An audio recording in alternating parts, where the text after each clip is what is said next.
we've been rather busy lately, so we were not able to stream last week.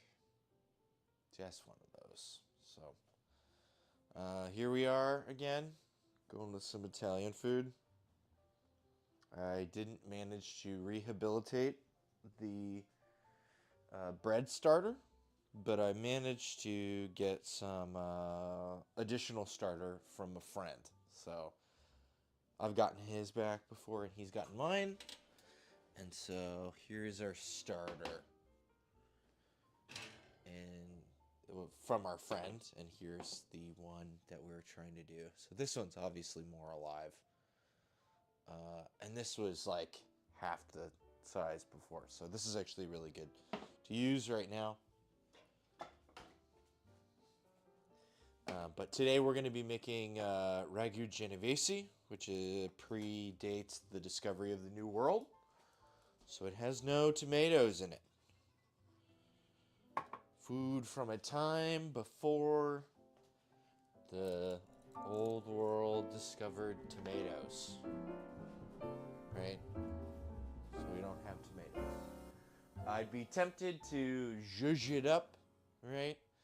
But by doing that, I think I would probably just end up defeating the purpose. Fuck it, let's use the big fuck off pot, and then we can downsize to regular pot for storing. I think it just makes a lot of the nonsense not necessary, you know what I mean? And there's like crud in the bottom of this. Looks like there's just a little bit, just a speck of some unwashed up.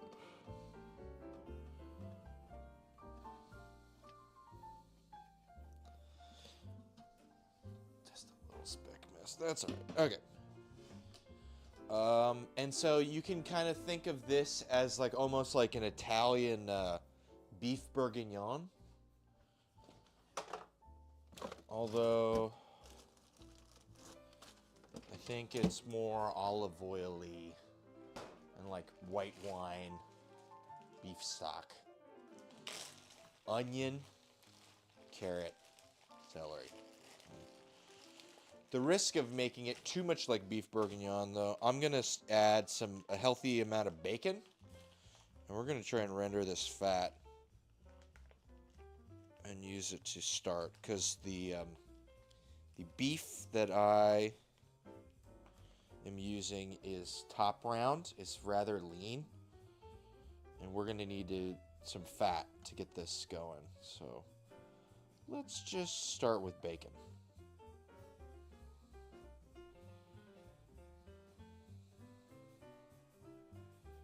Just get some good pork fat going. And pork fat into beef does feel kind of French, but I am sure the Italians did similar things. And this recipe is really about, because it's from like northern Italy, like Genoa is like northeast Italy. The idea is to just use what you have. And it's like a winter hardy kind of thing. So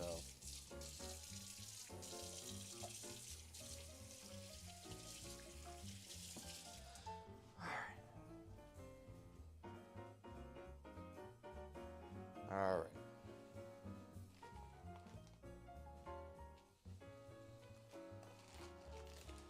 And I could do the little trick to make the fat render a little better. You just add water. The oil and water are not friends, right? So the oil tries to escape, to get away from the water, and it renders all the oil a little more evenly. Let's do that. I'll add like some water, just enough to get the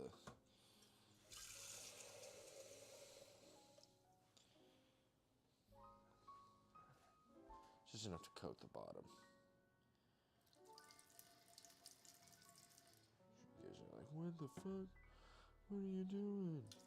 What the hell are you doing? That's fine now.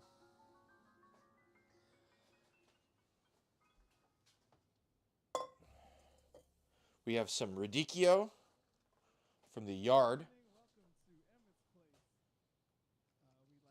Fresh with slug. Great. Always gotta love them when there's a slug. I picked some oregano, thyme, and rosemary. So there's that. And we have Emmett Cohen. Eesh. Okay. Starting up some more music. Thank you for bearing with me. It's better to not have silence, right? I feel like it fits. Okay. So we've got that. I would use the other smaller wooden cutting board, but it's in the sink right now. Probably going to be a bit of a cleanup going. Main thing though is we want this guy going because it needs to braise for a long time. And then we'll focus on our bread, our pane cafone, which the one that will be cooked tomorrow will use sourdough. And the one that will be cooked today will use instant yeast. And yeah, we'll be able to swing that. And I'm kind of making that up. I looked at a couple different sort of things. There's a pane cafone that mixes bread flour and like durum, or not durum, semolina, which is a type of durum flour. So I went and got some more semolina, which I had mainly been using for pizza purposes.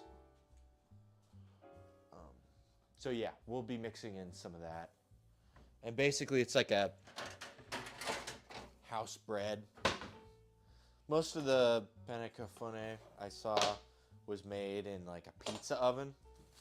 We don't have that. We're not going to get that direct kind of like char. But, you know, we'll try. All right, we got a Winco top round. Pretty lean.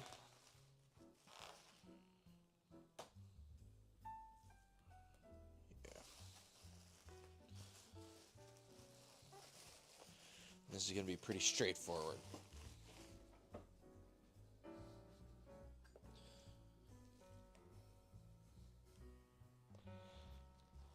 We're just going to chunk this shit out.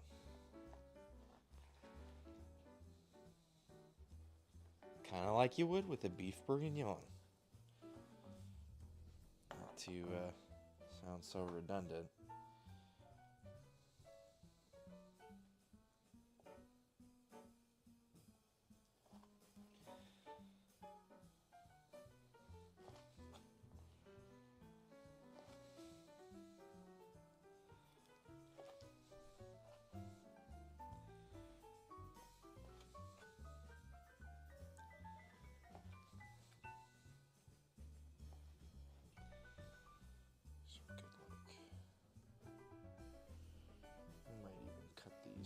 Half. That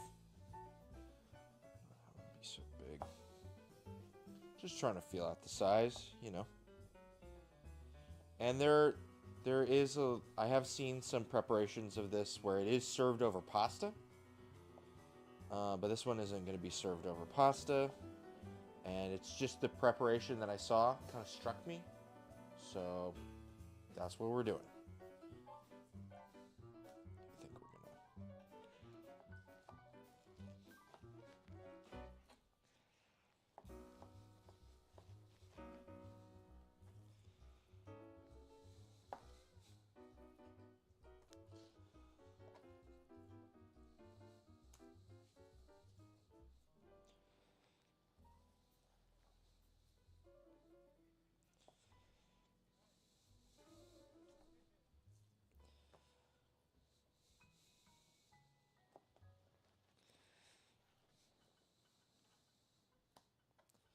Alright, I think this will make better shapes. There we go. Yeah, something like this. Alright, look at this. This is like a really nice. This is good. And then we're going to get into some more of this connective stuff. But hey, it's a braise, right? It's going to just cook down for a long time. So So we're good with that.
Thank you very much. That's Future Stride, and our record drops on Mac Avenue just in a few weeks in January, this month, January 29th. So I hope you all check it out. See, we're rendering out that water. Egypt, Might have been a bit much water. I'm sure people in the chat. Just trying to coat the bottom of the We'd like now to welcome thing. We'll consider the just let it cook all off. ever touch the inch in different forms. Been through some incredible to see interpret music in the house.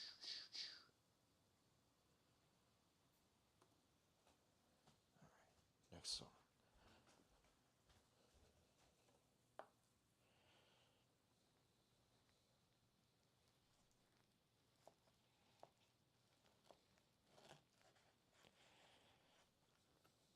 Just trying to hold this piece together. There's this fiber one to split it. Debating whether just to keep it together and keep cutting off wax like this or separate it.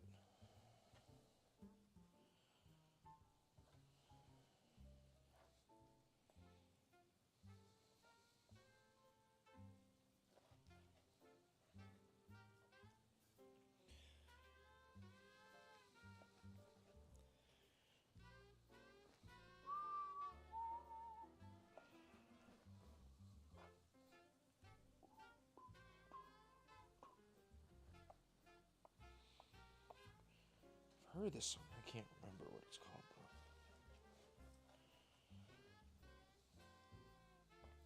Maybe like Scrapple the Apple.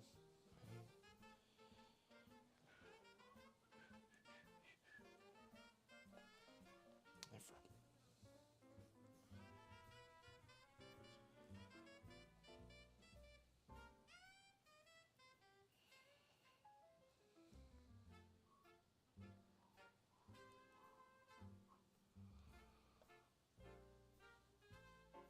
Trying to find out which way the grain is going so we can cut up against it.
May look sad and gray right now, but just you wait. We're gonna boil off this water and we're gonna have some nice fat. All this stuff's gonna crisp up really good.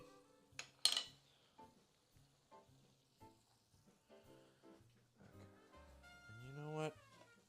Since we're not using anything else right now, just push this off to the side and start up our mirepoix. The sooner we get all this stuff going, right, the better. You know, just the faster all this stuff can go.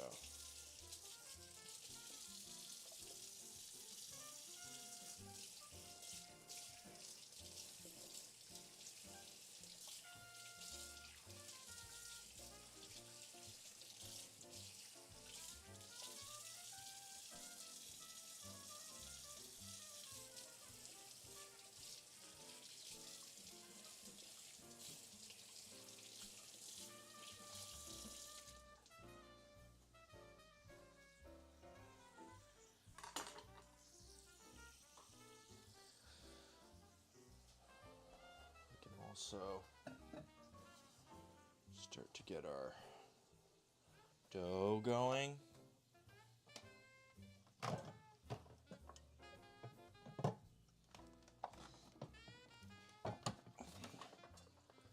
Anchors from.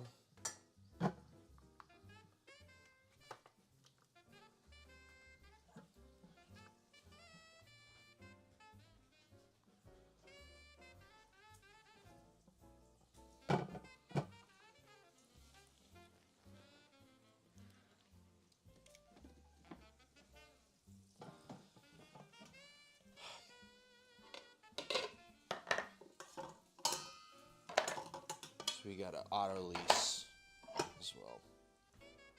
Can't forget about the auto lease.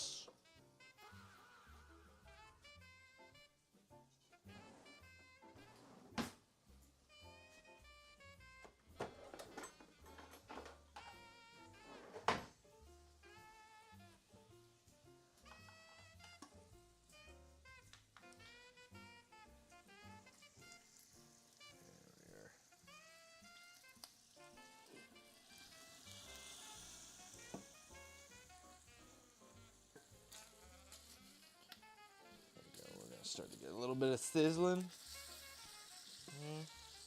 Almost there.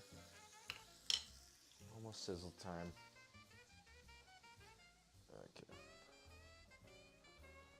Let's see what we've got. Semolina, onion. So I'm gonna do one of these, but then I'm gonna split it in two.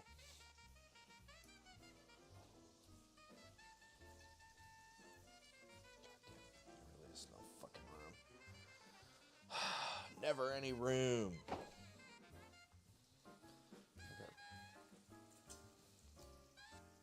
There were a couple different recipes. One used the semolina, the other didn't quite use it. So let's grab, what did the screenshots say? One was a whole kilogram of 00, which would make 252 850 gram things. Yeah, no, we're not going to do that one. This one is a 250 semolina, 250. How big is that though? 500 gram is a normal full-size loaf. So let's do this, but 400 a piece. Does that sound good? If 250 is a full size, if we do 400 a piece, then that's slightly less than 2, and we split those in half, and then they're going to be 80%, 80% loaves. Does this sound about right? Okay, we're going to have people over. But a loaf of bread is a fucking loaf of bread, right?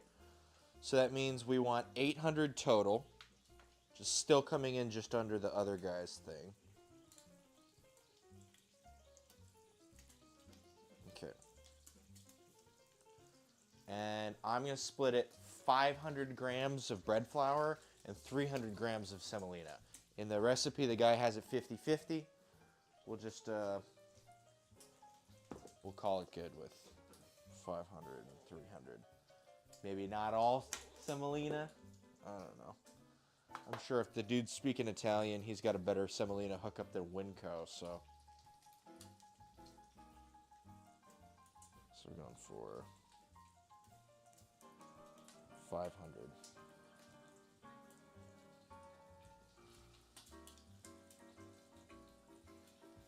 Just using the spoon so I don't fucking spill shit everywhere since this guy's so full.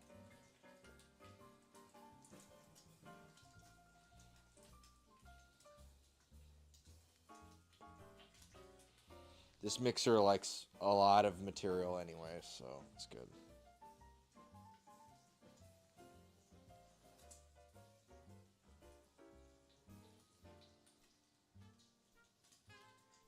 There you go, 500 grams.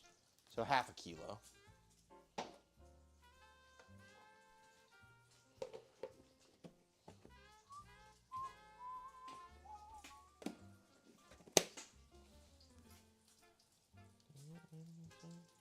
Yeah, just squeeze me. That's what it is. I'm used to hearing this. There's just a solid piano version of this by a guy named Mike Jones, which is really good. He does it slower though.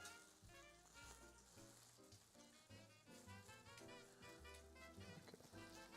Now we're gonna try to get it to 800.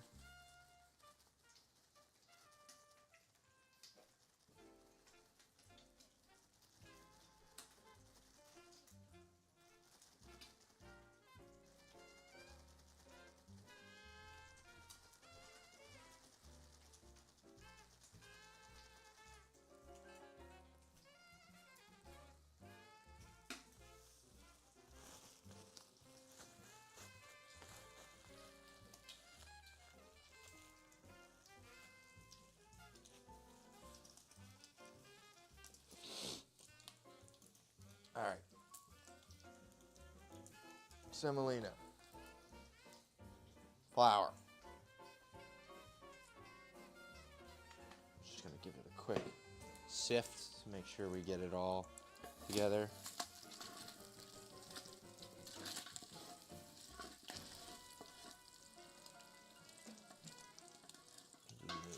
Maybe you need a metal utensil. Seems almost like a metal utensil thing. I'm going to wash one of these and we'll get it going.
And we are also doing beericano, as you can see by the title. We did beericanos last when we made Chilean empanadas. That actually paired really well with those. But it is a riff on an Americano, which is an Italian drink. I feel like a hearty beef stew with some bread and radicchio salad might go well with like a lengthened beer, right? Okay. And we are going to add a healthy amount of olive oil to this.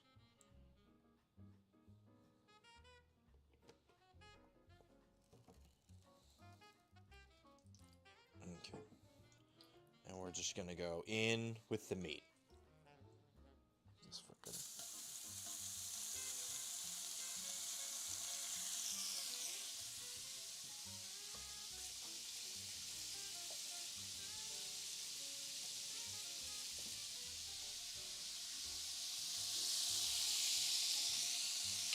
fucking loud.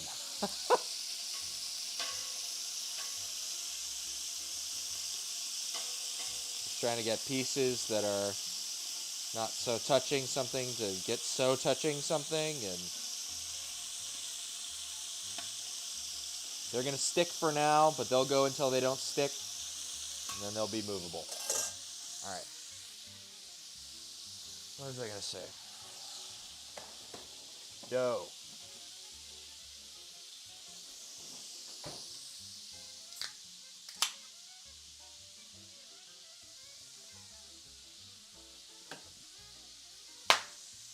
Okay. Yo. Theme this week. Some bread with a side of liquid bread. It's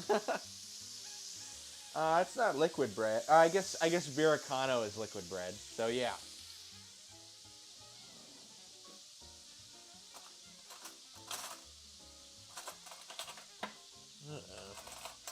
This fork has shit on it.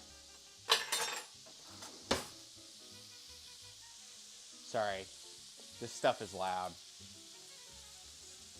Taking over my consciousness.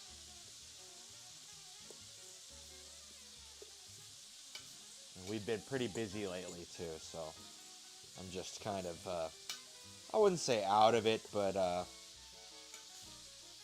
mentally fatigued, taxed.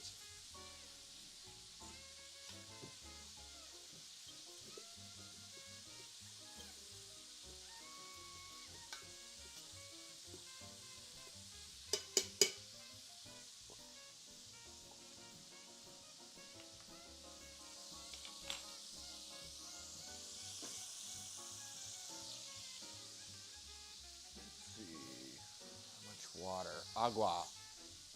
Agua.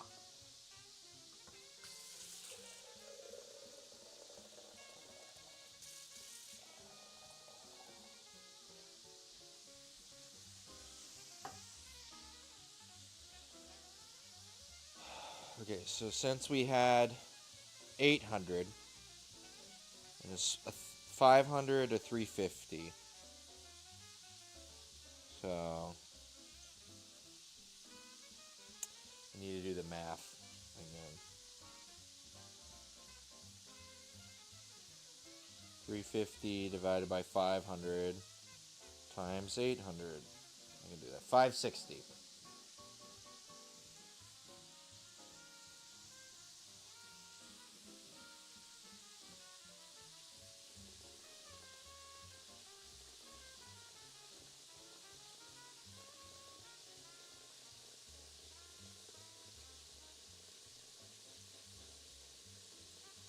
And I'm going to try out a little bit more spacing between some steps and stuff. Because my bread always comes out fine, but I never get this like open crumb. I really want to get like a nice open crumb, and I never get that. And I was watching this video, and this lady was talking about that. She said maybe I need to separate out when I add my salt.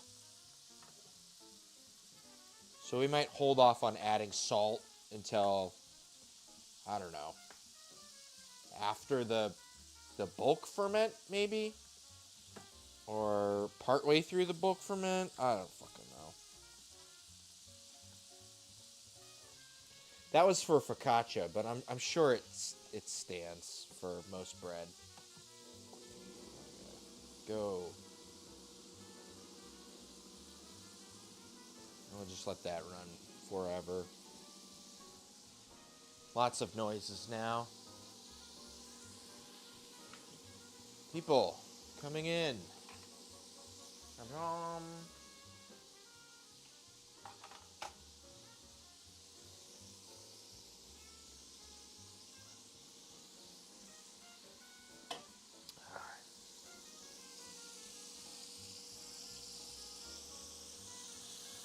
There we go. See, it's all nice and loose now.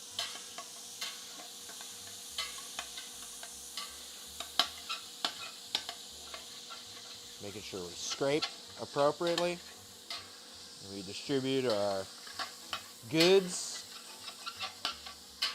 Try to get all the color we can on them. up a little bit. Seems like we have gone into the render water thing, so I back the heat off a little too much. Do you normally add the salt at the beginning with everything else? Kind of for sake of ease. And a lot of things won't really, they'll try to simplify things by adding a lot of stuff at the beginning, which is fine. But, you know, salt is not friendly to active culture, right? This stuff doesn't like salt. And you can always get more granular with your bread making, right? There's also like an autolyse portion. So once this is all really well incorporated, we can let this wait for like 15, 20 minutes. And the idea is that you're going to hydrate the dough. And then you can add your yeast. And it adds like another step. It makes things more complicated. But I'm going back to the drawing board because I want to get an open crumb in my bread. So if I'm following recipes, so don't add salt or yeast during autolyse stage. Yes. And then I think you add the yeast and you still don't add the salt for a little while? Maybe? I don't know. I'm just going to try to pay more attention to it and be more finicky and add things in steps to maybe, yeah. I don't know. I've been trying to do it the simple, stupid way, and that can work for dry yeast pretty well, but for sourdough, everybody's sourdough is different. And if I want to get good open crumb with this sourdough, I need to be trying more different things. Yeah.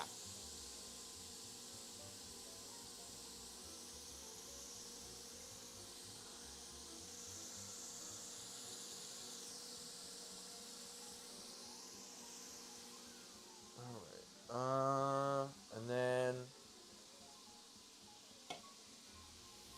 just getting some. You know what? Okay. Where's this open? Okay. I think we can perhaps do our autolyse now. So I've got these kitchen condoms. These are pretty good for this purpose. Grab spatula. Autolyse is just water and flour. It hydrates the flour and allows time to create strengthened gluten bonds so that when you knead and fold later, keeps and creates the space for air bubbles. Wonderful.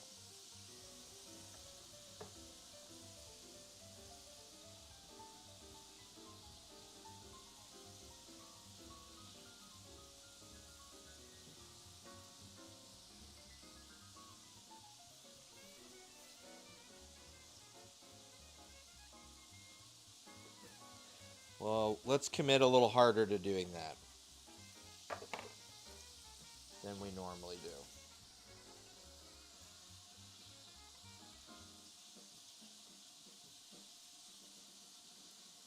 Are you a bread person? Do you make bread? Okay. And we don't want it to dry out, so kitchen condom.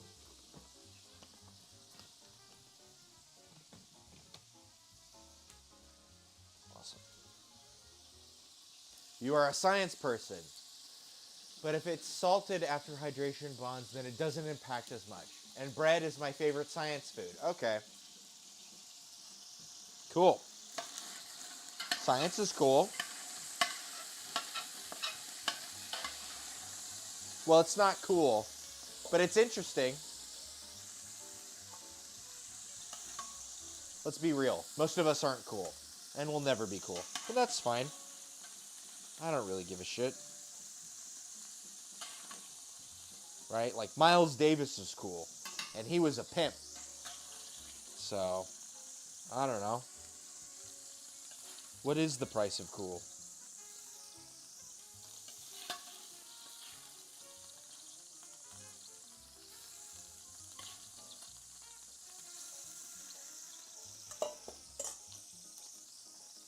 Science is very cool.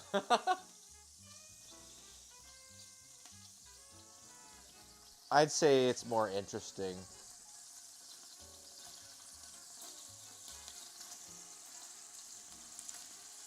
I enjoy science a lot.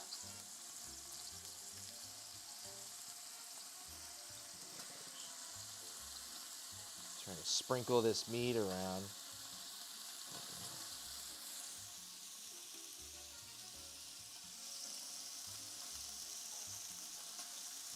I used to use, because I'd say that before, I used to use Kanye West as the example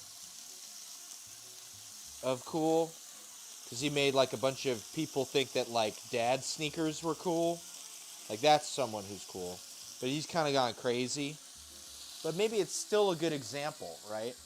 I've gotten so distracted just reading journal articles about bread. Hey, that's pretty fair. I've got a. I remember I was at work one time and there wasn't a lot of stuff going on, and I got down a rabbit hole. Yeah, what is cool? I mean, but like that's why I would use Kanye West. Like, I feel like cool is like confidence in a way where the self-doubt is gone, and then like everybody is so enamored that they want to be like that. You know what I mean? Which is why Kanye West was able to get a bunch of people to get into like fucking sneakers that dads would use to mow lawns, or like wear like fucking Roblox stuff. You know what I mean? Um,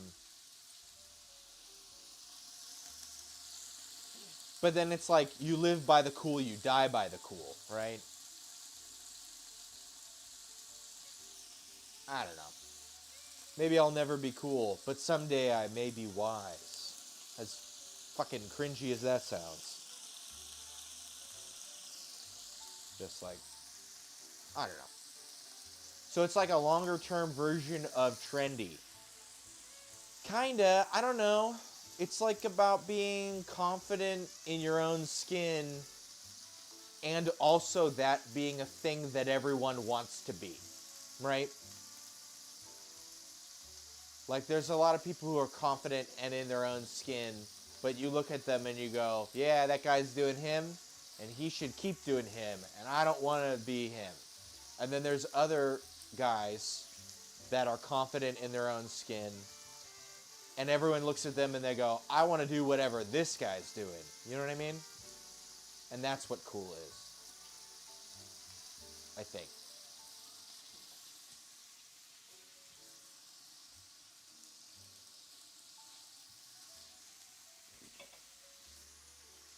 And the litmus test for how cool someone is how lame of a thing they can make everyone get into. So if it's some dumbass shoes, you know, then I guess that guy's pretty cool. He got everyone into these weird fucking shoes for no reason.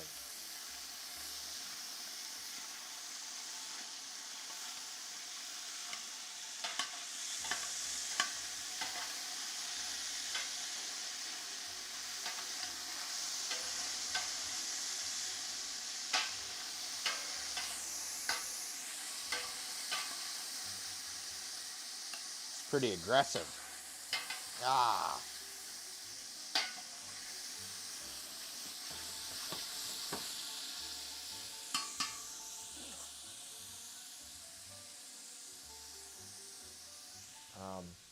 But yeah, I've gotten down some food science rabbit holes. Like there's a whole fermentation like books that I've read, and they talk about how like at least with koji, right?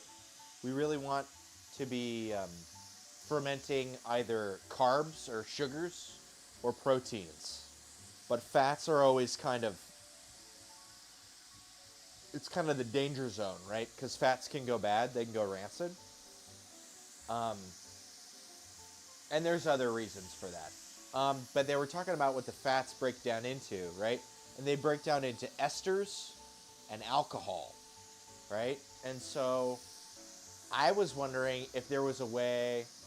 Fats can get stinky if you try to ferment them. Yeah. But they were talking about how the fat breaks down into alcohol. And I was like, could I make alcohol by fermenting fat? Could you make like consumable ethanol from fermenting fat? Is that possible? And also, I was wondering, because there's this kind of smell or like flavor with like old ham. Sorry, this is like starting to get into like non-appetizing stuff, but whatever. If you have ham too long, and sometimes it can be that way for like bacon or high fatty pork, that's cured. I've specifically noticed this like almost, there's a type of alcohol made from yak milk. Well, that's a different sort of thing because you have lactose, right? And that is sugar, fermentable sugar, right? The alcohol comes from the sugar, not the fat. Anyways, high fat pork that has been cured, I noticed gets like a almost a banana-y flavor, which would be an ester, right? Which is also like those sorts of esters that are banana-y in nature are also associated with like rum, the high ester rums of Jamaica. And I was wondering if I could tell if they were the same kind of ester. So I was going down like rabbit holes trying to figure that shit out before. Yeah, there are so many food questions. Is this thing I'm tasting the same thing as another thing I'm tasting? But I'm tasting it in a context that's like way outside of what I would normally taste it. So that's why it's like unfamiliar or, off-putting. There are many a food science question. Can I make alcohol from fat?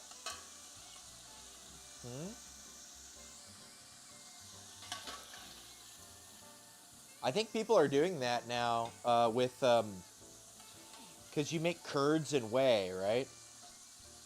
And everybody's got all this extra whey that they don't know what to do with. And that's all like the sugar. And I think they figured out a way to like ferment and distill just the sugar. There's this company I saw called Wayward Spirits. That's interesting because the reaction between alcohol and acid makes esters. Yes.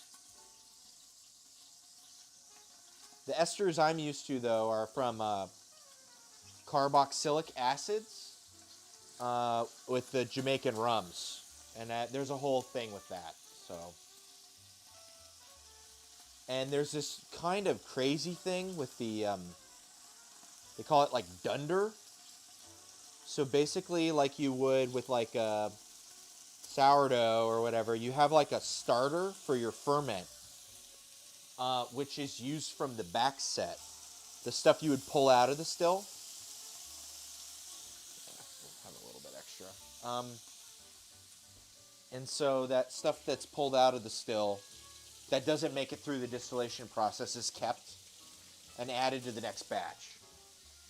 And that gives a bunch of carboxylic acids, which helps facilitate esterification. And that's what gives that high ester Jamaican flavor. It's also called hogo. And it also makes it through the distillation process because they use pot stills, which are much more crude than the column stills from the Spanish colonies, which give a more clean sort of flavor. So there's the food science behind rum and the different colonies in the West Indies that make way different kinds of things. It's It's a whole fucking thing. Yeah, pot stills. Pot stills are wonderful. I think I drank all of it, but here's my favorite pot still Jamaican rum. Smith and Cross. Get yourself some. Hey, there's a little bit in the bottom.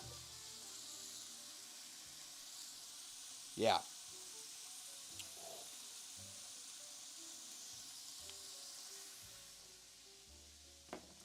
Whoa, they're playing Mario Galaxy. Hell yeah.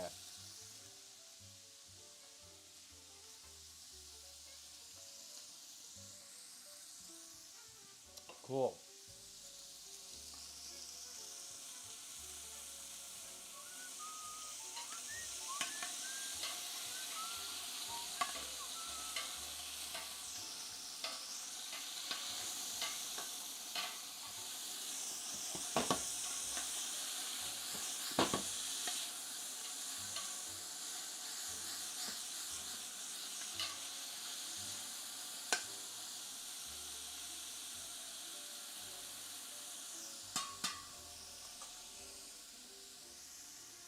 Because in Wales, there's this one whiskey distillery that uses a pot still instead of a column still.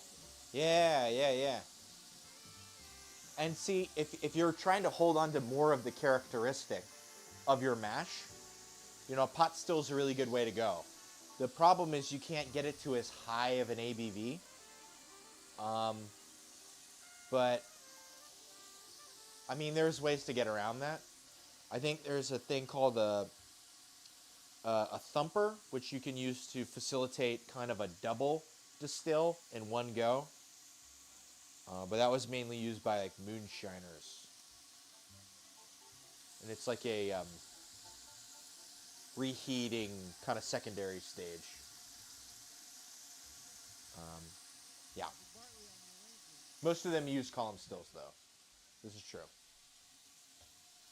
Uh-oh. Oh. Oh. Cool. Speaking of the new record that I was talking Ah, about, okay. for Future Stride, we'd like to continue with the original copy start.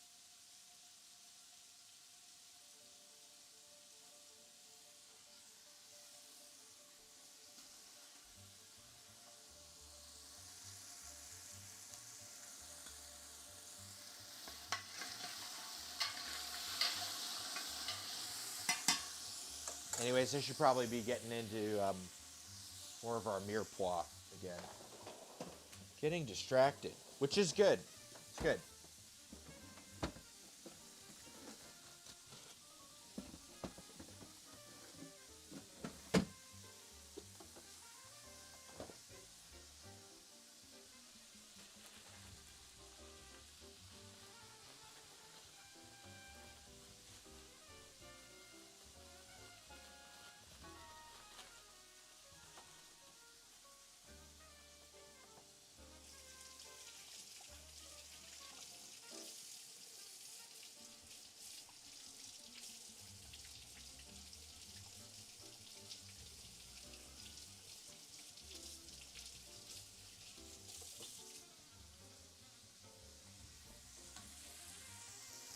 Oh no, I got the wrong fact. This one still uses a single pot still, aka a Faraday still.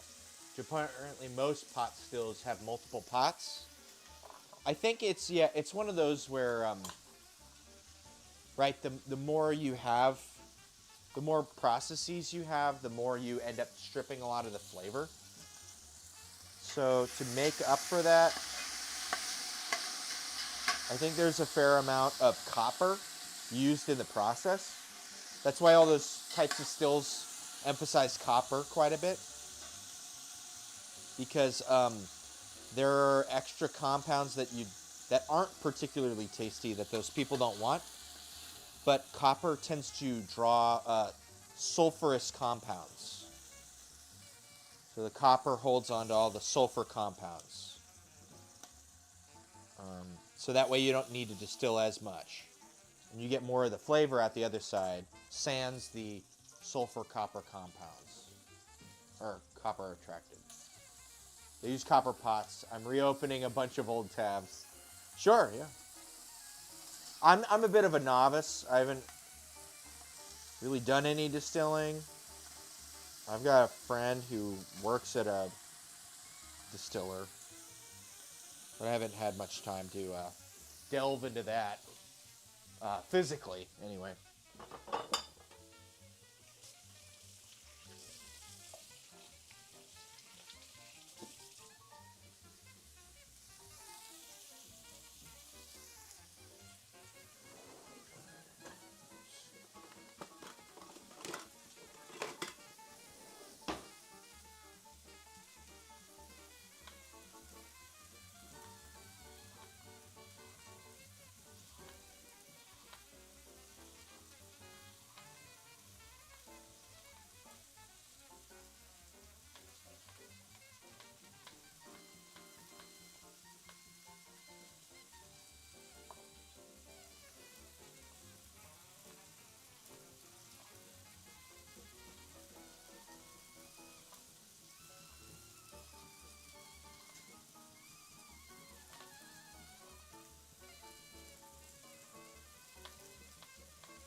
The jazz is giving me strength.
Pull this off the heat for a sec.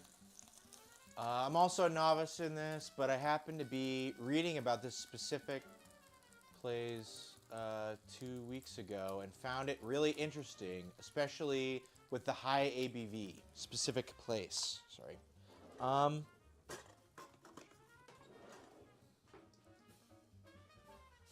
No, it's all good. If you want to rehash out some stuff, or I might be able to share some videos I saw. I haven't been listening to articles, but there was a surprisingly thorough run through from a lady in Canada who was distilling her own rum, and she seemed to be really avidly going to Jamaica and other Caribbean countries. Distillery that uses the Faraday still is Penderyn. Penderyn uses single Faraday still, which produces a high distillation strength up to 92% ABV, creating cleaner, fruitier spirit compared to the traditional double distilled methods. Okay, so maybe the still that they're using is good enough to get it all in one go. Right, because normally you do like a stripping run and then the spirits run. For regular distilling, you got to distill it a couple times. Yeah. Sorry. Turn the fan on. Producer's saying, I'm producing a bit of smoke. And that's a whiskey. Yes, yes, in Wales. But in terms of the Hogo stuff, or the esterification. I think they do something similar. I've seen, if you're familiar with, what are they called? Dickel? The whiskey brand? They're American, but they do like a sour mash. And I think that's somewhat of a similar thing, where they use the leftover from the last in the new batch.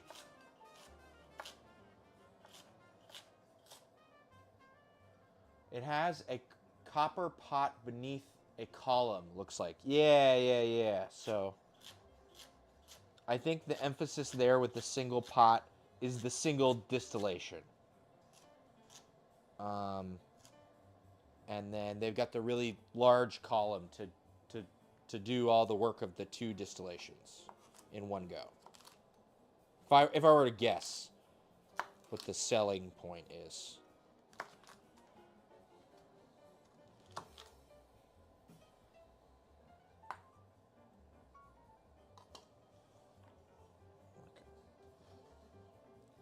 With a little more olive oil.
I think so. They weren't multiple points produced byproducts, like with multiple distilling. But anyway, that was my rabbit hole for a good while. Yeah, no. It's there are many a rabbit hole.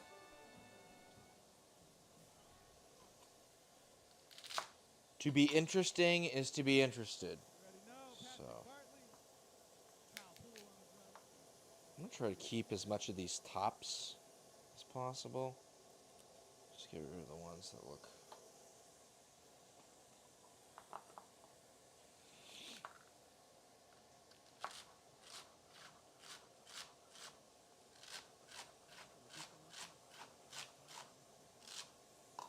More talking. No. You're all good. It's cool. Or it's not cool, but it's interesting. It's good. You're totally fine.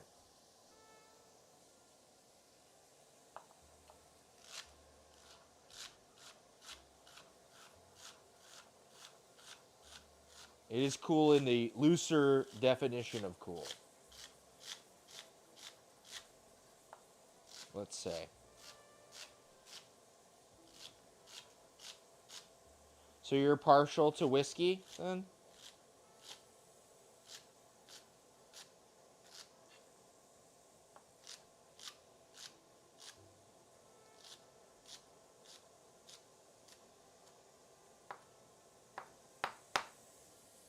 Definitely.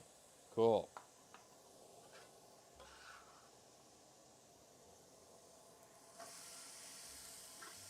Just gonna toss the greens in with it.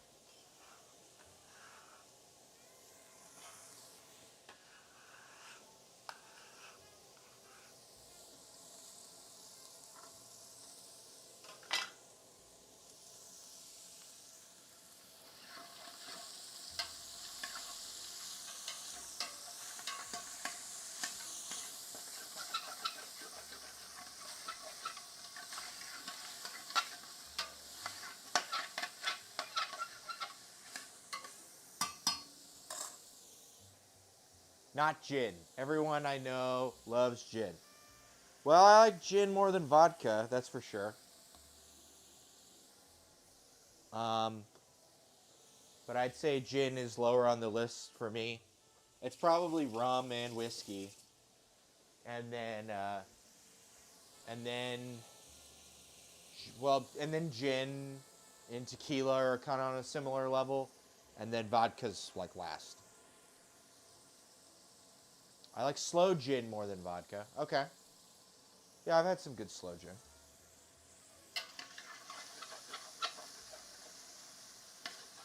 I know there's multiple kinds of gin too, where if you look at like old recipes from like the 1800s and it just says gin, but vodka above gin, really? Huh. I don't know about that. For me, at least.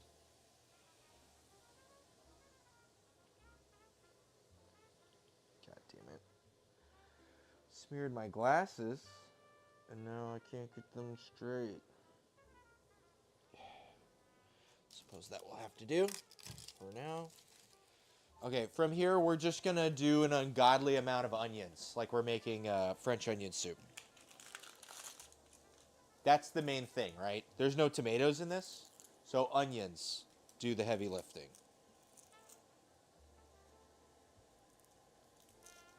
And we'll try and cut them a little long ways so as to preserve their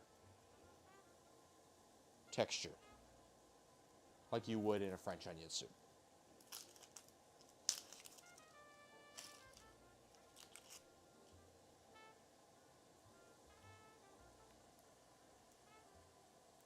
See, I think the main thing that draws me away from vodka is I want everything I add to a thing do something. I want them to contribute flavors. And I get it. Everyone's like, yeah, you just add vodka and it doesn't taste like anything, and now it's got alcohol in it. And there's something about that that I really just don't appreciate. As like a person who cooks a lot, it's like I don't know. It's not, I can't taste it. So it feels like cheating or something.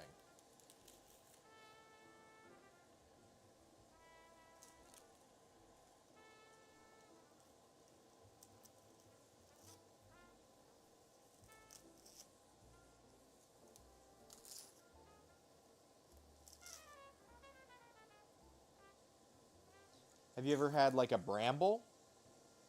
That's a good gin cocktail. I suppose we could make one. I have everything. It's more of a summer slushy kind of cocktail.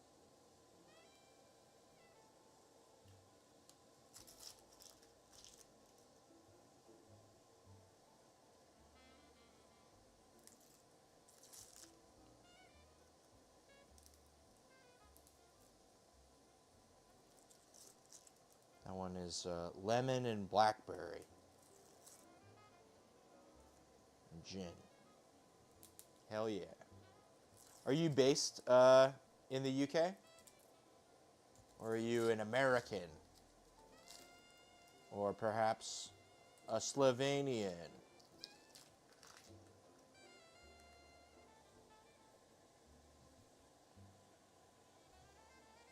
All good.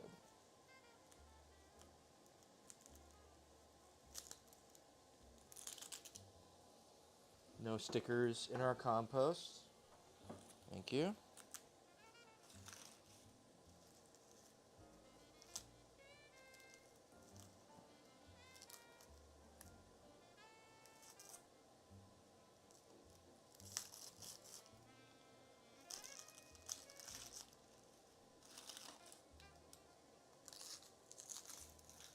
Or perhaps an AS as Australian. That's right. I'm sorry. My apologies. I believe you've told me that before. It's hard to keep track. You are right.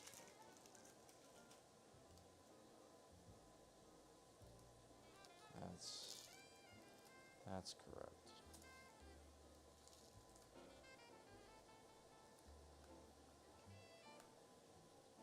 Yeah, so, I mean, you're in, like, fall time. That'd be a good time to have a bramble. We could make one. If we need to. It doesn't matter.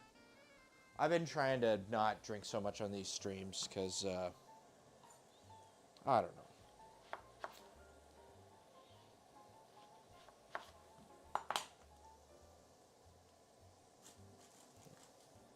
That's whatever. And we're just gonna...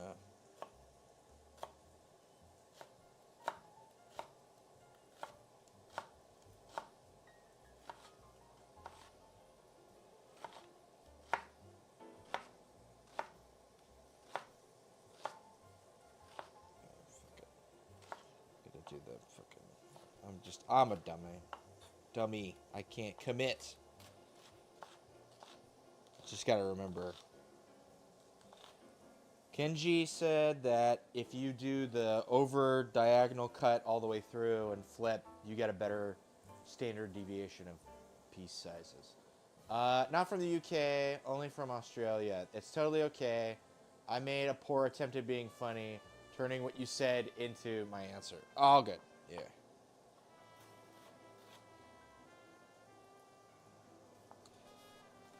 We're all just trying.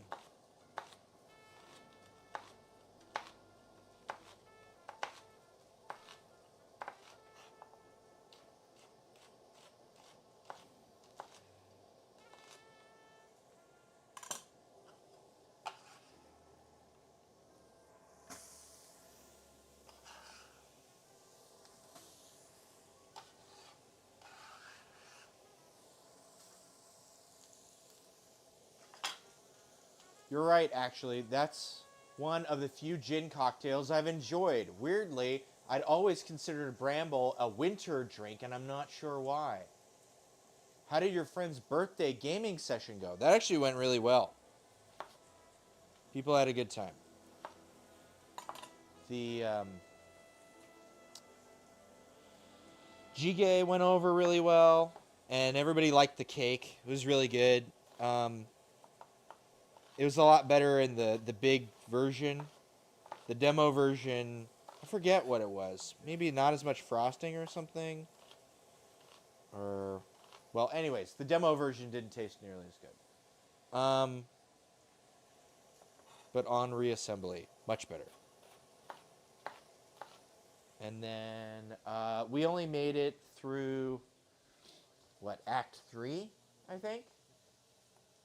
And there's 5 acts. So we're going to have another session at some point and finish it when everybody's available. But we had some people there that aren't in the normal group.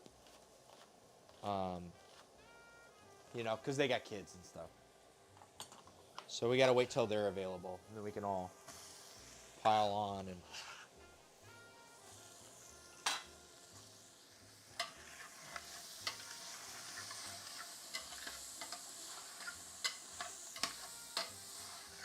But it was fun. Diablo 2 is fun.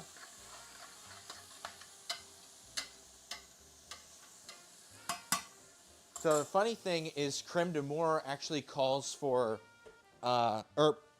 Bramble actually calls for creme de moire, and I make my own creme de moire. So I have homemade blackberry liqueur from blackberries I picked. There's a Educated Barfly has a really good creme de moire thing. It's pretty easy to make.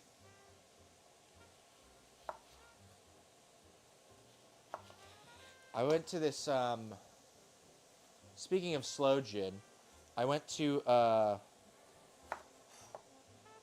like a Thai food / cocktail place, and they had a slow gin float, but the slow gin was like infused with curry, so it had like a curry flavor on the top of the cocktail. It's pretty crazy. Sorry, going all over the place.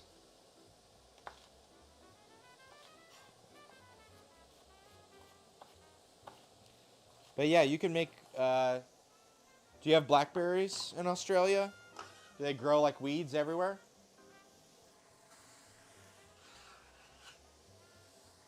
Because you could make your own creme de menthe. You can also use that stuff for. There was a whiskey cocktail I saw that used it. A couple other things. I made quite a bit, so I give it to my friends and family in little like pint jars. Do that all the damn time. It's cool.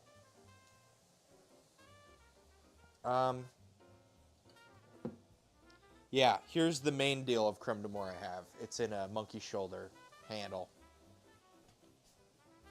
So I've given away quite a bit.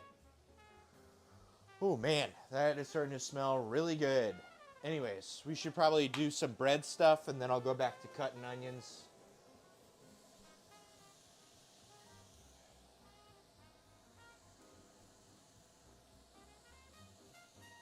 Not like weeds, but we see them in shops. It depends on what state. Ah, okay. I'm in the Pacific Northwest, and here they grow everywhere. They actually support the entire bee population of the Pacific Northwest. I keep bees, and without wild, or not wild, but invasive blackberries, we'd have no bees.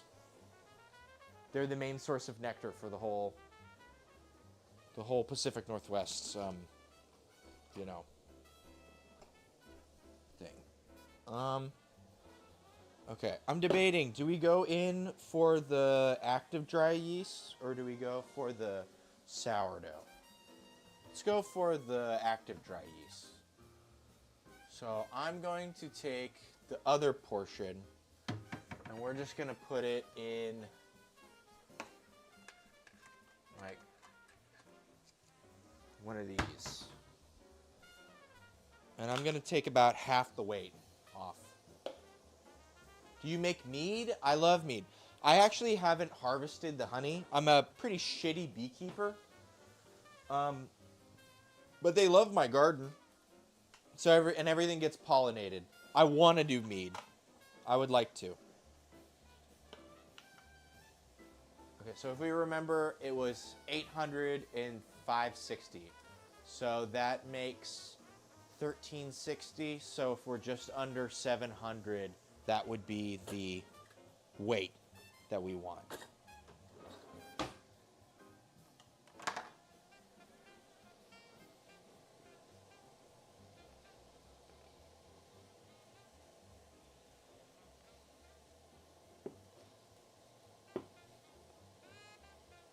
Maybe I should be using like a fucking... So many little fucking scrapers. You can combine, make a hybrid dough. Well, I want one of the doughs to be done and we bake it tonight, and I want the other dough to be sourdough and we do it tomorrow. Is that fine? Right? I think you want to split it in half, right?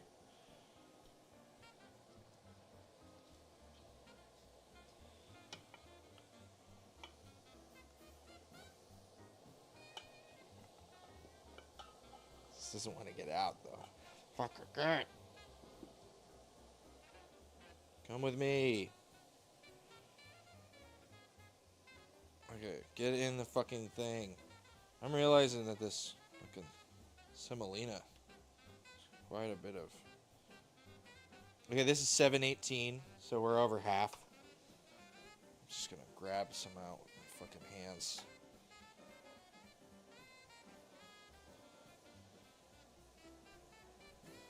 $6.40, $6.50, cool. That should be half and half. Okay. Cool. Yeah, because we'll be able to make the other bread for on stream. And then the other, or we'll be able to make bread tonight on stream. And then I get to try the sourdough again. If I had sourdough starter earlier, I would have tried making one of these yesterday. And then baking it on for the demo bread. But I didn't get the starter until today. Luckily it was fed though. Thanks to my wonderful friends. So I'm good to add the salt and the active yeast at the same time, I think. Yeah? Maybe?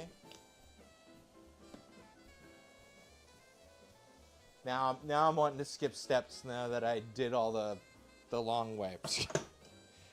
God damn.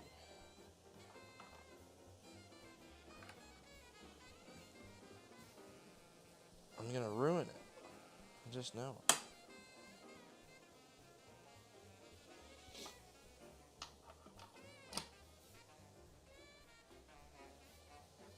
Here. Okay. Here's our active dry yeast.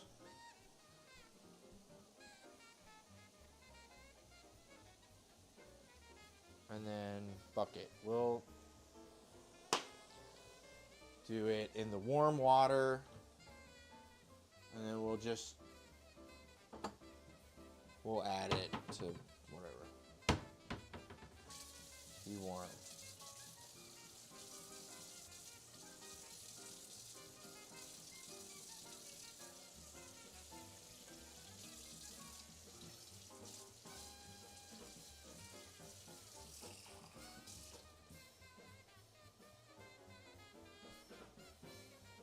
Try not to add a bunch of water to this. I might add a little bit of flour as well if I am not happy. Okay, this is warm water. Direct contact is not good. Shocks the yeast, yes. They can be in the dough at the same time, but direct contact is bad. Gotcha. Should I just knead it in when I'm like doing the thing? Would that be fine? I just don't want to like take fucking forever. But I want to get all the benefits of the taking forever. I'm going to add, I think he said for a kilogram, and we're just over half. So I'm going to do like 4 grams, 4.5 grams.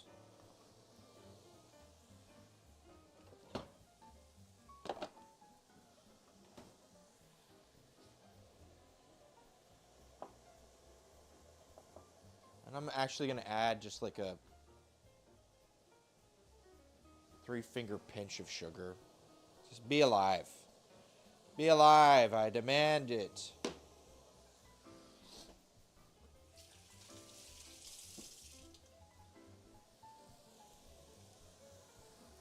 So add at the same time, but not together. Some people out the salt on opposite. Oh, okay. Okay. Then I will add the yeast, and I'll continue to mix, and then I'll add the salt. Fair enough.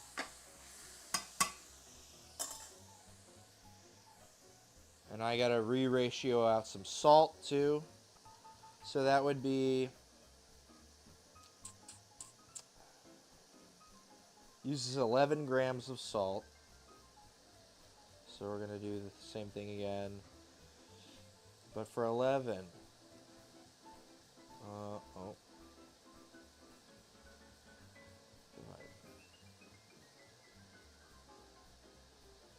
Okay.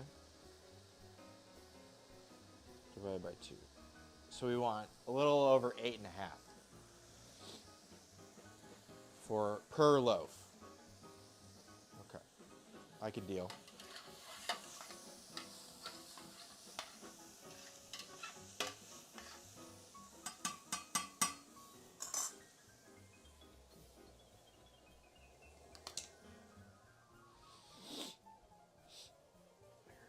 Some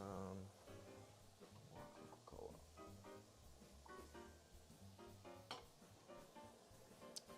And we have more onions. Let me tell you. Plenty more onions. I planned on adding all of these.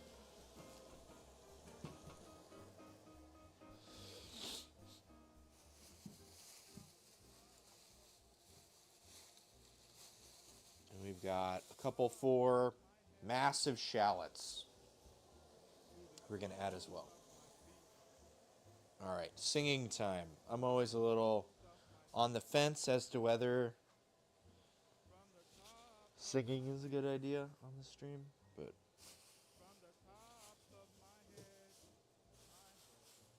we'll let it run.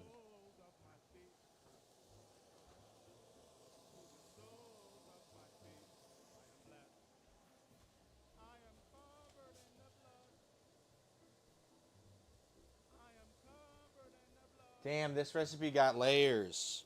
Well, basically, I'm just kind of going back and forth.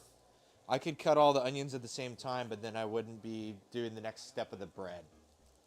But yeah, think of it kind of like the French onion soup thing. So we're just going to add all these fucking onions. This takes the place and carries the weight of where the tomatoes would be in like a ragu.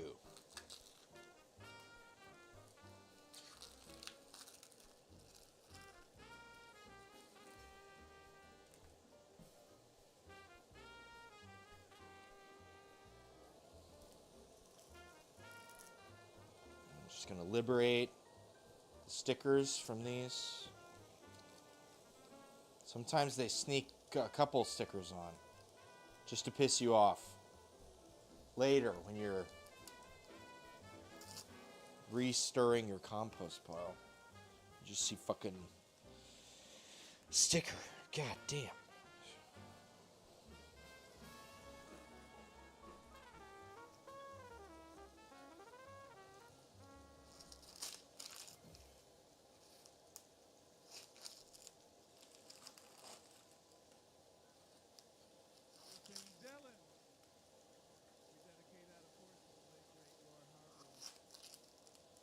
Aw, I like Roy Hargrove. I was really sad when he died.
Oh, right. I was just thinking I needed to reset that. All right, camera should be back. Papa.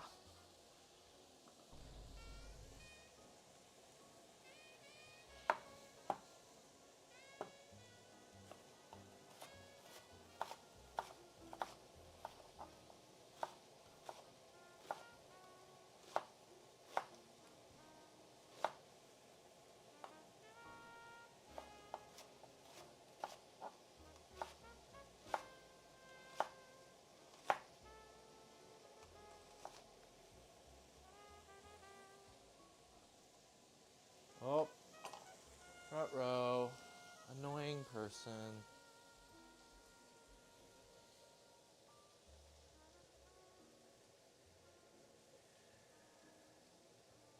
Cool. That was blocked. Awesome. Bots, be gone. Producer's a little busy right now. But it's all good.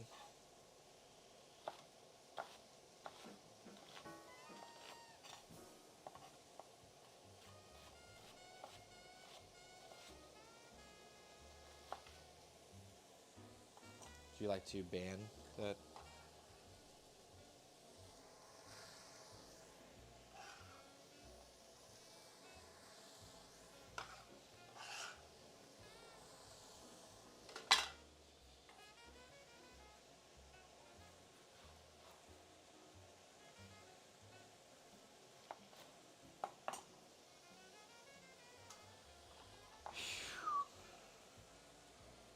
Okay, I'm seeing foam. I'm gonna add this. I'm just gonna have it on.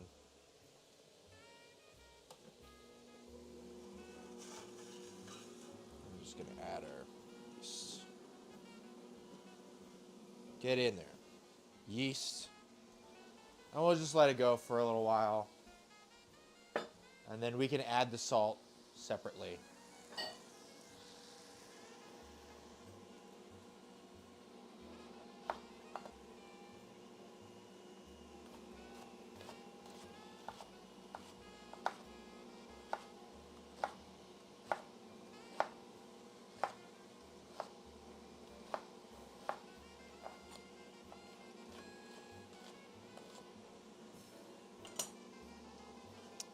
Lacrimators.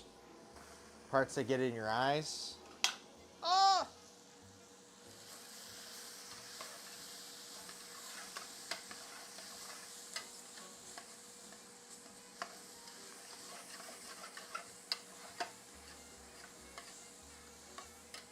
Might add a little bit of vinegar too.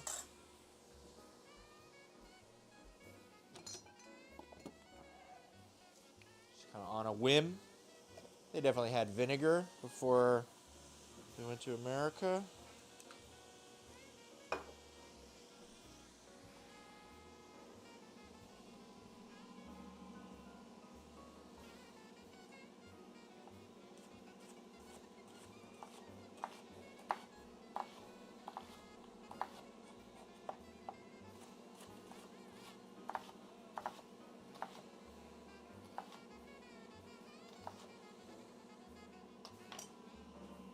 It's really not moving at all. Come on, you Swedish appliance. Got work email, so I'm lucky at the moment. But still around. Okay. Yeah.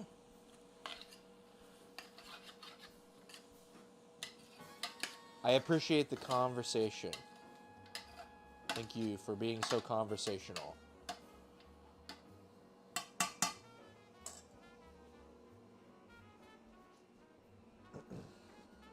See, and now I feel bad. I feel like I added too much liquid to it or something. God, I always feel like I'm fucking this bread up. Bread just feels like it's always fucked up.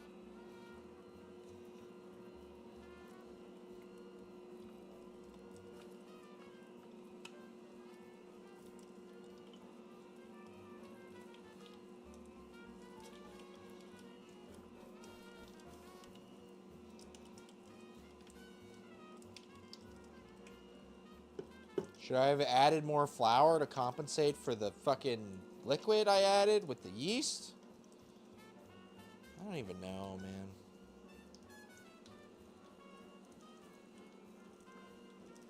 It wasn't a lot. But I don't know. Maybe I do add like a spoonful of flour. Fucking lurking. All good. I get it. I'm gonna open this right on the corner of my counter so that way it spills and falls everywhere. You know. I'm gonna add a spoonful. And that should bring us back into equilibrium of and defeated the process of the auto lease, which is really good. Yes. Fuck the auto lease.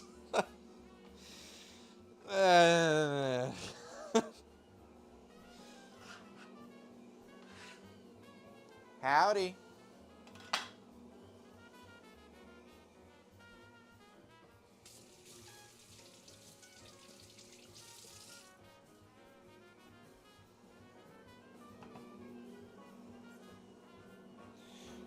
We were just talking about the UK earlier, or Wales, I guess.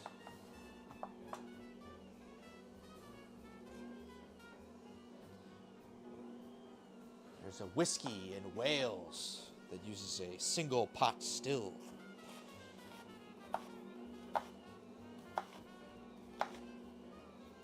Sounds yummy.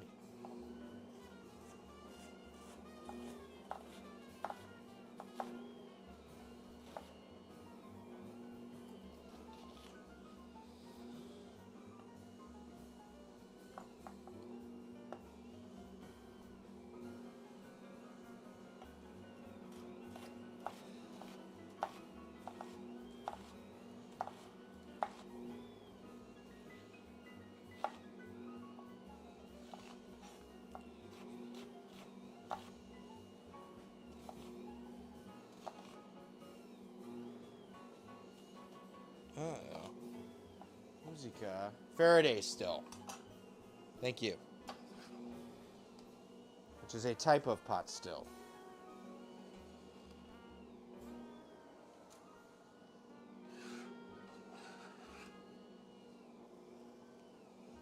See, now I'm thinking of like Faraday cage though, but that wouldn't make any sense.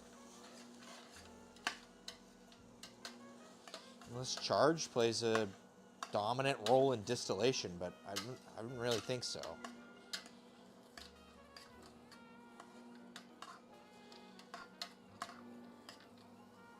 This will be good though, because we're getting these nice and slow, so it's just gonna like you're gonna have this really good broad spectrum onion flavor. It's gonna be very good, very nice. I'm gonna add some more olive oil because it looks like we're adding too much material for the amount of fat we have to work with. We're gonna turn the heat up.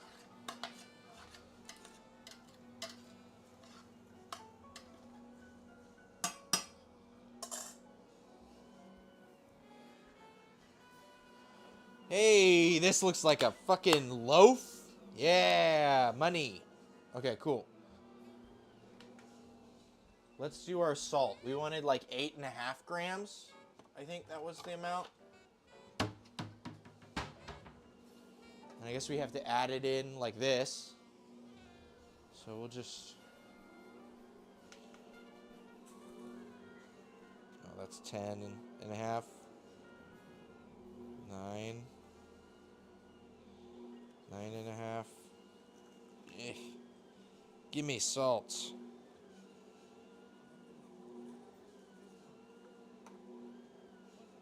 There you go. 8.6. Cool.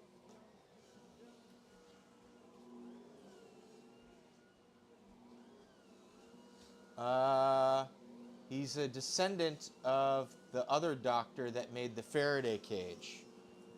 Oh, so it's not the same Faraday. Okay. I mean, normally with those guys, it's like, it's far enough back in time that it's like, they're not even talking about the guy. They're talking about the principle behind the thing that the guy discovered. And that being translated to some other sort of thing.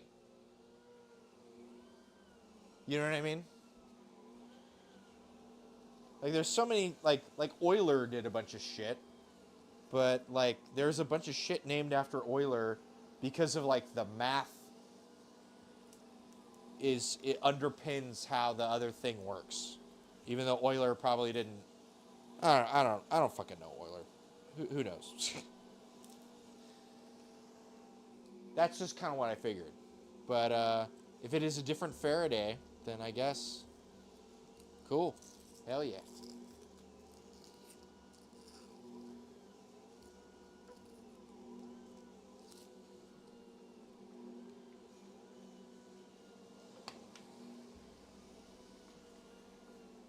Let's go in with some of these. Okay. Well, we didn't add them at the same time, so be proud of me for that.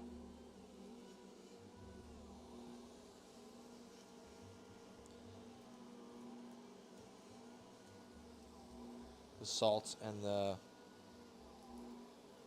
yeast. And we're slowly working our way through this pile of onions.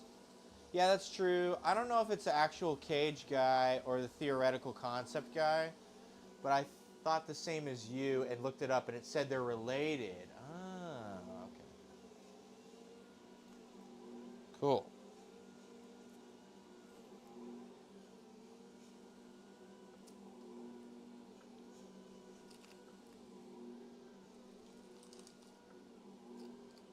They very well could be related.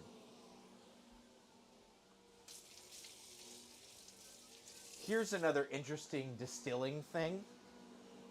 So, the Philippines were a Spanish colony before Mexico was. And people from the Philippines were the ones who brought distilling technology to Mexico. They were brought to Mexico as coconut farmers. And they brought with them all of the distilling stuff for tequila. Before that, it was just pulque, I think, because they didn't have any distilling stuff.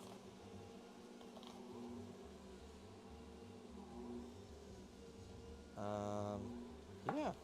That's also why, like, chamoy is a thing in Mexico, because the Filipino people brought it over.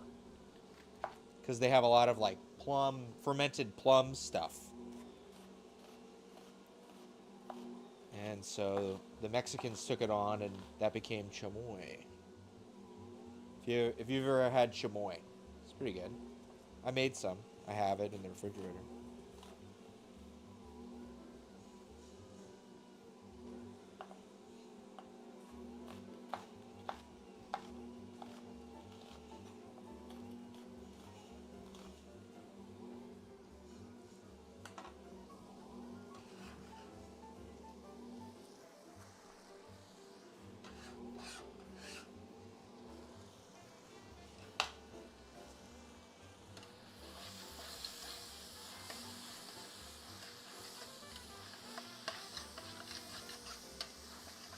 So the base of this is going to be a lot of beef stock, but also white wine.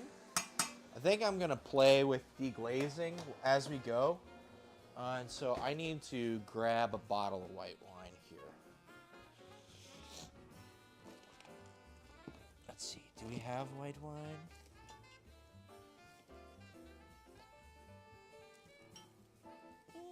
Yeah. Got more of that Sauvignon Blanc I've been using.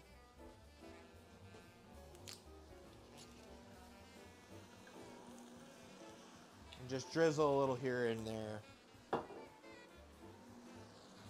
Never heard it before. I've heard of it, but I don't know what it is. It's like I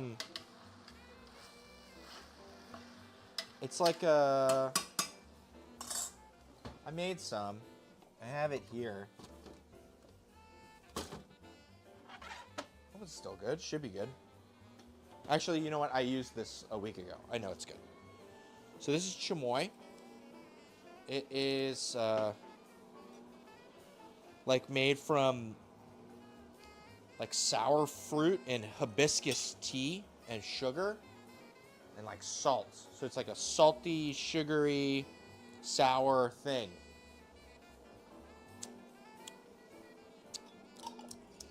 Tastes like Mexican candy.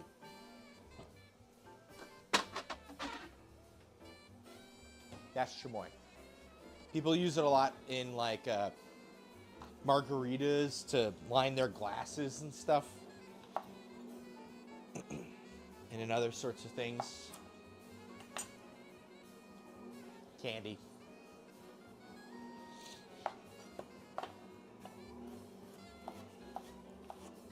Am I doing that way too long?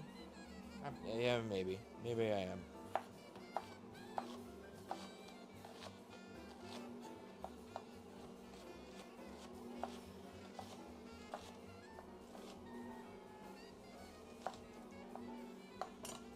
My phone is kind of blowing up. Oh, I'm just getting spammed Instagram things, probably.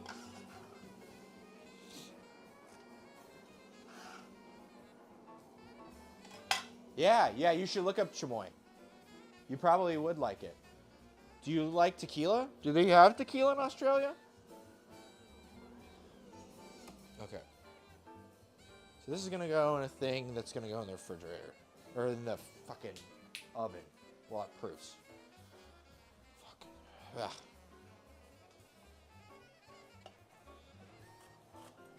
I forget who I followed for the chamoy recipe. It might have been Rick Bayless. If you look up Rick Bayless chamoy, that's the recipe I followed. And I think you can just, if you have hibiscus for tea, you could probably just make it. And you definitely have tequila. You should get some. Get some or make some. I will say the homemade stuff has a little more depth.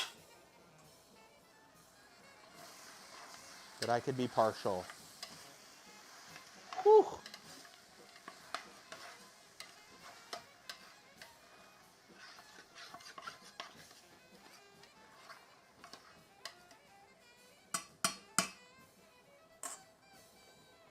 Okay, we need to grab that and put it in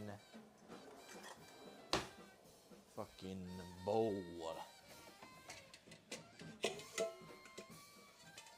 This is our demo bread that will happen tonight. And then I'll use this container for our sourdough pane cafone.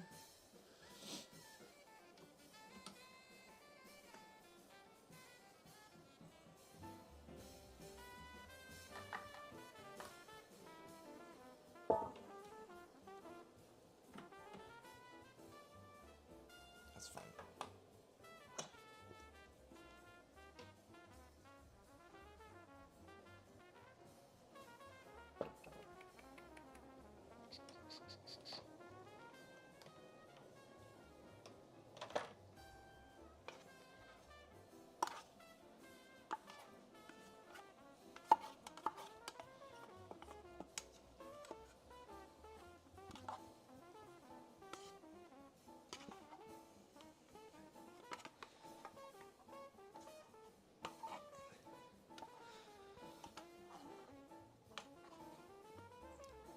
Trying to make sure I get all this shit. Doesn't want to.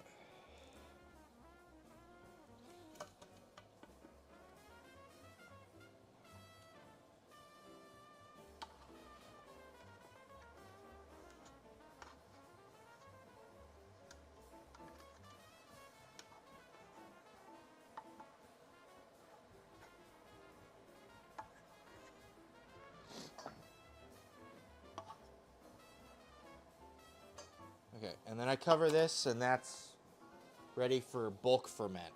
I'll use this guy. So that other thing has a lid.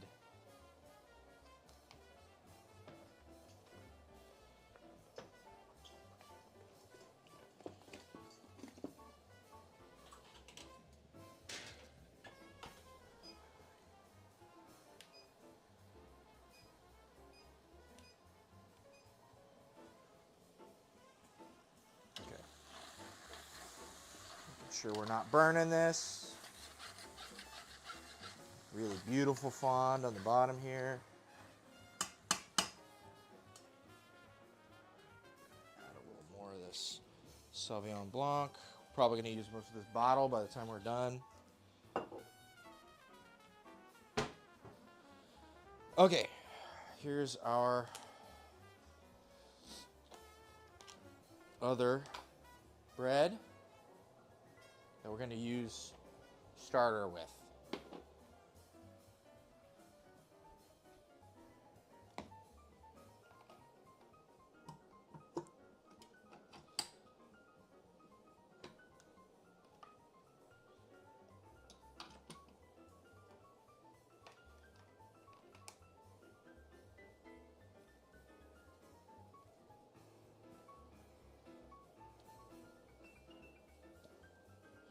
Went around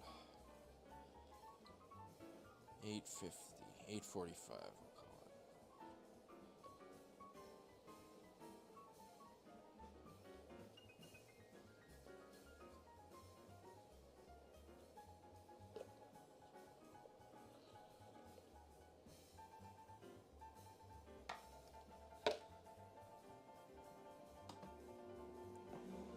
We're just going to add some of our starter. Let's see, probably like 50 grams or something like that. Some amount. There we go. And I think it will also add like another half a spoonful of flour just to spike the autolyse phase, because I'm a horrible baker that has contempt for baking because I'm not good at it.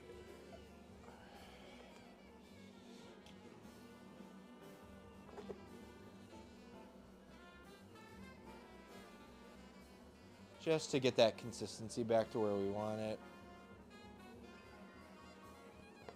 Forgive me, gods of baking, for I have sinned.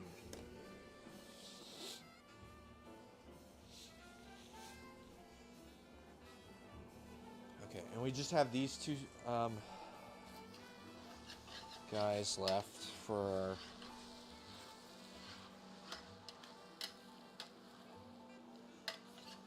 beautiful.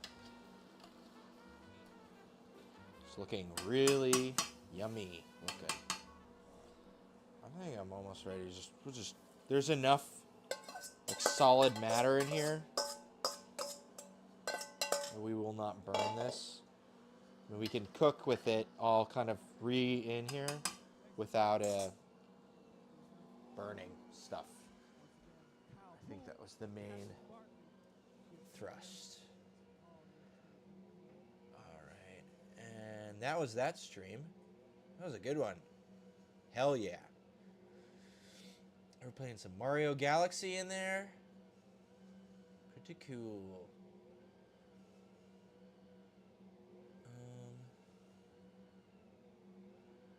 Cedar Walter Celebration.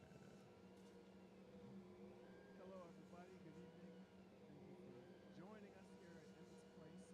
We want to start off with saying Happy Martin Luther King Day. We dedicate All right. Okay. Music. Okay.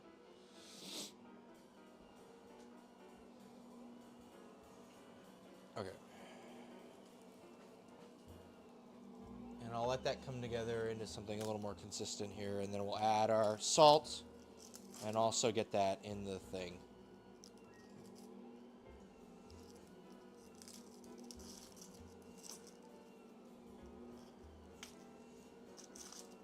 And I think we're due for beericano. Beericano's pretty fun.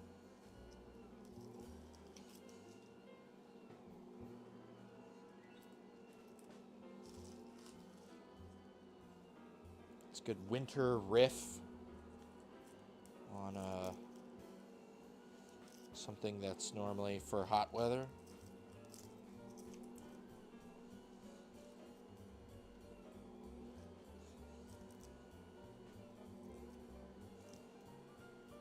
Yeah, fuck it.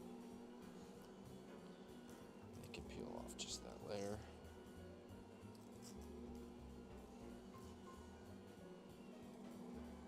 Oh yeah, we're rendering liquid pretty good. All right, that's fine. You know, we do have a very good base of, you know, caramelized onions. So it's probably not that big a deal that we started rendering liquid. In the video, the dude just starts, he just adds all the onions after he adds the liquid. And I'm like, what are you doing? You gotta caramelize those onions. Maybe because he doesn't want to be French, I don't know. It was an Italian guy.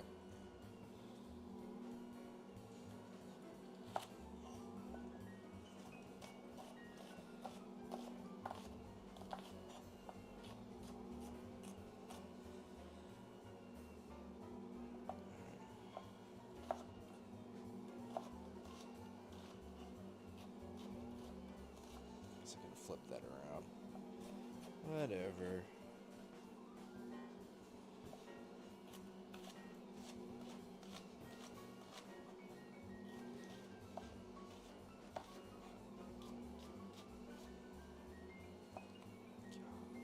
Kya.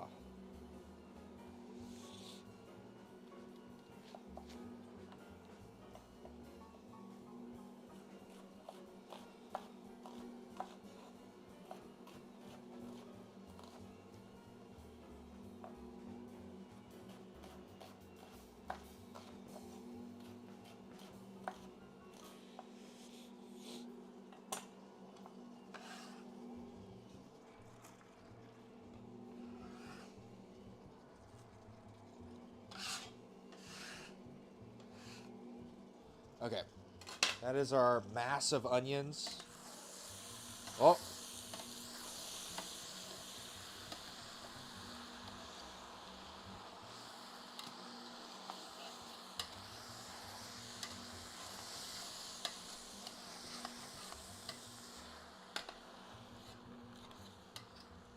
Hell yeah, this is looking, it's gonna be really good. Get some nice, beautiful fond.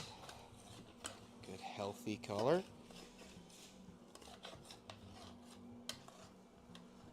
Just gonna keep going in with the vinegar and the wine.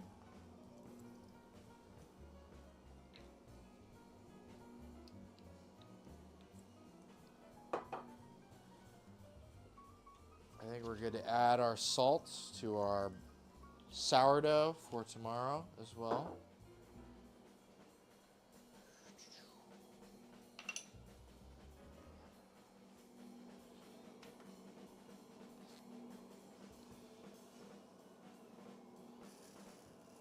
So like 8.5. Too much. Maybe I should be doing this with salt more often. So just blow past it. Okay. That's fine. We can use the salt for the salt dish. Past it again. God, I'm such a fucking idiot. You think I would have learned. Salt will not go to waste. It's okay. 9.5. That's still too much. Jesus Christ. Come on.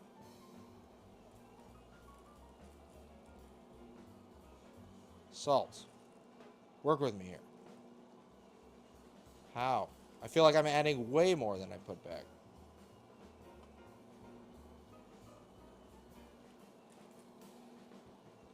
Okay, 8.5.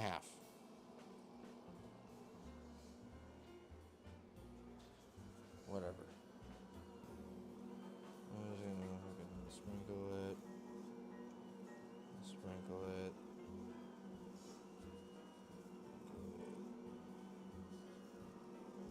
Alright, cool. Onion in. Cool. Dun dun.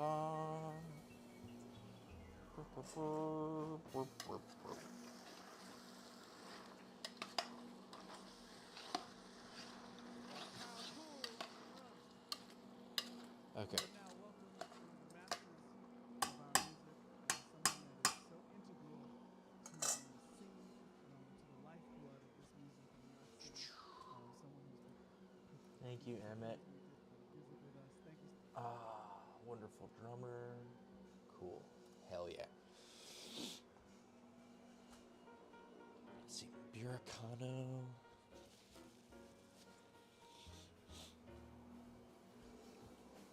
No, I gotta go.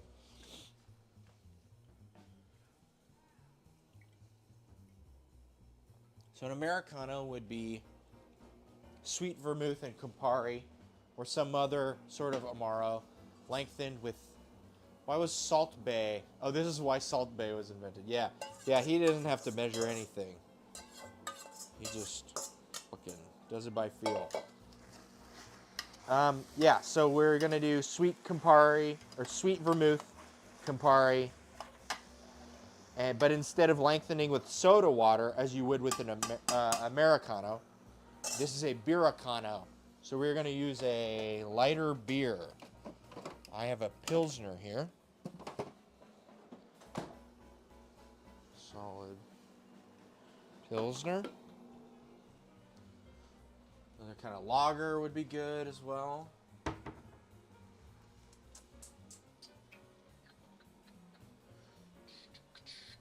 You know what? I got a cooler glass.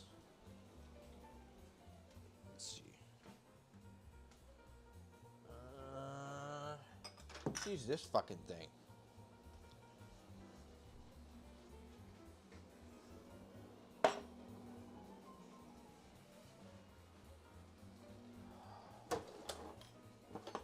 There's the whole cocktail cutting board thing. That's all back there. Start with an ounce. Oh. An Americano has soda / sparkling water. It does. The Italian Americano.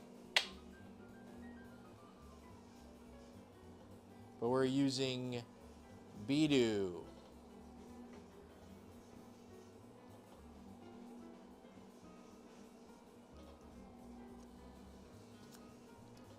So I have some Cochi Americano. See, here we go. I can see the Americano.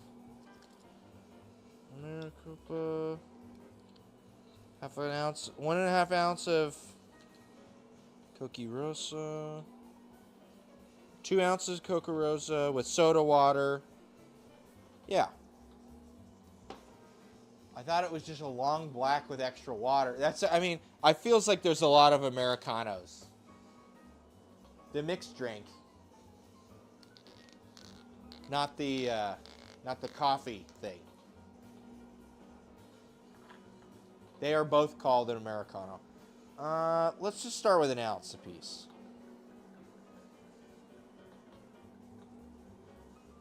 See how we feel about it.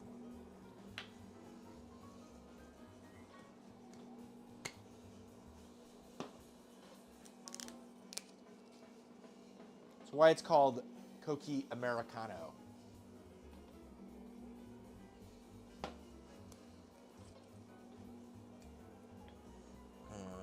And an ounce of Campari.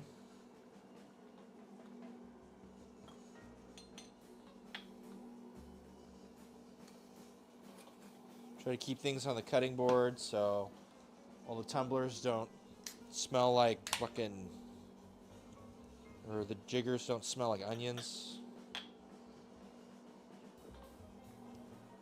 It's a nice neutral.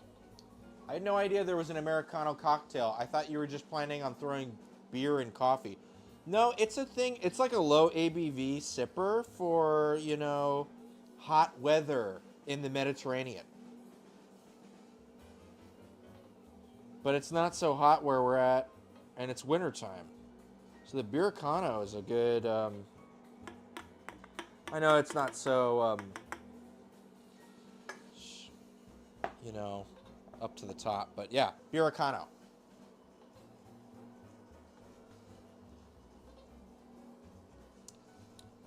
Really nice. I fucking like these a lot. These were a big hit last time. It kind of makes me think, if you like hoppier, kind of more bitter beers, we use a less bitter beer, and then we get to add the bitterance that we would prefer. right? Which end up being Campari. So we got to make it, instead of bitter with hops, it's bitter with Campari. And it's just like a lightly sweetened, you know, good bitter beer. Okay. I'm going to turn the heat down, because we are approaching being done with this and causing some, you know, burnage. Don't want that. We don't want to pour Campari in this either. I met this man Some more wine. when he was Gotta skip wee lad. forward for Emmett. Okay. And this is looking muy tight. Okay, cool. Hell yeah. Wonk. Let's grab our container. No, Americano is a thing.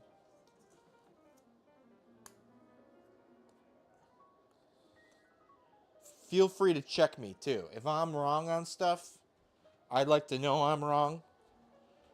And then, you know, we can move on. I don't care about being wrong, as long as it gets pointed out.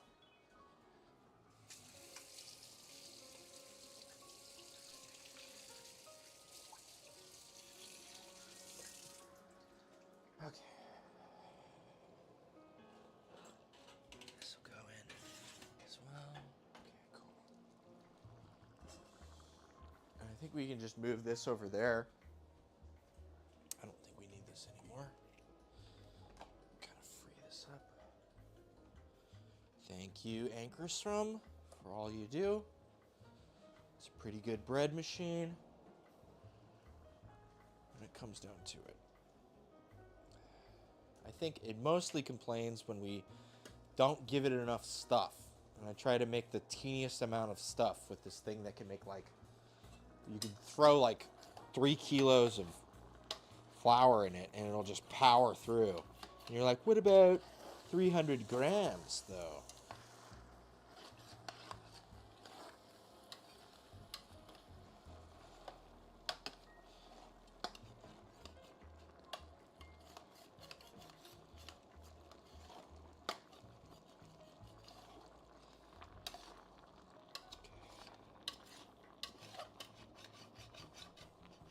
Okay. Fond has been adequately scraped. I think this has all been like cooked pretty well too, so we should be able to lengthen this out with our wine and stock. You know what I need to be doing? I need to be drinking fucking water.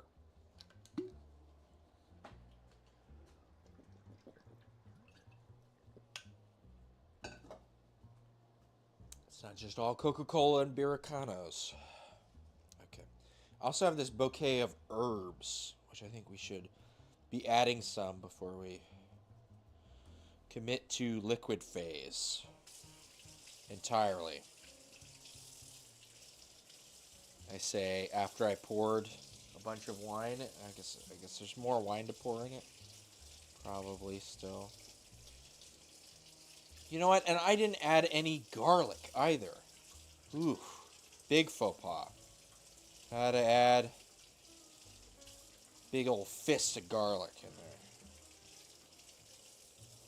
Sorry.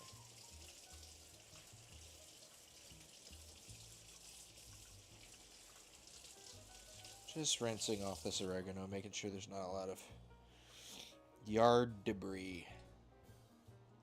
It's fuzzy, so it likes to pick up stuff. Alright. I'm going to go with thyme. Some of this might get folded in the bread, too. Which is good. Oh, yeah. Maybe I should be confying more garlic, too. That'd be a good one.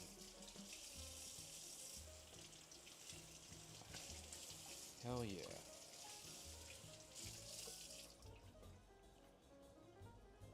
I think an ounce apiece of the sweet vermouth and Campari is enough, for sure.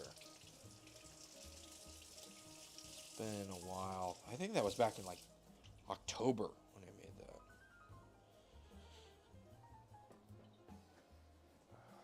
Okay, chunk.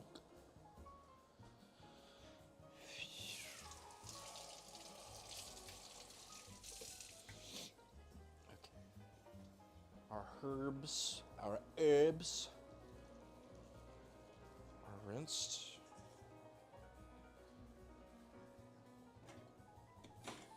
Okay. And garlic. Do you want to peel garlic?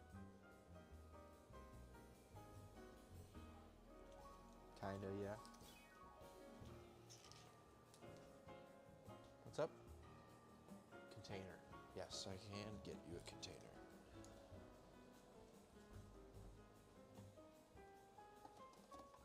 Producer has agreed to peel garlic for the low, low price of one ragu genovese.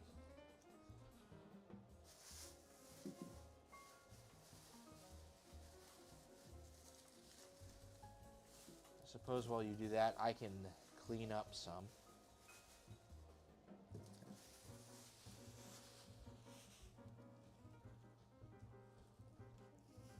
there's a bag and container.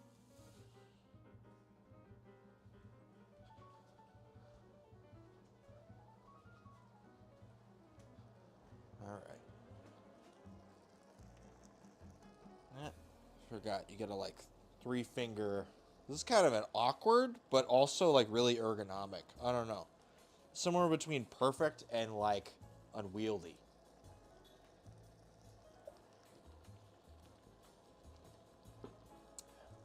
Okay.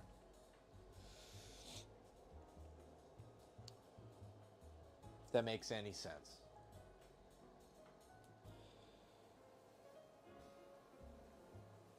Also might need to hold off on using fresh oregano for a while. Because we are in the spot just before it's starting to grow more. And I've been picking at this thing, and there's not a lot more stems that I can be picking from this oregano. So I might just need some time to recover from my constant pestering.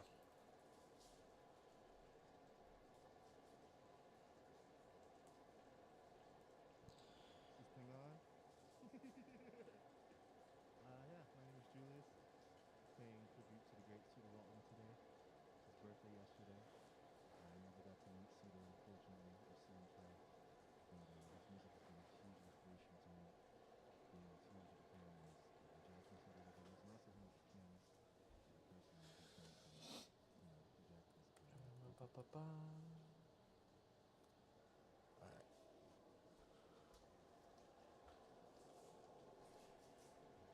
And then I think we'll save these for the bread. And we might do the confit garlic with the, this herbaceous trio here.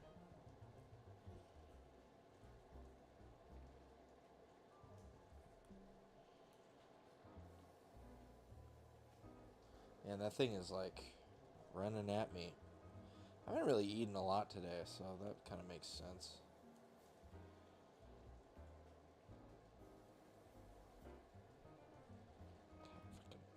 Get out of here.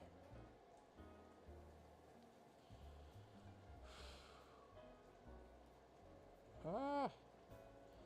I hate when the stems break off, but it's got all the stuff you want on it, right?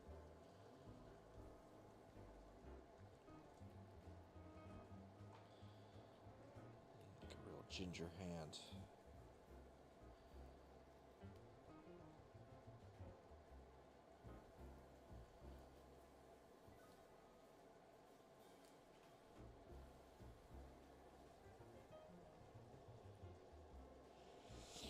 I was thinking a lot more time because we've got beef, right?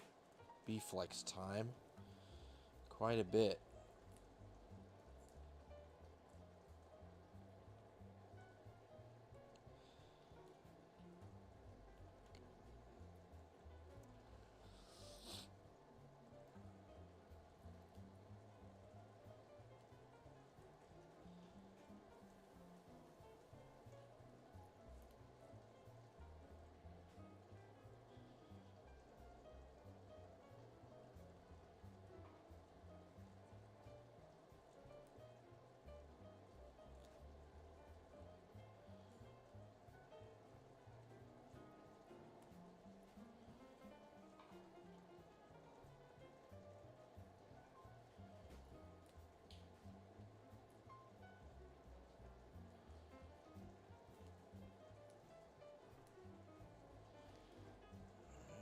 the stem's coming with. It's fine. I think when these cook down, they're very light in terms of texture, relatively. Right, a lot lighter than that is.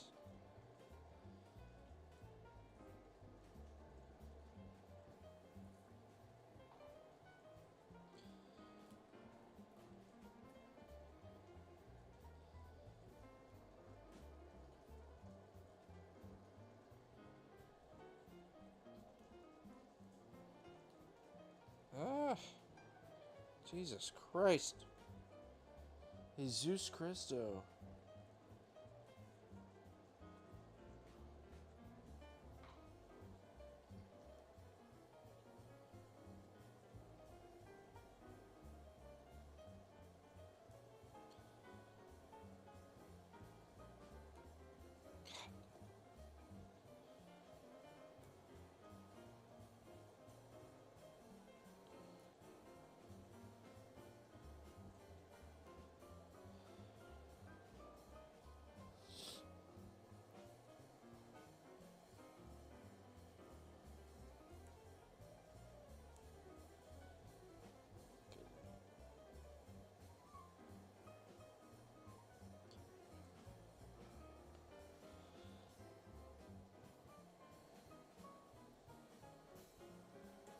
Just trying to judge this.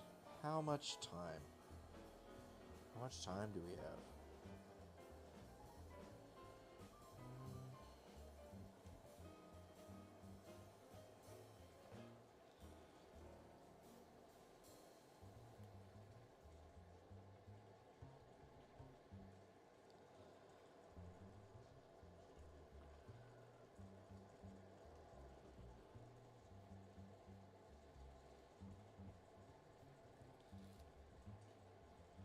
I feel like we still need more. You know what I mean? I don't know.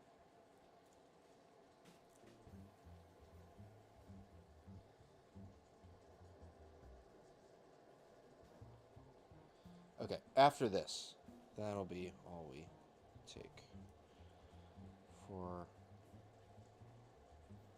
our ragu. Which I should also be checking because it's been sticking a lot. I did turn the heat down, but yeah, yep, and that's why we check. Just gonna give this a turn. Oh, and there goes the camera. All right, I got it.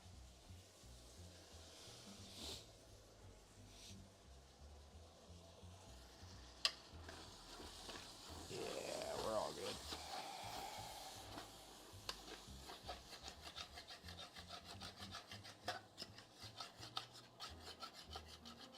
If anyone's wondering why I'm fiddling around with this, I just like to add all the herbs before we go full liquid, because it allows the oil to get in with the herbs. Because most of these herbs have like these compounds that are so flavorful. They're oil based, right? And if we move into a water dominated kind of method of cooking, all the stuff kind of stays, on its own where it's at, instead of if we add all of the herbs, we get a chance to, get all of those oil soluble compounds into the general oil of the dish. So it gets a much better, kind of exposure.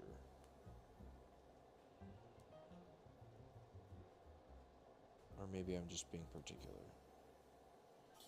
But blooming spices is important. And I'm sure they took their time to try to do that as best they could, if this was all they had, right? You gotta cherish all the ingredients.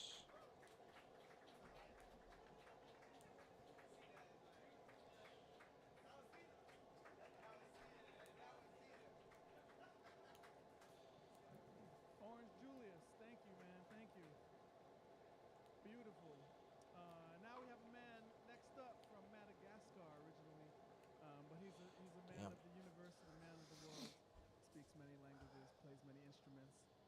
Wonderful. Yeah, it's kind of a variety stream. Interesting.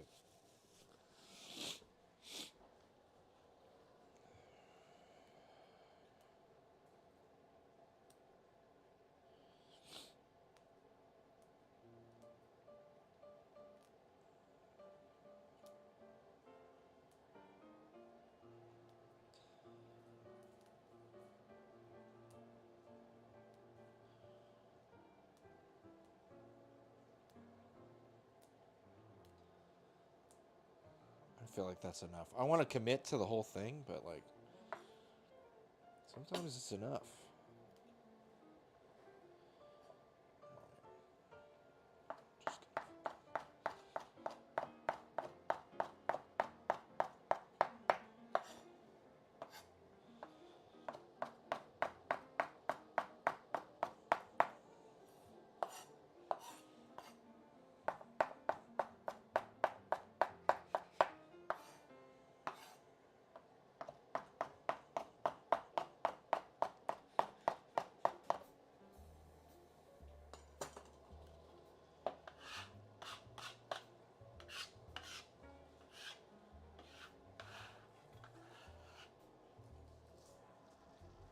Hell yeah, that looks good.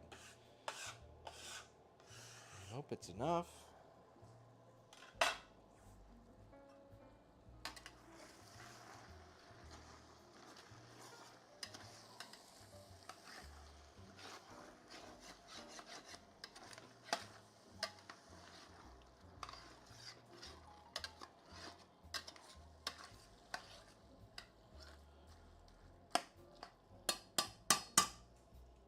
There's more if we need to add more.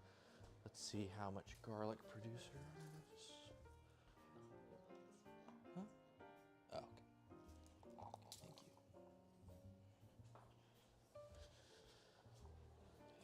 Here's the garlic thus far. I think this is pretty good for the soup. Or I guess it's not soup. Ragu.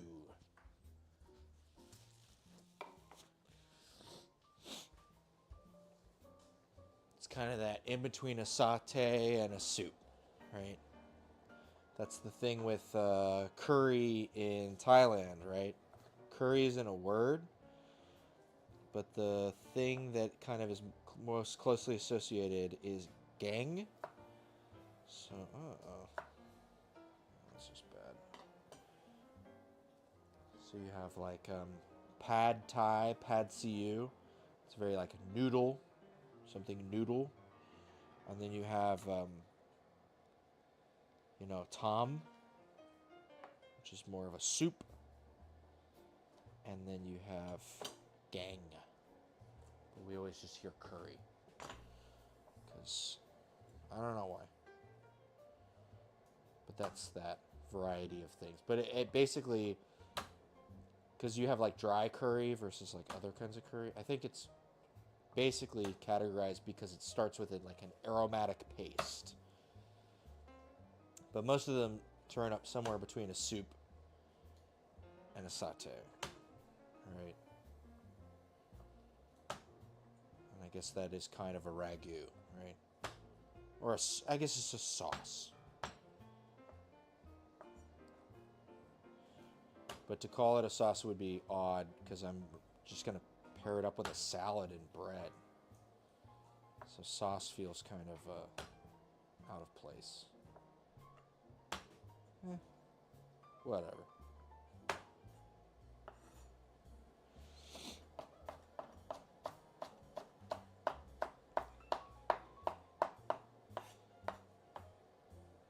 So we just kind of smash it, give it a once over, twice over.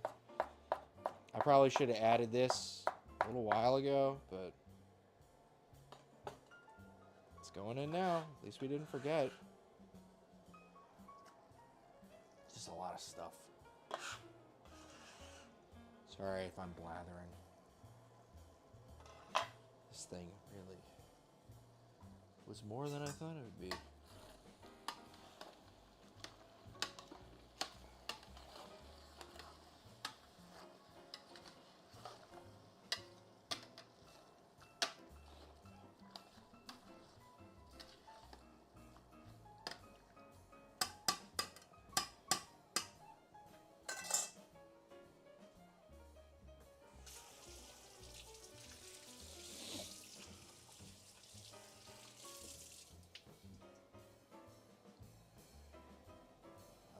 awesome.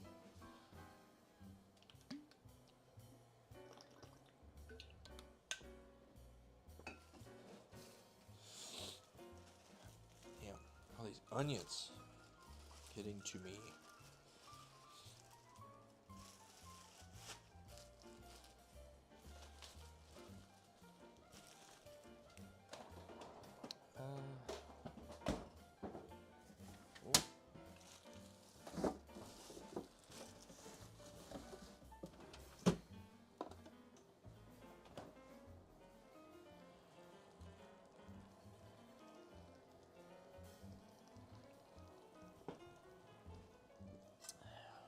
Yummy.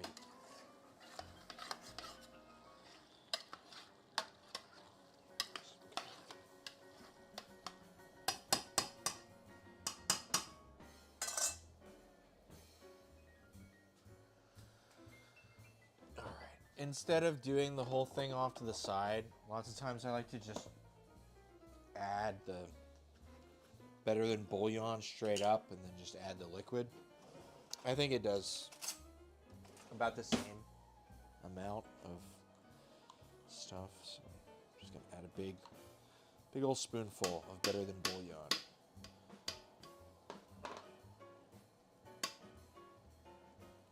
Hell yeah.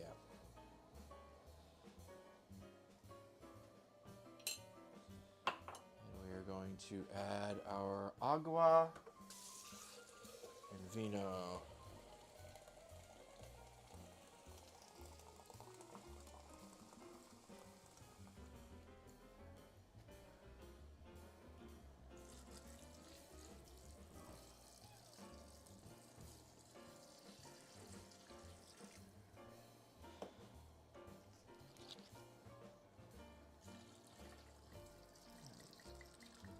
Wine.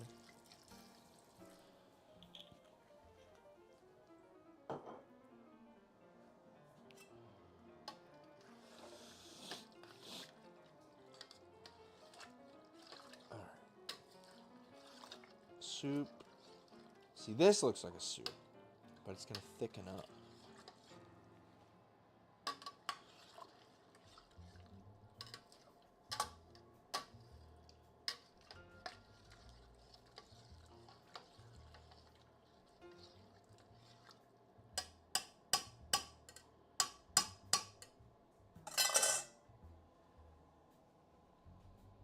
Am I missing something?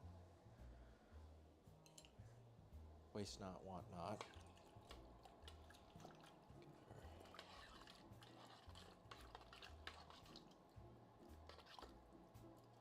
There we go. That's a clean spoon.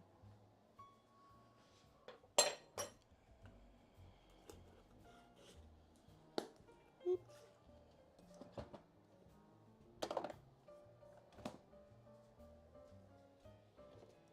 Switch headphones.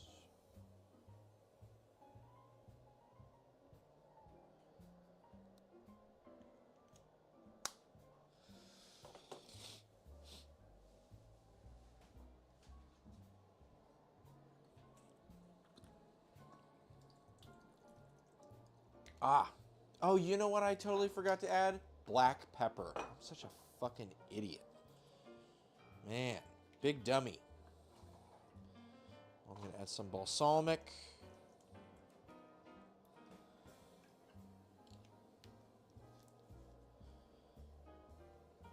And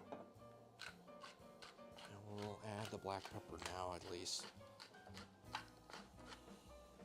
Turned up the heat so we can get it back to like at least a simmer.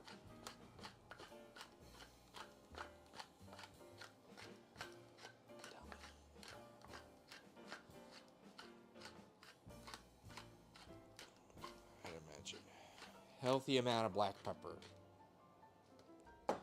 Right, northern Italy. Black pepper, yes sir.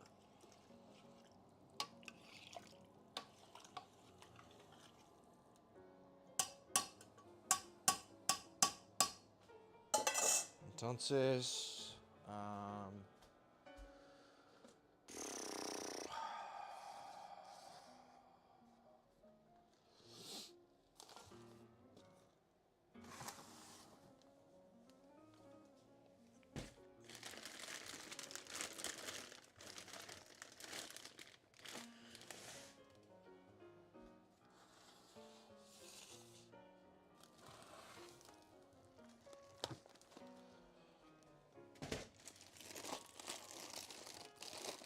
there.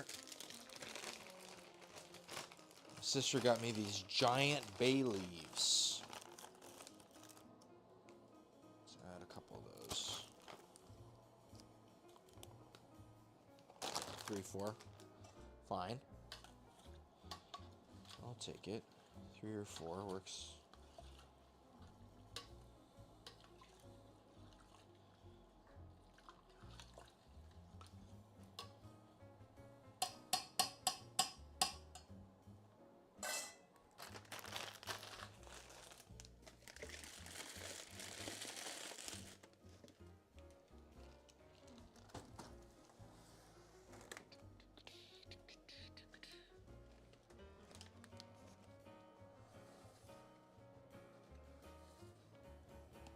The juggling is real. Okay, cool. Because there's this bacon. Bacon.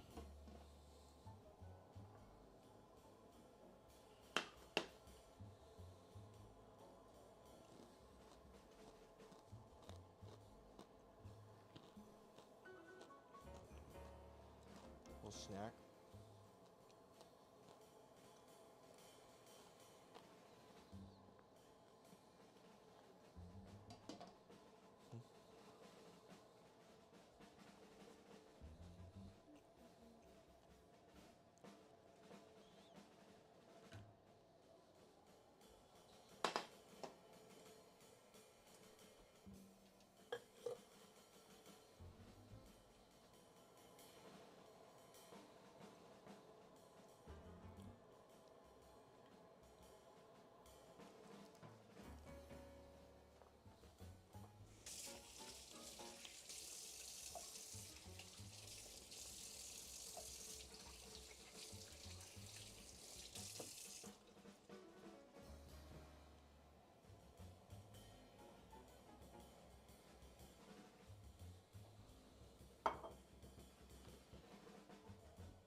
back out here. Now, how about Kyle Poole? What did that happen?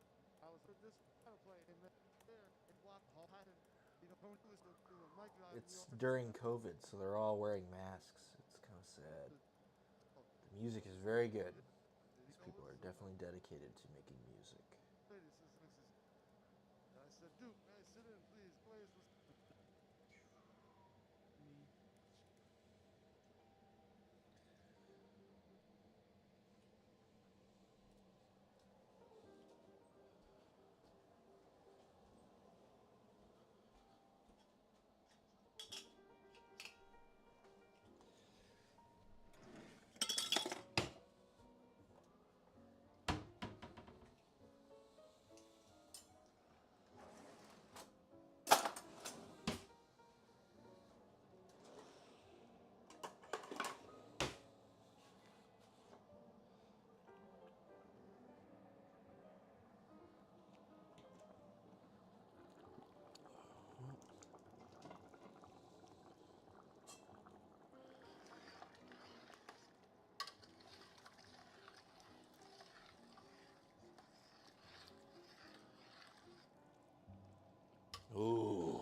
space here. We're going to start using these burners a bit more.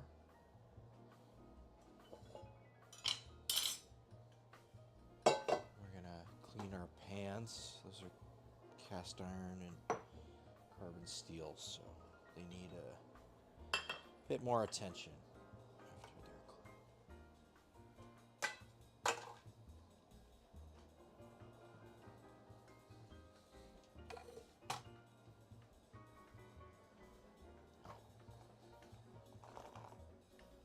This is the rest of the garlic? Cool. Yeah, it doesn't. Would you like to peel more? Yeah, okay. This is gonna go in 2 loaves of bread, and also I need a little more for salad.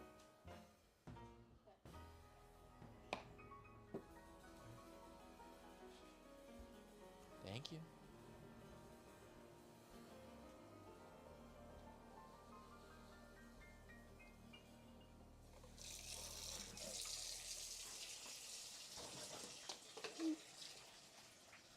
Whoop.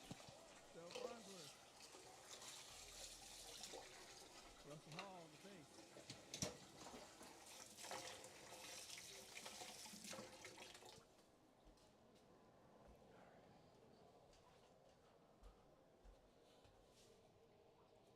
Joe Farnsworth says it's time for firm roots.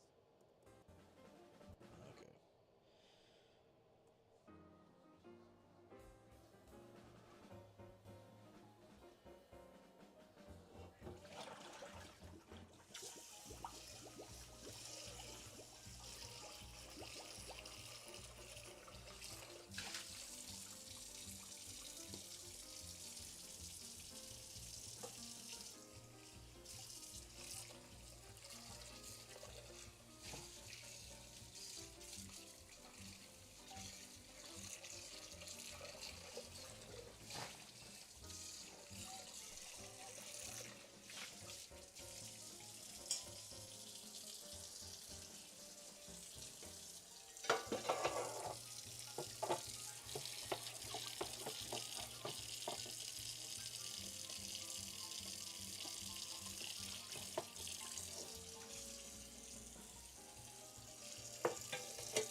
I've gotten pretty decent at taking care of the cast iron, but trying to break in this carbon steel. I never had a carbon steel pan before. It's kind of interesting. Similar, a little different.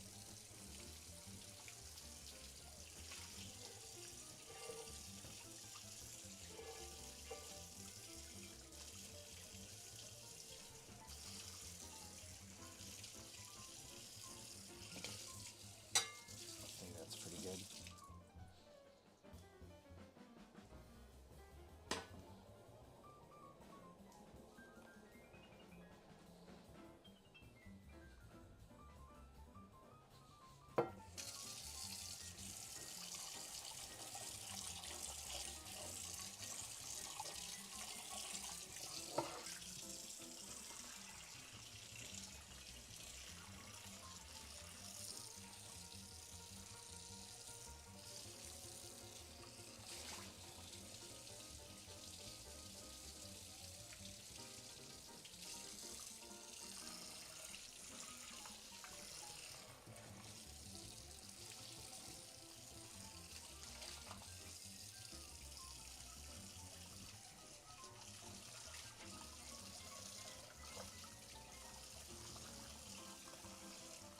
Nice.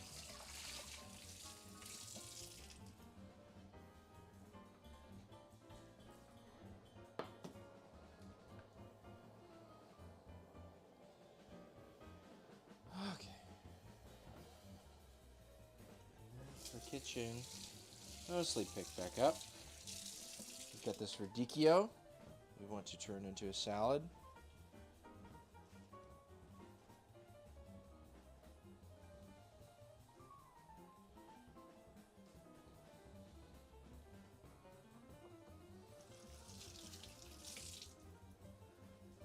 check on our bread though. Okay, it's looking pretty good. That is, I'm gonna say not quite doubled in size. I've been cooking now for almost 3 hours. I think I'm gonna take maybe 10 or 15 minutes.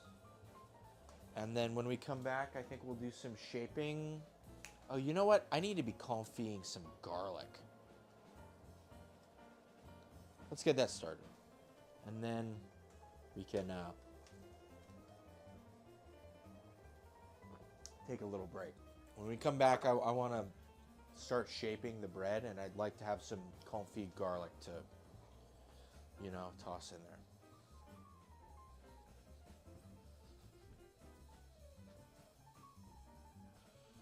I'm gonna steal all this.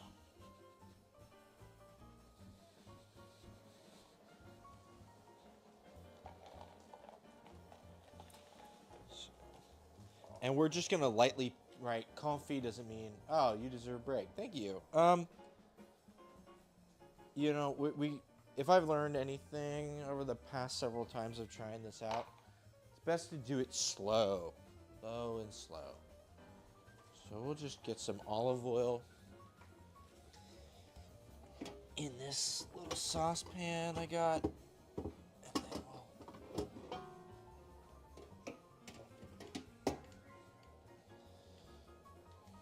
just enough to cover. Just a quick eyeball inspection. Cool. I want a work break. Don't we all? Okay. And we'll reuse this for more garlic later, probably. I just want to get this to confit so we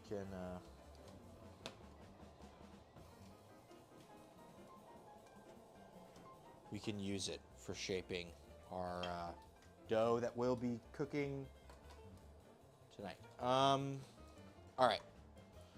I'll be back in 10 or 15 minutes. Thank you for your patience. Be right back. Oh!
Yo, here we are. We're back.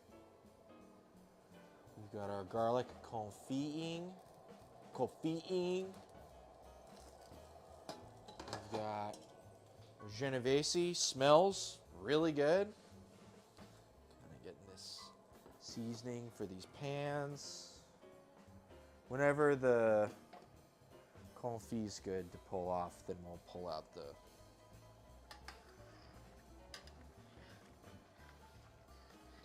other bread, do the shaping session. Put it in for another, hour or so. And a panettone. Panato. I got one of those. Oh, it's the garlic. The garlic like hisses and screeches. Forgot about that part. I thought I had like something on.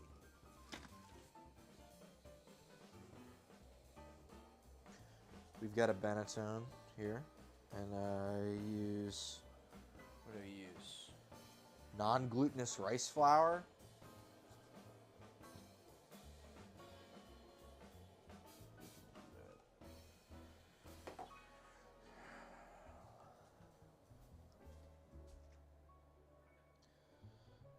Where the fuck is that rice flour? It's around here somewhere.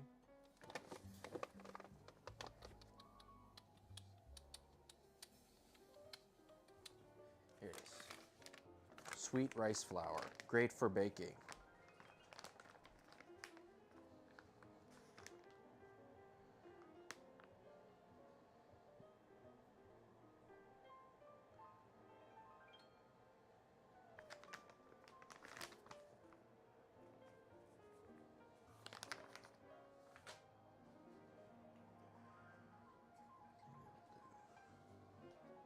Maybe we'll do some room temp white wine. How about that?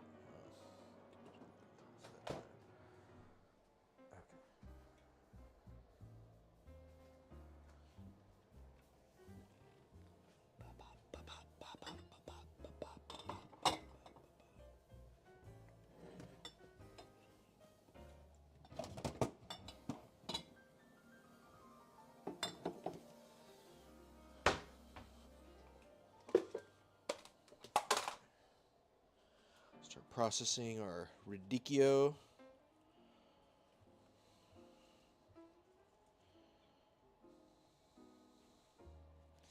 I've never really, I'm unsure. A bit unsure, anyway.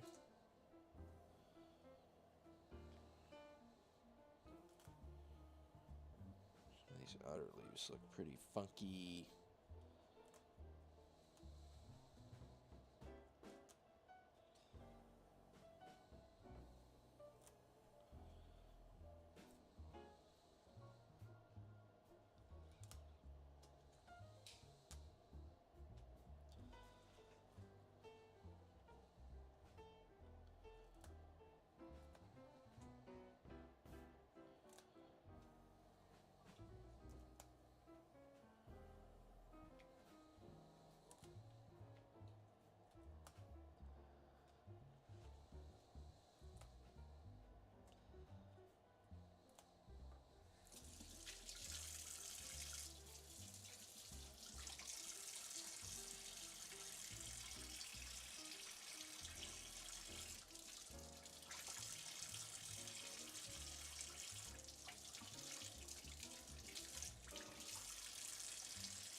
I'm like, do I use like some of these outer leaves that look kind of shitty? Am I being wasteful as a farmer for having, or a gardener rather, growing these leaves but throwing them away?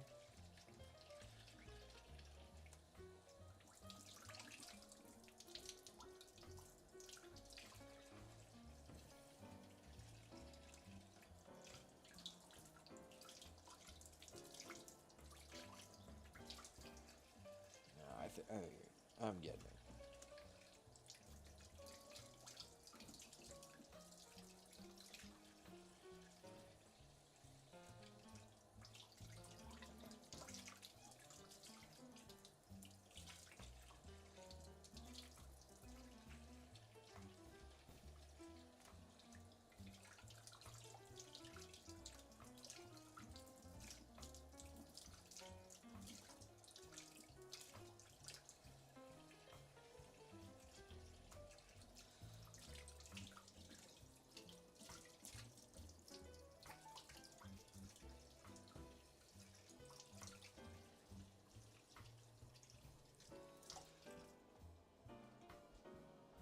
How's our garlic looking? More heat. I cut the heat too soon.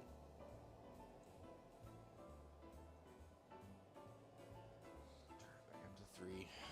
See how it fares.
Really gotta wash in every individual leaf. There's like stuff on all of them.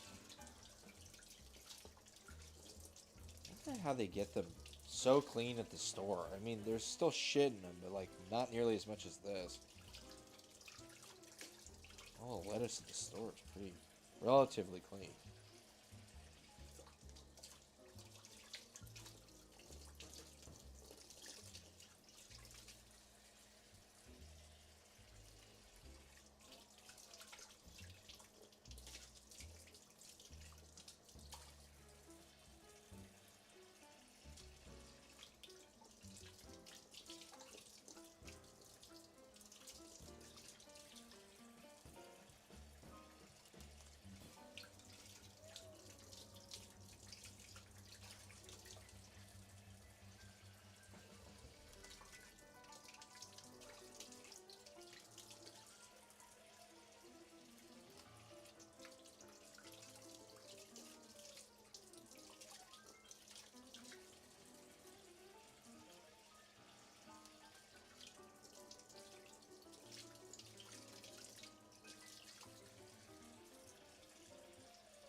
So radicchio is like a variety of chicory,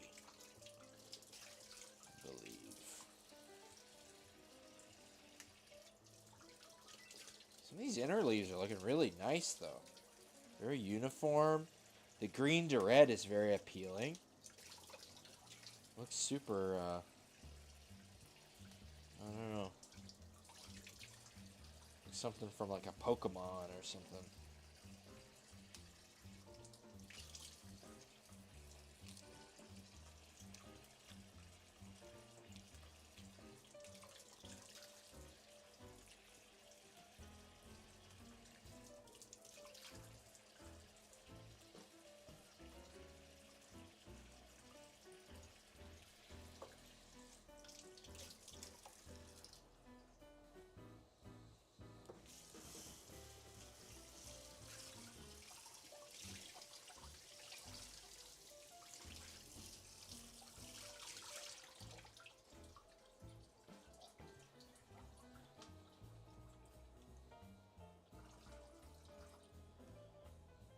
See what I mean though? Like, look at this leaf.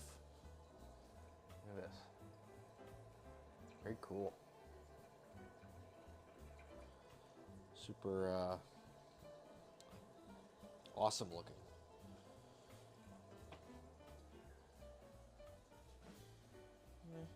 That's fine.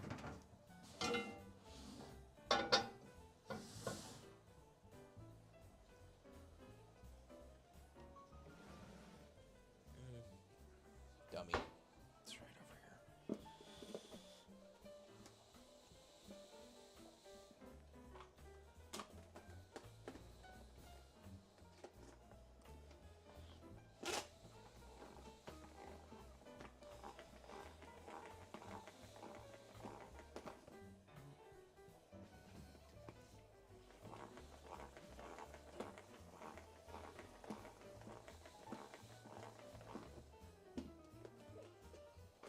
Oh, I want to do that.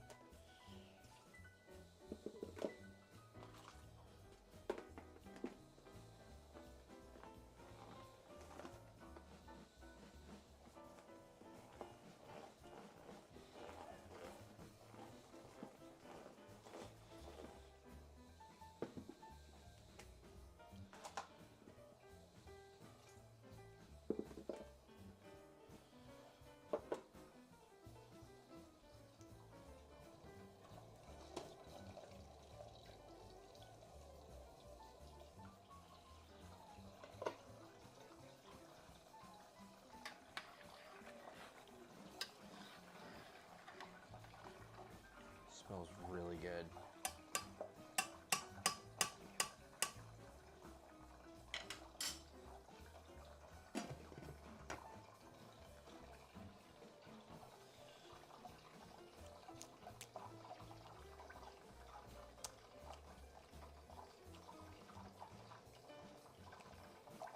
It's kind of fuzzy.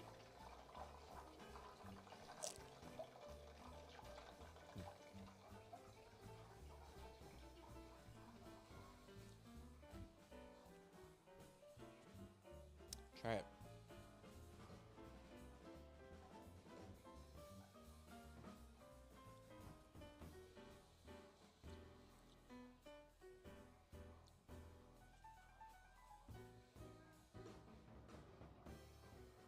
Kind of lightly bitter. Not bad.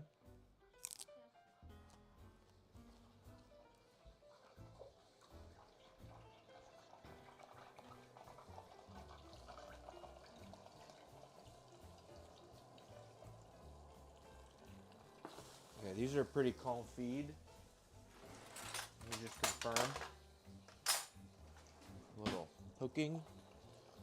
Yeah, these are pretty like jellified. Okay, cool.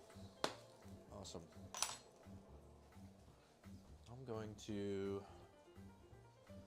put it in a little ramekin. How about that?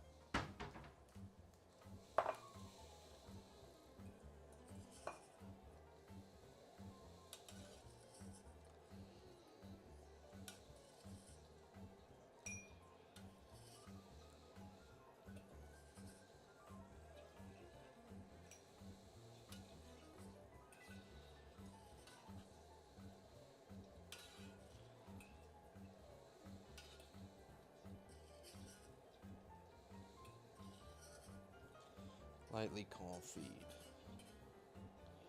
Fine.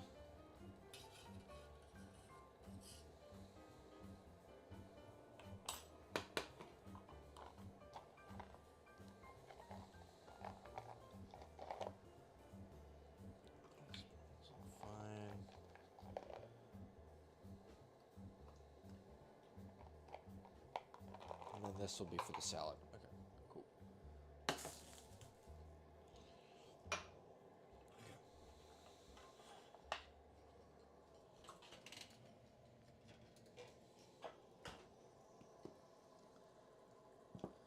This is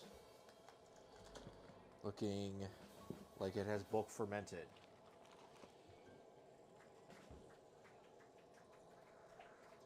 Definitely. Womp, womp, womp, womp. Wow. Well, we're approaching that time. It's Julius Rodriguez.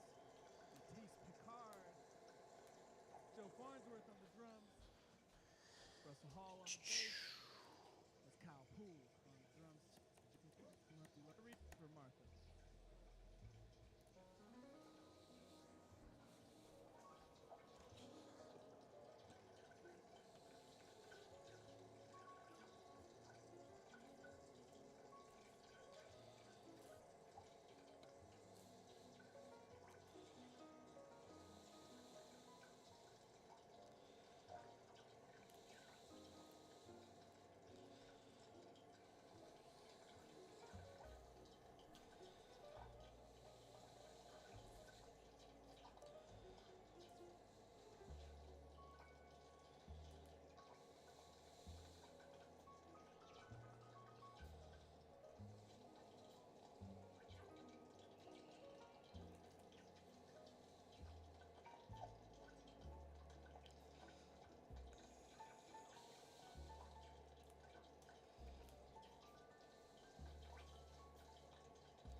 Whatever. Come on. Just come off. Don't break apart. Like that.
Container.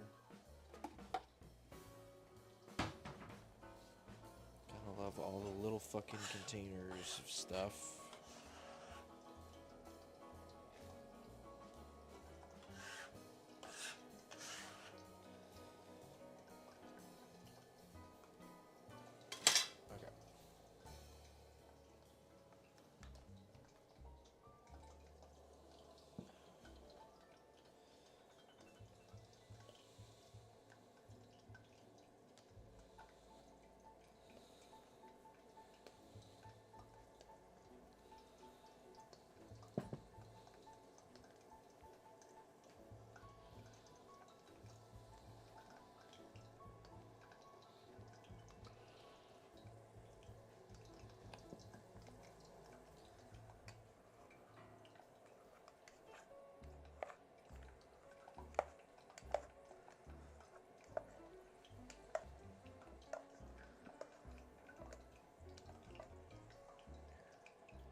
push and pull sort of technique. Am I just fucking this up? Do I need to be just dusting this? Just doing it that way. Maybe I just need to dust the shit out of the fucking surface. And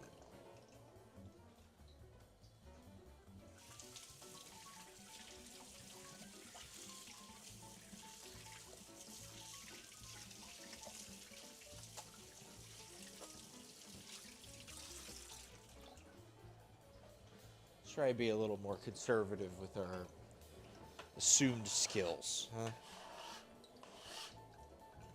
That's good. That's all good. You can keep that. Okay. Let's dust the surface. I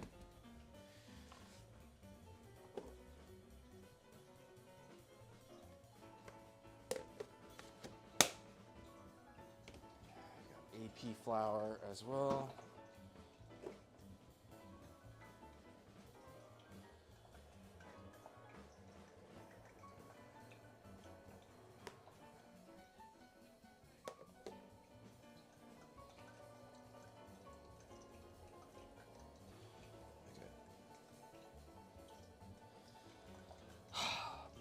Okay, let's try this again.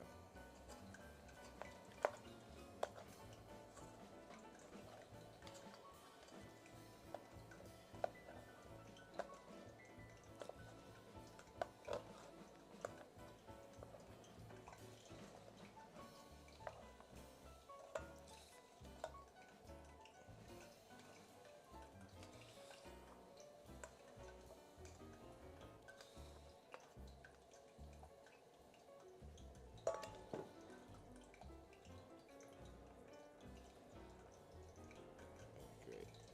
Already on me.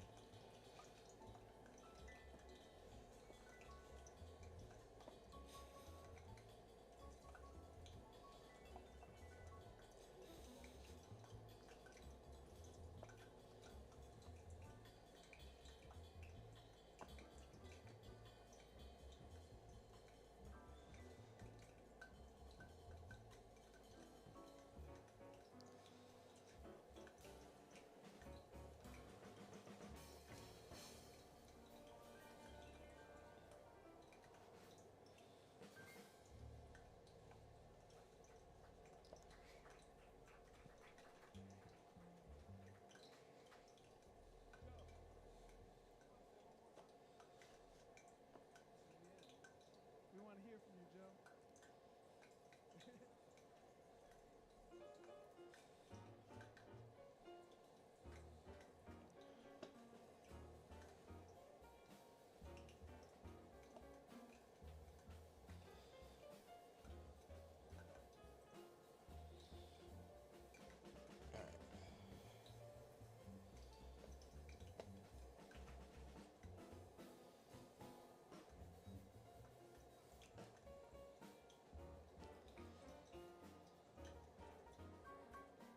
Just gonna pizza this out.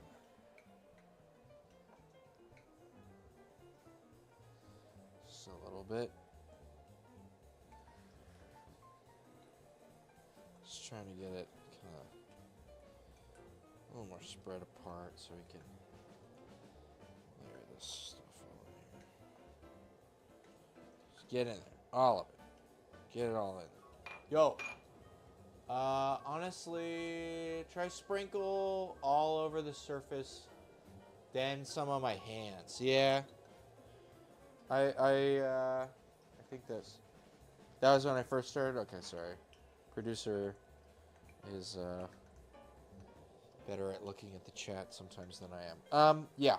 I think we got it. Thank you.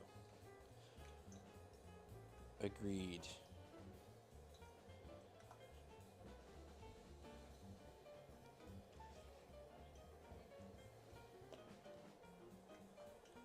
Sorry, what? Yeah, for sure.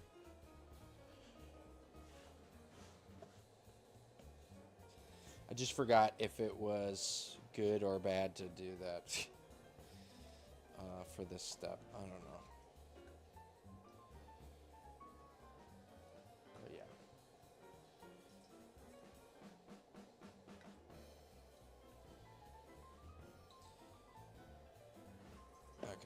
I think this is a good loaf. I feel the garlic in there. Ooh. It's going to be really good. Okay, and then we're going to sprinkle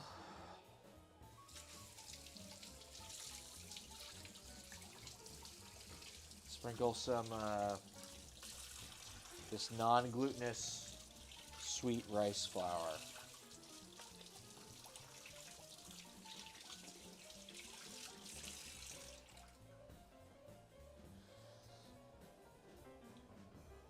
It's okay, haha. I heard your cry of frustration and decided I could do with a distraction from work. Yeah, it's just, I don't know. I feel like all of the elements are there for a good loaf of bread. I just never get to a good loaf of bread. I don't know. So we're sprinkling a little bit of this rice flour. I think helps it not stick so much.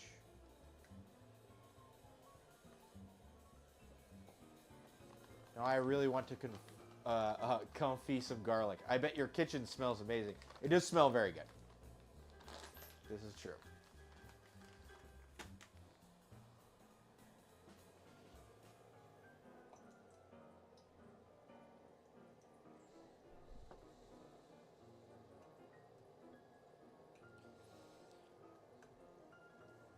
I'm just going to cover this in. Screw it. Let's use this thing.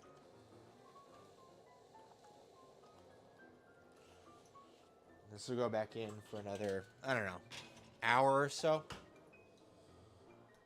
Baking gets me so frustrated, but I'm the worst with pastries. I cannot. I get you. Baking is hard.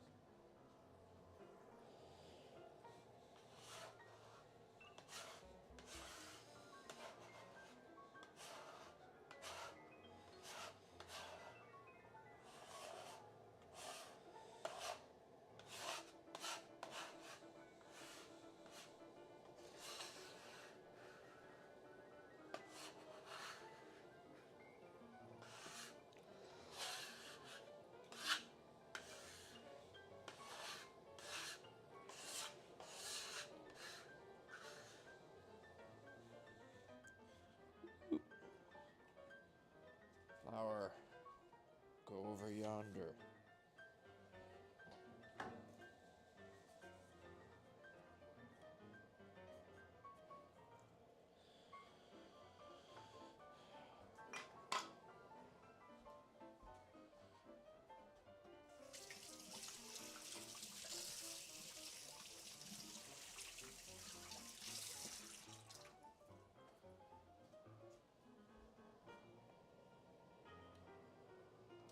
Another bannable. Get out of here. Get out of here, chatter. Fake robot. I'll make you go away. I literally can never remember. The mod thing? Is it the mod thing? Wow. Well, it's gone now. So.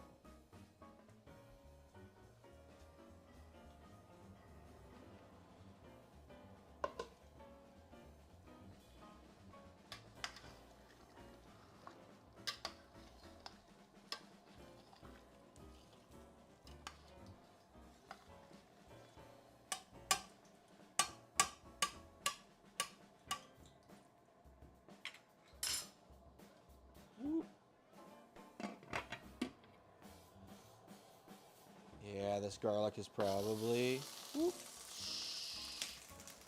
mostly in the confit state. You gotta be careful, because sometimes it can get like, you can remove too much of the water and it gets like it wants to be hard.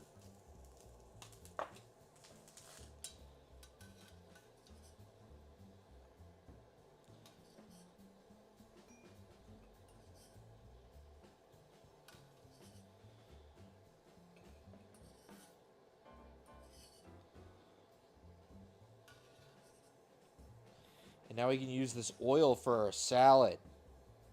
Fucking smart. Ladies and gentlemen,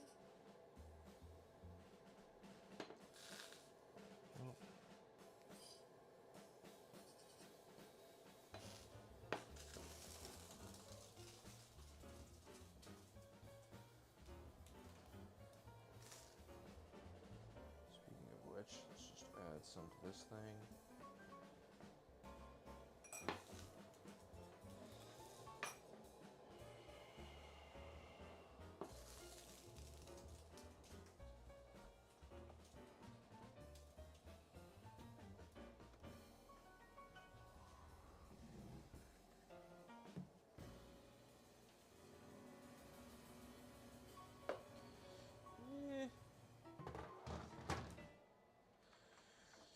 thank you very much. That's Joe Farnsworth on the drums, Russell Hall on the bass, Kyle Poole on the drums. Kind of been feeling with the salads lately where you make a dry mix and then you make the wet mix and then you just mix it together when it's time to mix. Anything you want to donate goes directly to the band. We'd say PayPal, Alright. Venmo, and Cash App, and Bitcoin, all that stuff. Mod then, the one that looks like the sword and the shield, then you can ban them, otherwise just click delete from chat. Yeah, see, I've been clicking, maybe you need to click on, oh, you need to click in Twitch. We bid you farewell. No? Once again, Joe I'm Farnsworth on, on the drums. Thank you all yeah, so much, I and click we'll see on you it, next week. and it doesn't like it. It doesn't do anything. There's the sword over here, and I click on that. Am I dumb? You click on the sword. No? You click on the name. And then you click on the circle with the cross through it. Okay. And you click on that. Okay, so click on the name. Yes, we got it. Woo! Band. Sorry. I'm always like fixated on this part of it, so I'm really bad at the other part. Sorry. Yeah, well, I was looking at it through OBS. Let me kind of look through OBS. Okay.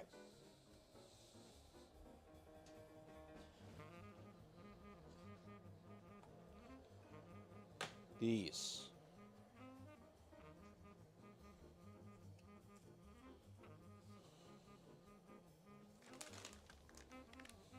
And these. I know it's a bit different when the icons look at. No, you needed to click on the name. There's like literally a thing that has like a sword, and I'm like, okay, so I click on this, and it does nothing. You have to click on the name, and then do a different kind of path of stuff. But it's fine. We got it. We got it all figured out.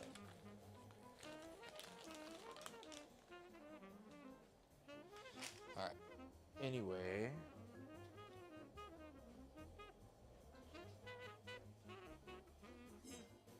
For our radicchio.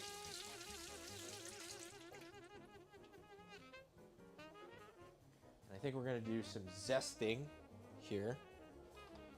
I'm not sure how much zesting we're going to do. We'll do a fair amount.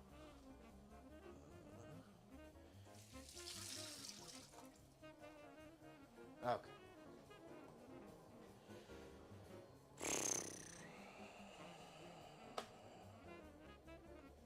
Okay. And this is what I was going to do earlier. Sorry, just kind of back and forth.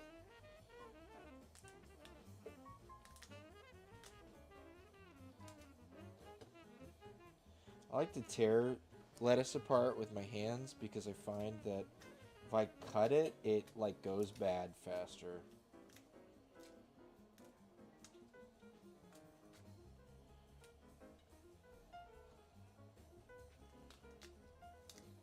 Although this kind of like tears in an interesting way. I might.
too, but I just like the sound.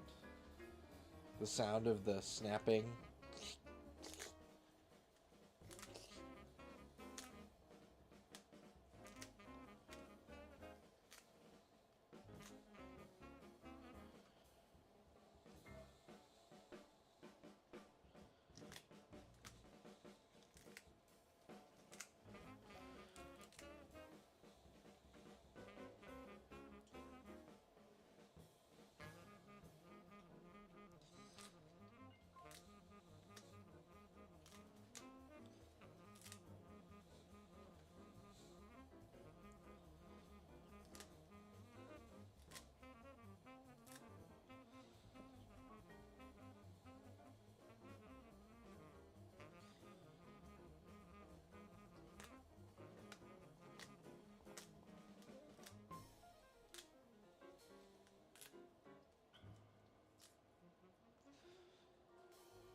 That's the great Ken Poplawski, for those of you just tuning in.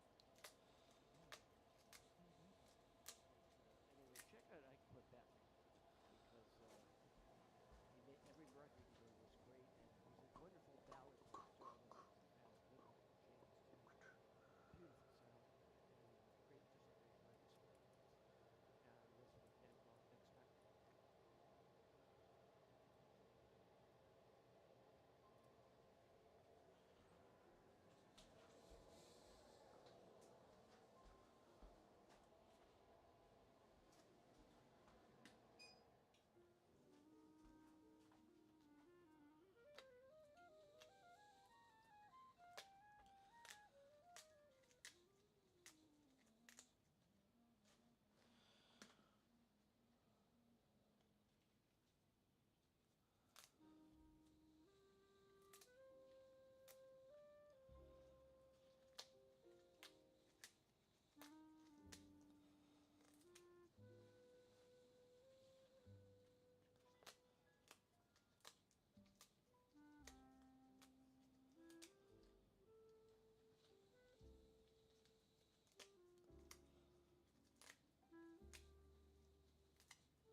I'm gonna give these ones on the bottom another quick toss here.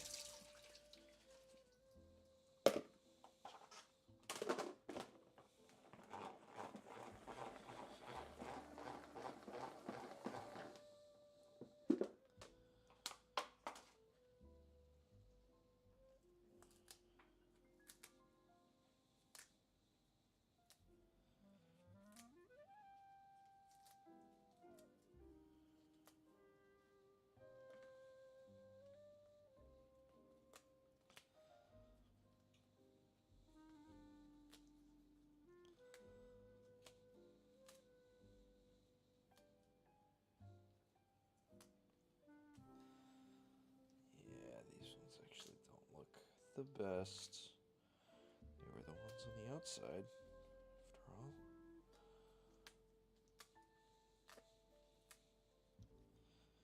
That's fine.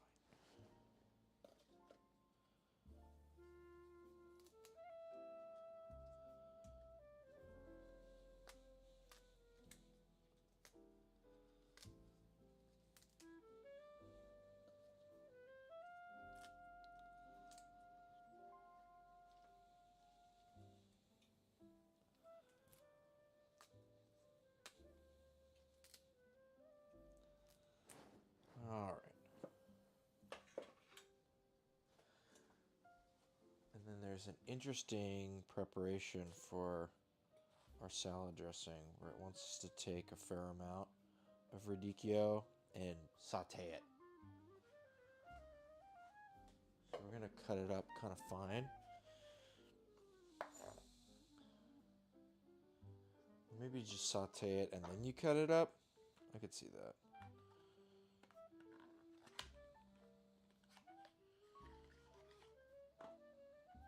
And then I got a tin of sardines. So we're gonna use some of these as well. So let's just get the pan kind of going, and we'll saute up some of our radicchio. This is a heartier green. Can take a bit of braise.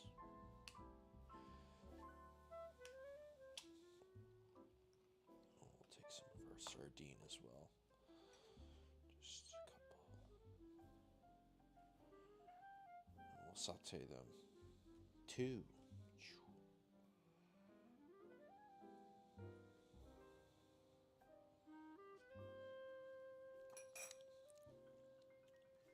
Yummy.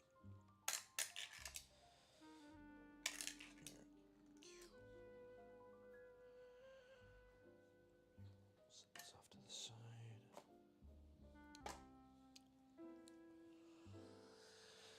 Okay, and then I was gonna make a little.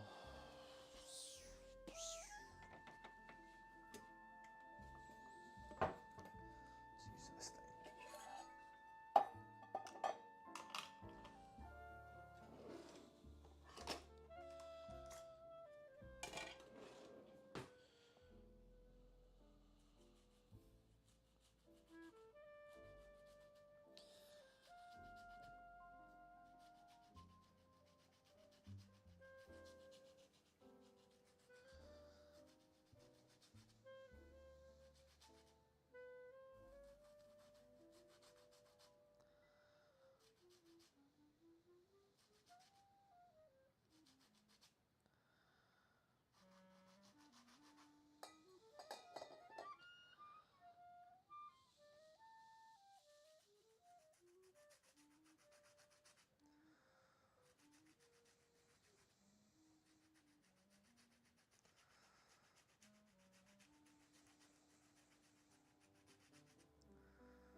Thank you, Ken. Excuse me while I go in the corner and weep for 5 minutes. That is a great song, though, right? Beautiful. Yeah. Thanks for bringing all these new tunes to Oh, us. thanks for playing them so beautifully. And it's one of those songs where you think like there's no logical reason for that factor. And a hit record for some vocalist, thinking of which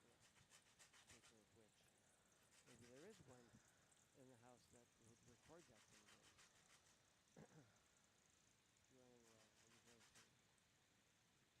Joanne, are you going to? Oh well, it is an honor for me to be working with this great vocalist.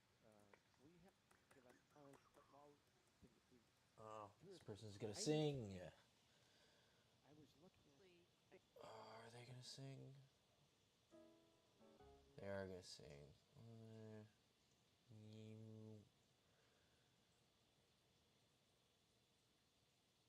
Next song. Oh no, is it all singing?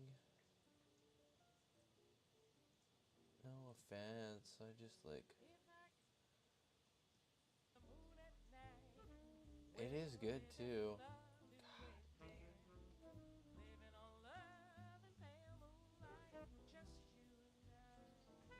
I can't.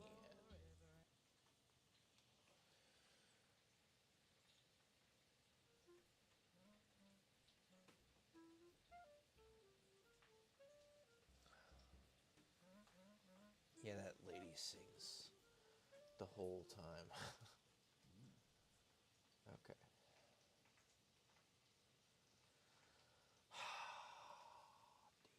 Damn it. Sorry.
citrus juicer is not clean. Uh-oh.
Wee, wee, wee.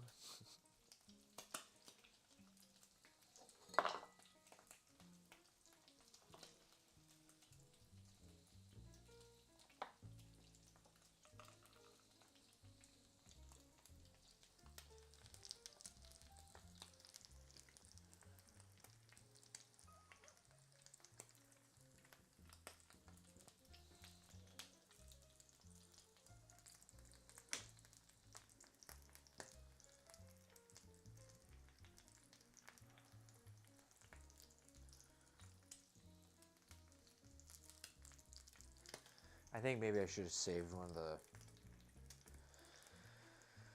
shallots for the salad. That would have been a good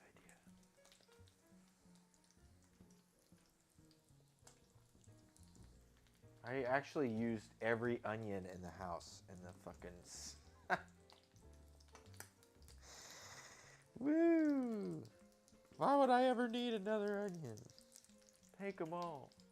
Oh, wait, no. I still have onion over there. It's hiding. Thank God.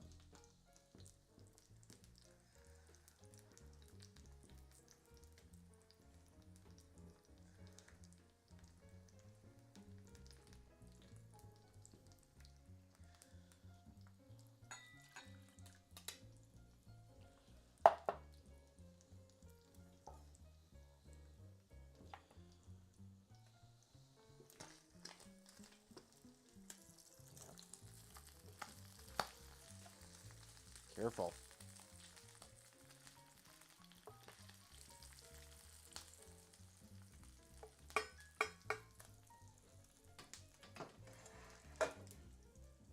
Just put that over there. Let that cool off. While we continue to zest and whatnot. You know, we'll keep the onion fresh because it's onion and not shallot. Maybe if it was a bit of shallot, I could saute that up too. I don't know why, but I just kind of feel that way about it. Sorry, some of these things drag on pretty long. I feel like I get a little spent. So, thank you for your patience. I hope it's enjoyable.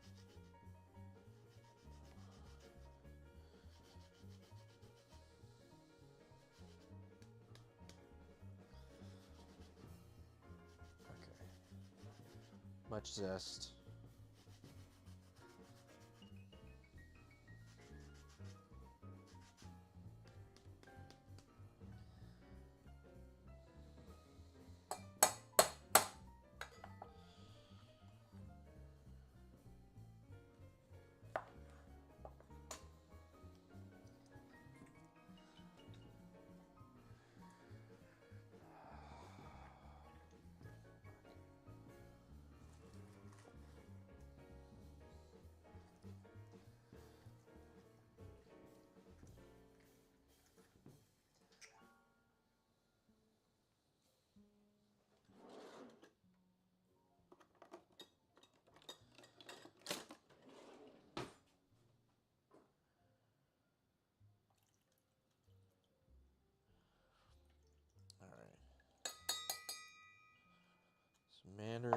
juice,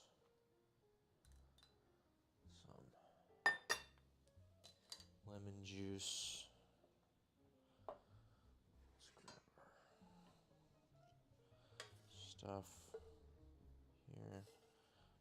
Just gonna huck it right up on the cutting board.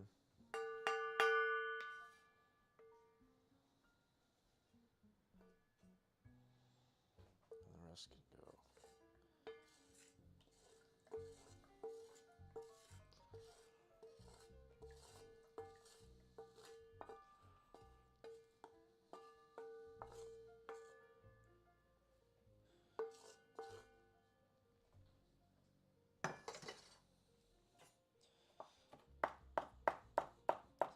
This is what he did in the video. He makes a lot of tasty food too, so we're just gonna go with it. Fuck it.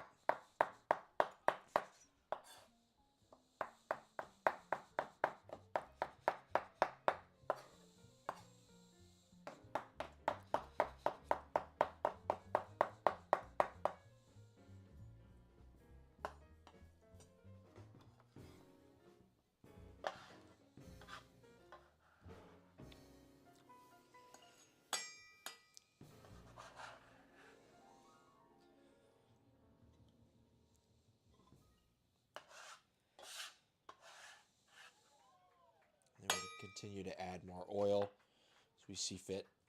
Welcome, Whether there. everyone. As we close in on this year, put your hands together for the great Kyle Poole on the drums. Incredible Mr. It's a pretty good, clean sardine flavor.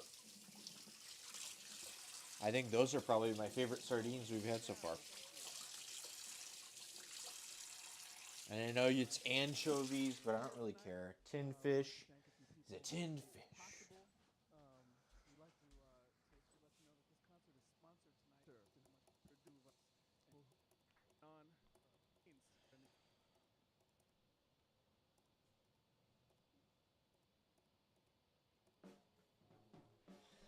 All right.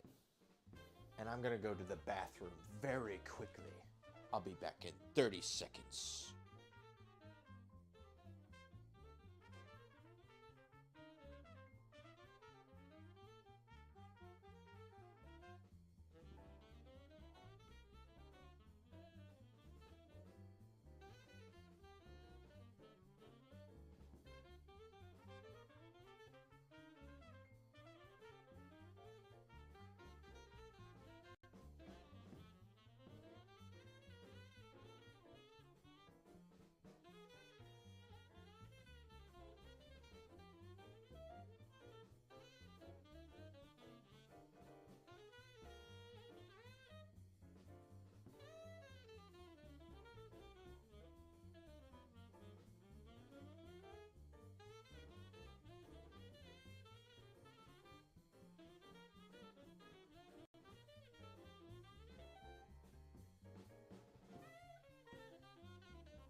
Hello.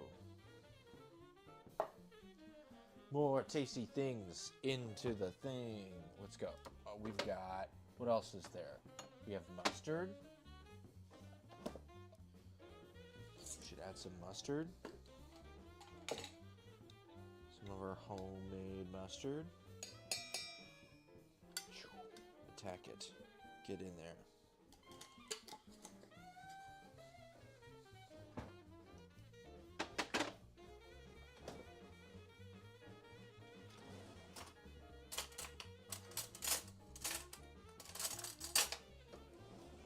Little spoon.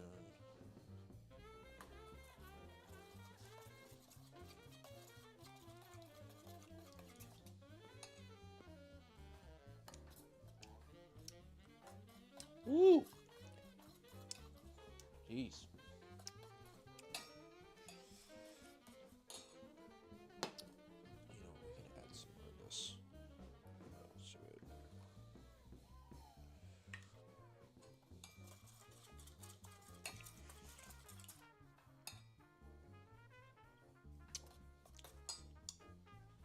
That was really good. Yummy.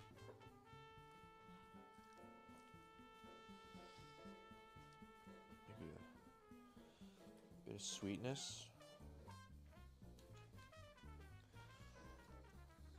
And a little bit of salt.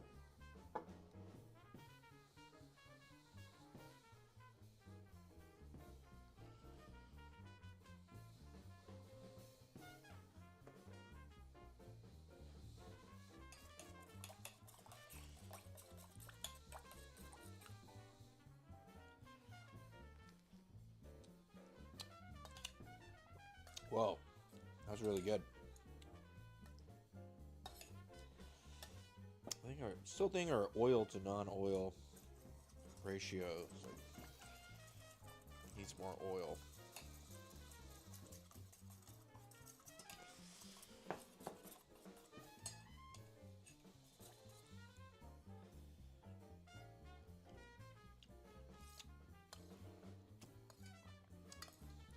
Hell yeah.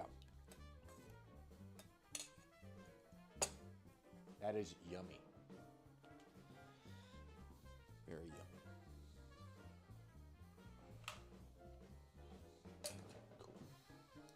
That's a thing.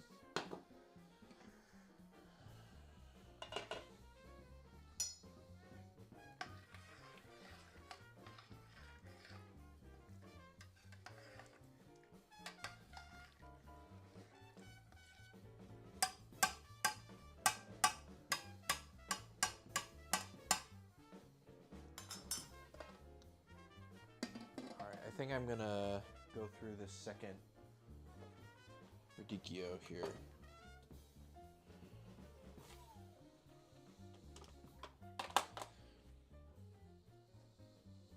Now that I kind of know what I'm working with.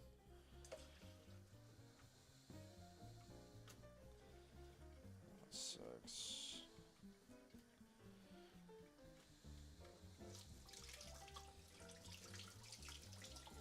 You better just wash and toss. Wash and rip and toss? I don't even know what I'm saying anymore. I'm sorry. Forgive me.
Capuchin swing.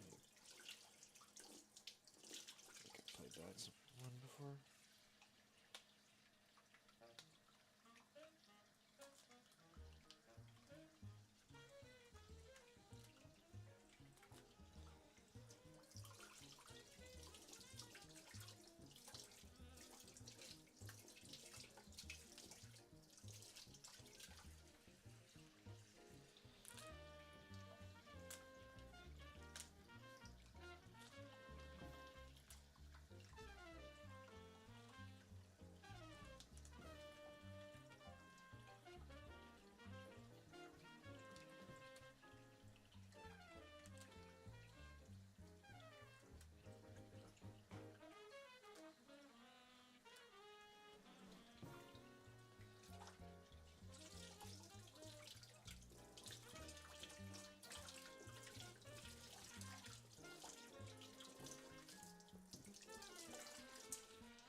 Thanks for the follow.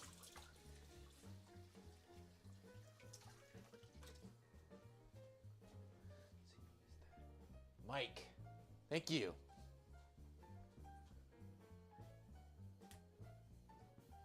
Sorry, I'm facing the opposite direction. Sometimes that is what is demanded.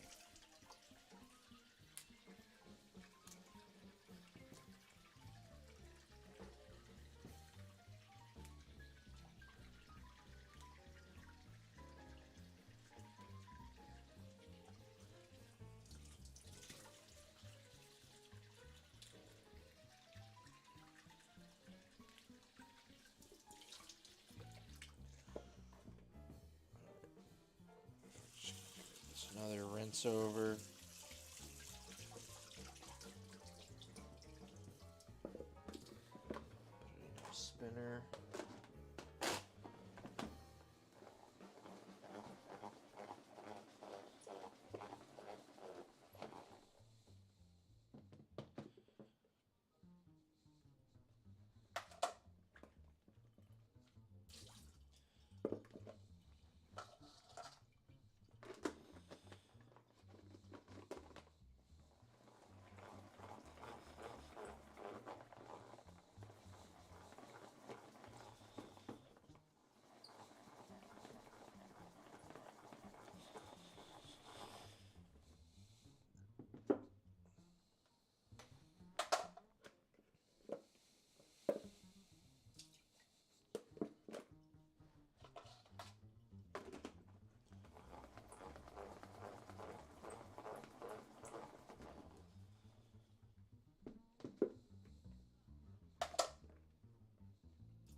I think this is one of those that's going to be assembled to order.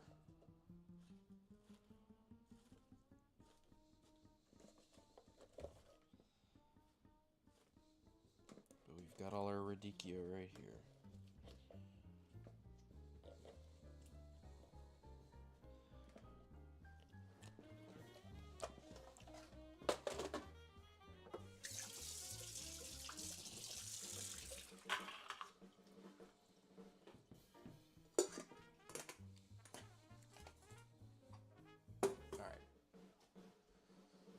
Oh, you know what I forgot? Garlic. This thing needs garlic. Sure does.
I think I also wanted to grate a little bit of Parmesan into this, if I recall correctly. This is one of our favorites.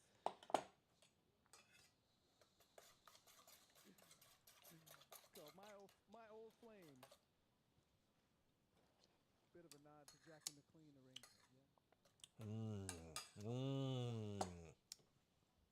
Yeah. Yummy. Really fucking good. Damn.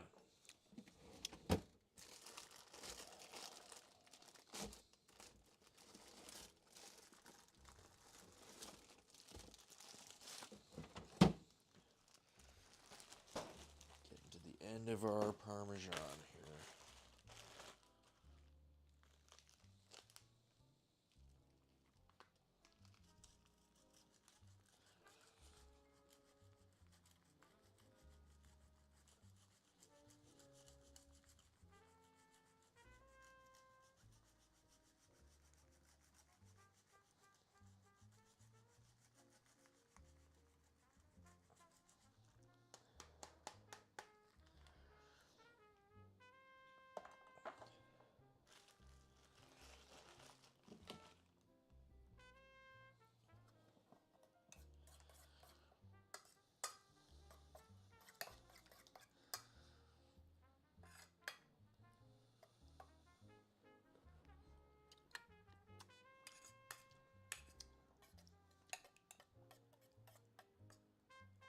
Fuck yeah.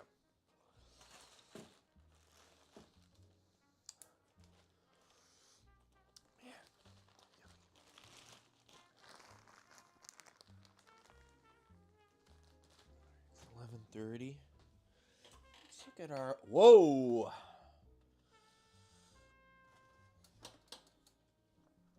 I think we're about ready to preheat the oven for our bread. Then we can do shaping for our bread for tomorrow.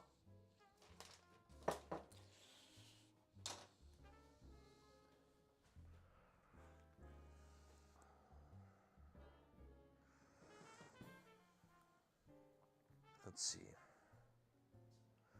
If I recall.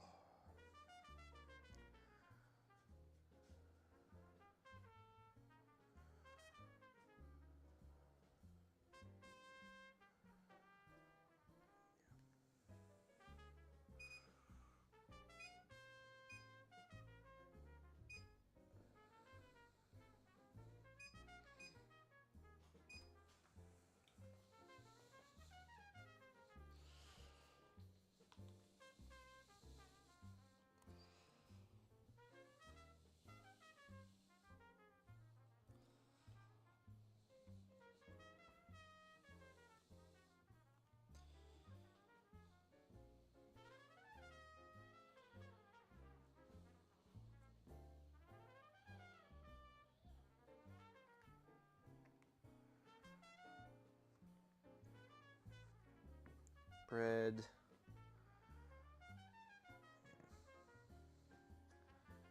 Sorry, I'm impatient.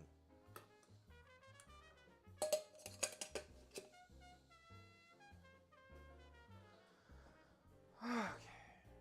Cool. I'm gonna make myself another one of those beericanos. Although I think I'm gonna swap out the Campari for something a little different. Let's see. I've got Averna. I've got Chinar. I've got this other Amaro.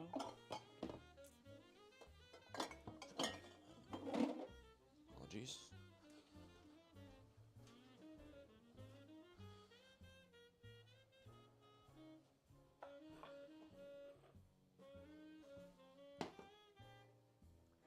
Let's do 50-50 Campari and Chinar. Because I do like the Campari. But I think I want to like dial it in another direction. So we'll do half an ounce of each. And an ounce of our Cookie Americano Rosa. Oop, that's more like 3/4 of an ounce. It's fine. Chinar is actually lower ABV anyways. That's probably fine. Yeah, 16.5%. I'm surprised that this stuff is like shelf stable at room temperature. But I don't know. It is. There must be some wicked botanicals in there.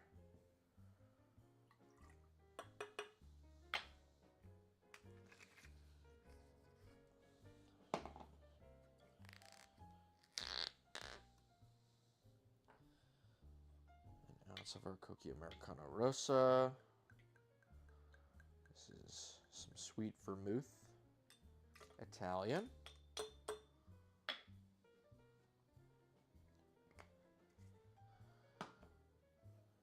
Make sure to shake up our beer. No, we don't want to do that.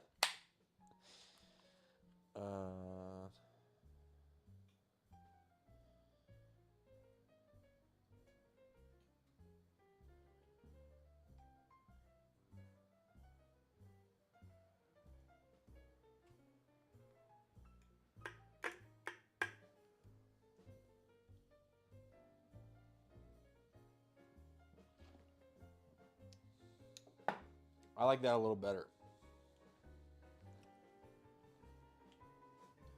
Not as sweet. That is the thing about the Campari. Campari is rather sweet. Chinar, a little less sweet. It's good.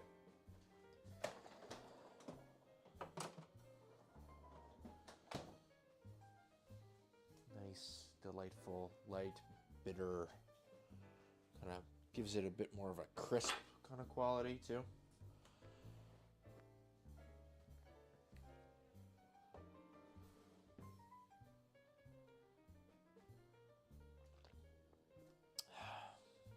Solid beericano.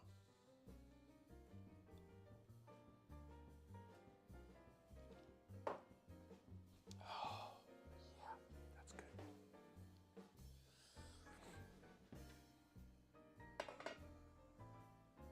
I think I'm going to leave this uncovered for the rest of it, just so it can reduce a little more over the next, like, I don't know. We're going to go about half hour. We got to cook this bread, and maybe another 15 minutes to let the bread kind of sit.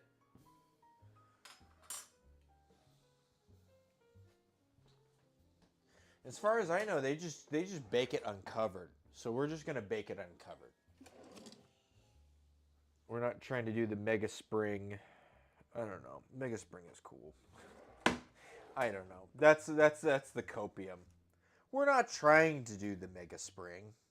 Because we can't. We're horrible at it. We're fucking terrible. Why would I even try? There's like shit on this. Oh, those are seeds. Those are sesame seeds. That is what that is. I was like, what is this stuff? Oh no. So it's just a sesame seed.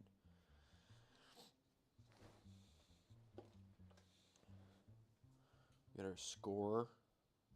4 score. 7 years ago.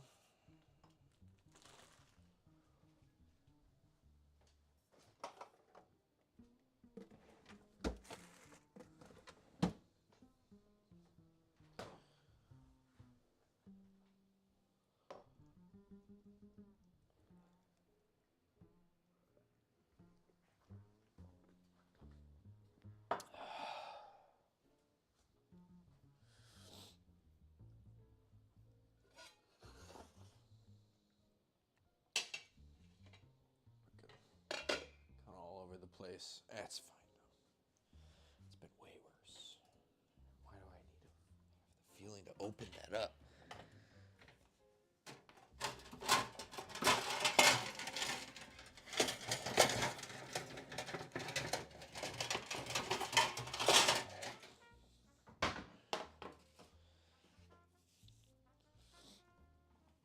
Fuck it. I feel compelled to try spring.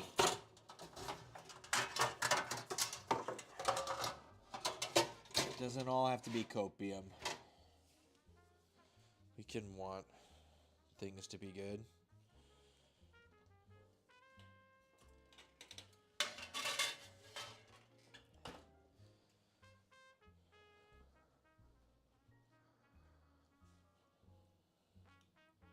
So I'm going to put some ice in that once it comes up to temp. So I'll pull it out, put ice, shove it back in.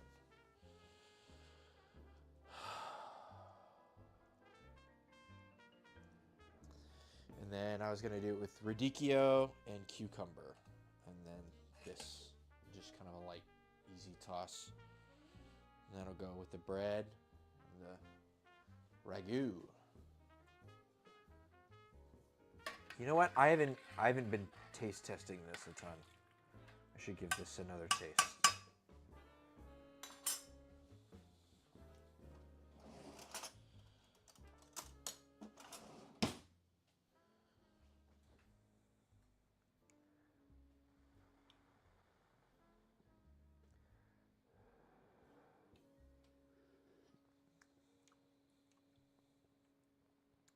Ooh, that's really good.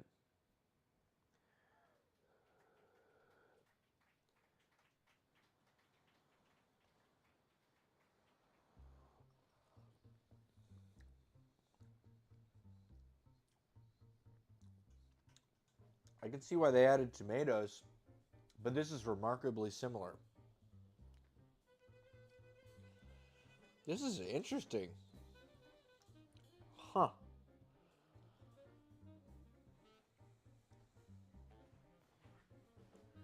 Producer, would you like to taste?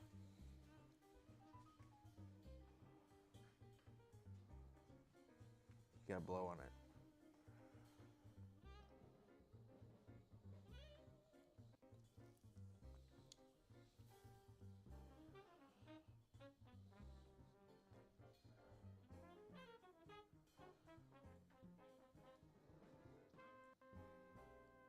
Does it taste like ragu?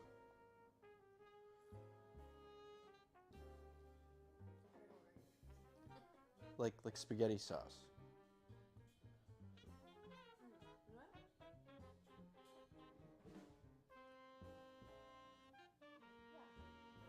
You know what I mean? It tastes actually like not that far off. I get why they switched or they swapped to tomatoes, but I understand where it came from before. Because you go like, well, what did they even have before tomatoes? And it's like, well, they had this. And then you taste it and you go, okay, yeah. Huh, interesting. That groks like a tomato sauce almost. Huh, weird. Interesting. Discovering things by doing it the long way.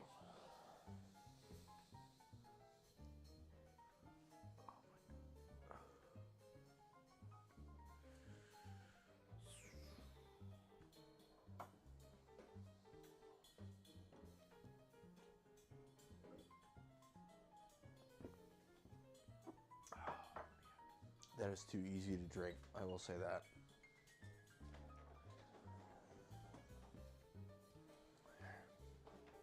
Let me drink something else instead. Woo! Woo! Woo! Woo!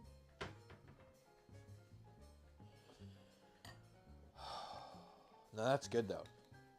I get how they made like tomato sauce ragu from this. It makes sense. Sure, it takes less time with tomatoes, I'll say that. Although, I'm sure some no-no with their Sunday sauce would disagree. But, I don't know. It's cool.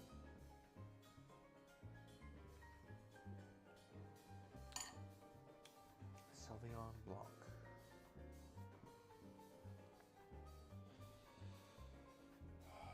Yeah, I mainly just want to get this out so that way I can work the next bread before I start cutting up more stuff for salad. I think that's the right move. Because this is relatively not wet, and once I start cutting up cucumbers, it's going to get really wet. So.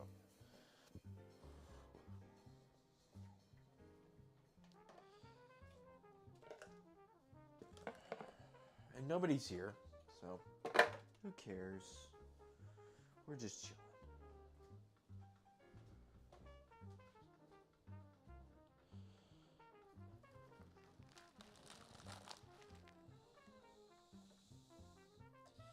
I might take out the compost here. That's a good idea.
Alright, I stepped away.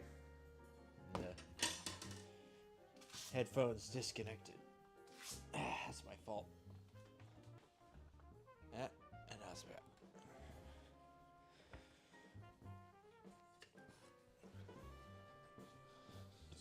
I guess we're not serving this with pasta either, so this also would be probably what an Italian person would eat before noodles as well, right? So this is pre-tomato, pre-noodle. But I bet this is like, considering all the stuff, this is probably what a person in Italy before noodles and tomatoes would dream of eating, right? Because they probably didn't have access to meat like this on the regular anyway. Maybe this is like a Christmas meal. I can see that. You know what? I bet they had more specific Christmas meals, but I can see this is like the. I know they didn't have Thanksgiving either, but some other holiday around the winter time. Some kind of Italian Thanksgiving-y sort of thing. I can see that.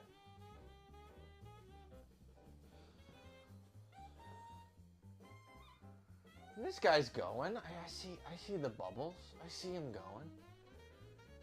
This is gonna go overnight. In the Banatone.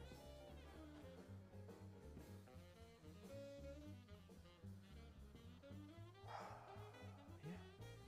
This is good. This is cool. This is like historical food stuff. I'm Max Miller. What's up? History was crazy, y'all.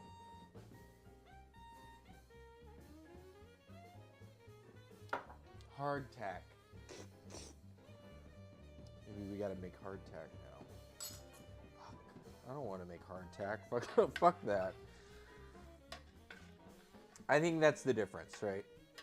Max Miller is willing to make things that are like completely inedible because they were history. And I'd like to make something that's tasty and also was in history.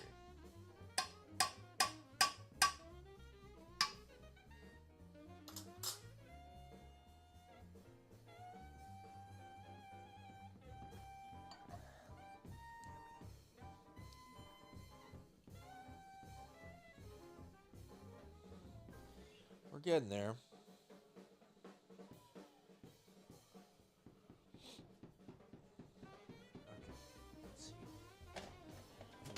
Ice. Cool.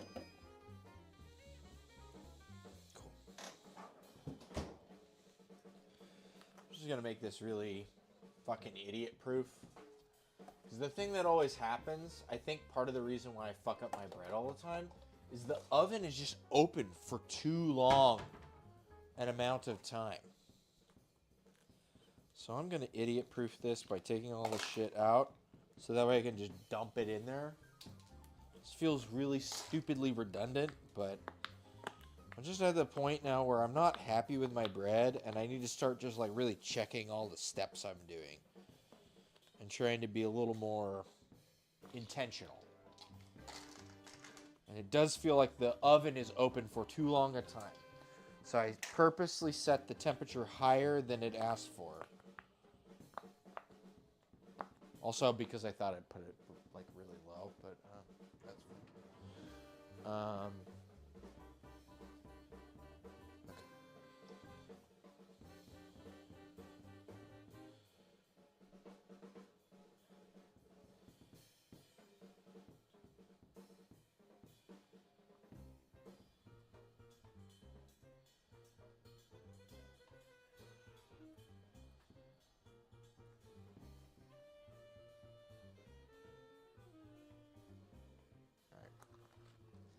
It has gotten even larger since pulling it out. That's good. That's a good sign.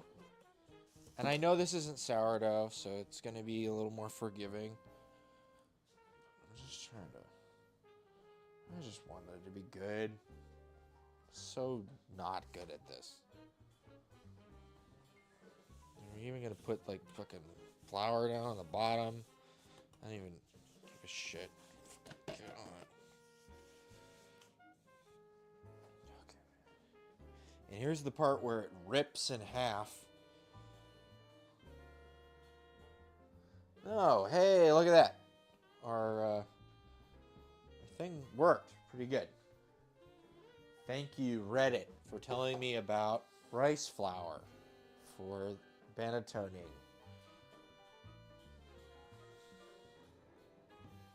I just want like a really fucking hard grab.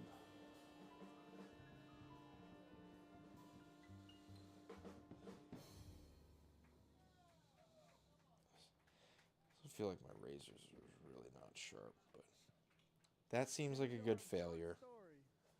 Okay. Magnarelli on the trumpet. Jerry Weldon on the tenor sax. Kyle Poole on the drums.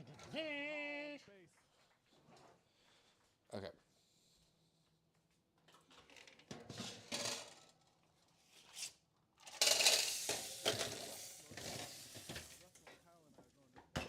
Okay. That was open way less than probably any time I've ever done bread. What was that, like 3 seconds? This is going to feature Mr. Jerry Weldon. Something like that? This is a beautiful song called We'll Be Together.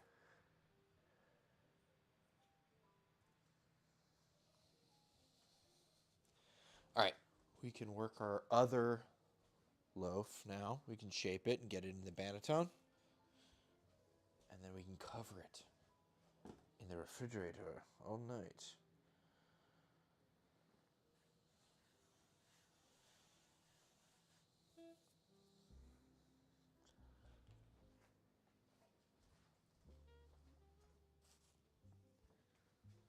I'm just going to do this over here.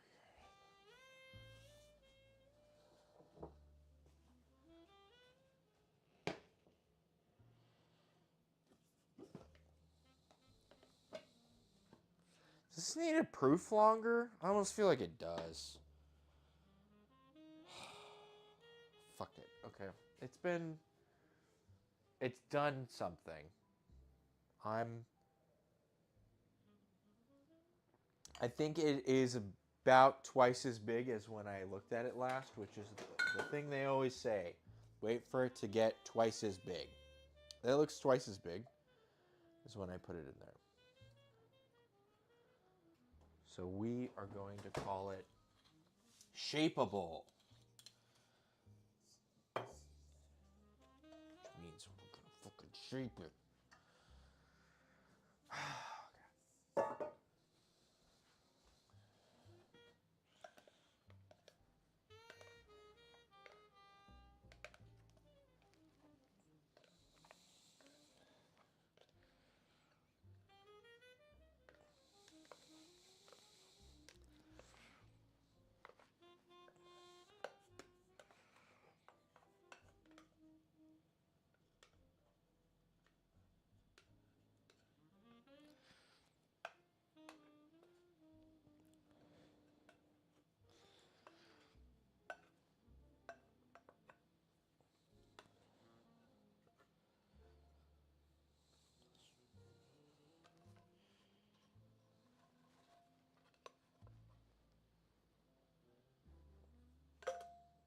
All right.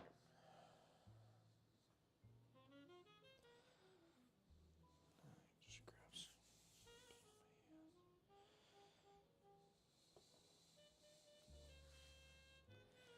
There you go, dude.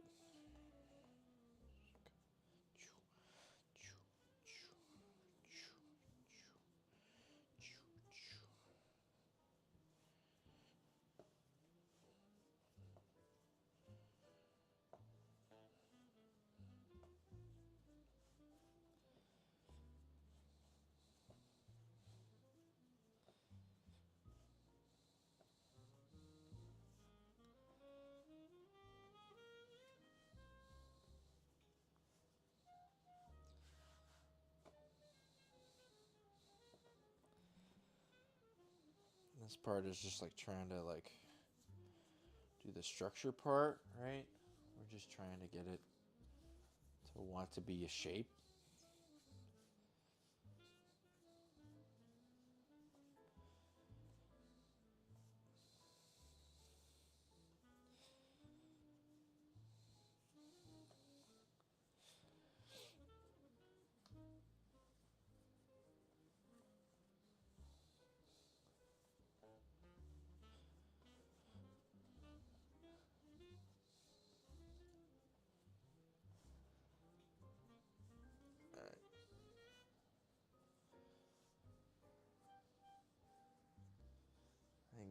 gonna try to pizza it a bit. Pizza dough it.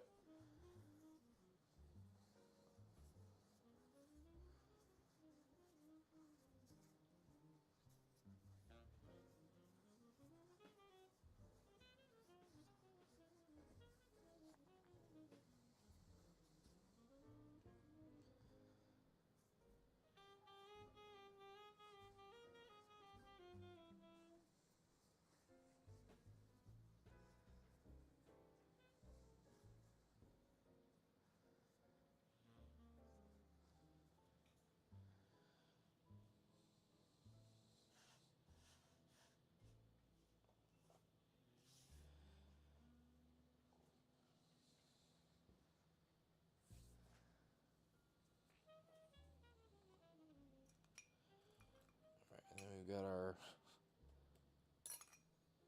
confit garlic that is a bit over confit. That likes to do that. It's fine. It'll be good. It's just a little bit much on the outside, but the inside is still like...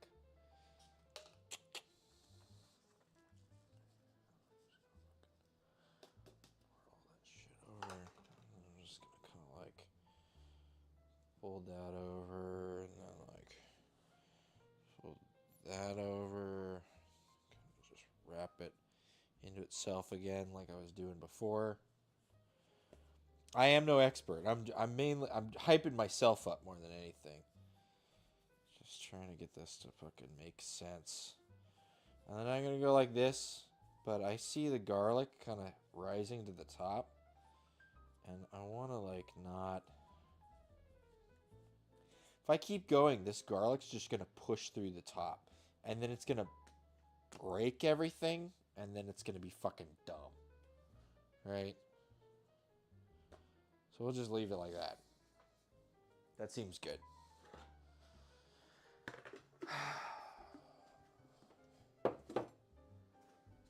Just trying to be intentional with our steps. More rice flour.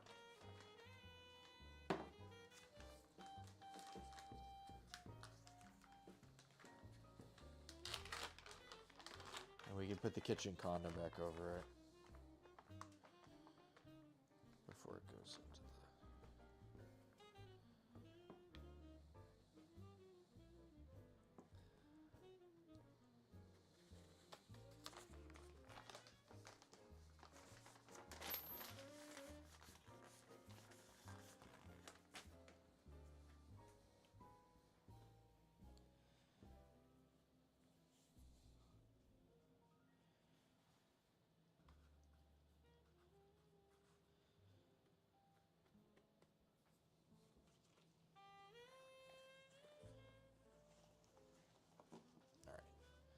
This will go into the refrigerator till tomorrow.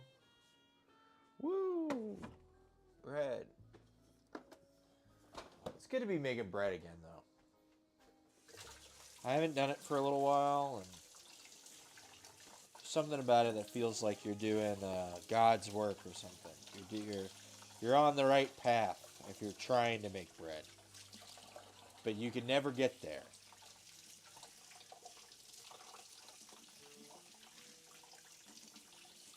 But that's the rub, man. You just got to do it, even though you're never going to get there.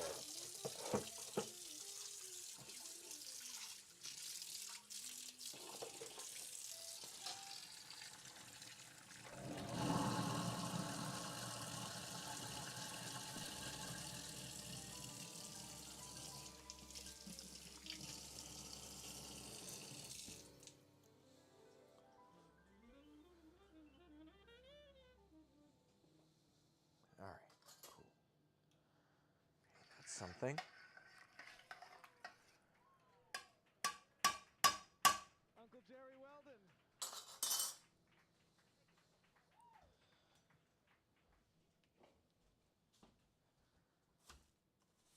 Address the folks. It's great to be here. The great Emmett Cohen. It's great to be back. Another night at Emmett's place. And all the cat.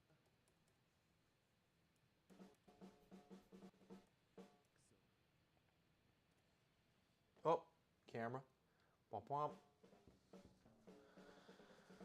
Okay.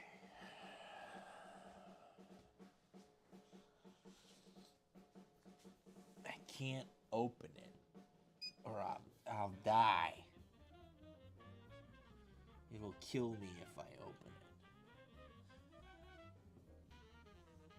I'm looking though, and I see no more ice. Maybe the idea is I need more ice.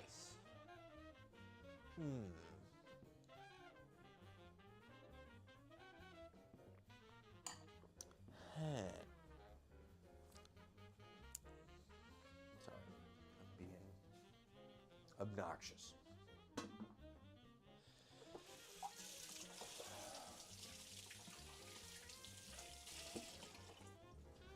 All right.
Okay.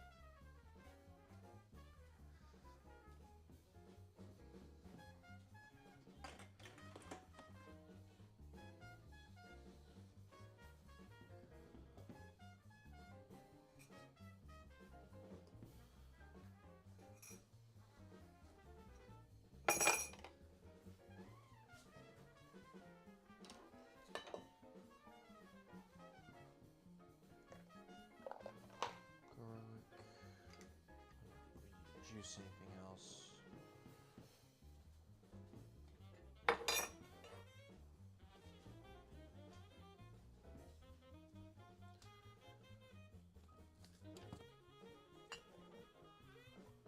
feel like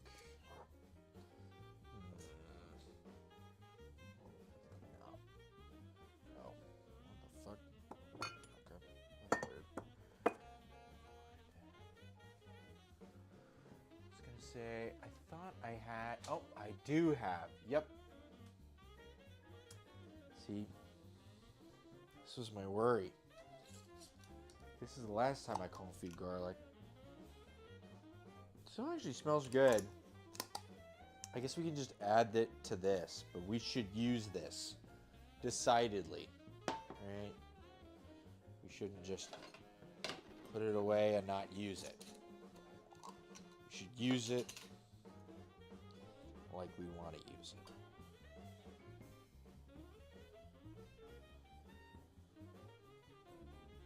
Because we do.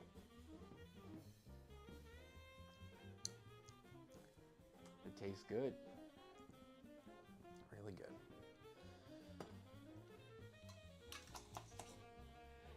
So I'm just going to leave this out somewhere next to the regular olive oil. Actually, that's probably a really good place for it.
dough just wants to fucking stick to everything. Well, that can just sit in the sink then. That's fine. Doesn't need to be clean. Exactly right.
Everything pretty well picked up though.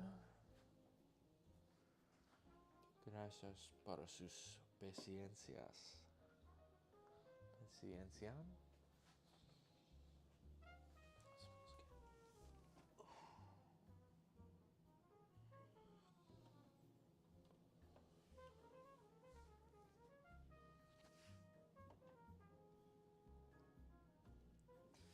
I dare not open it.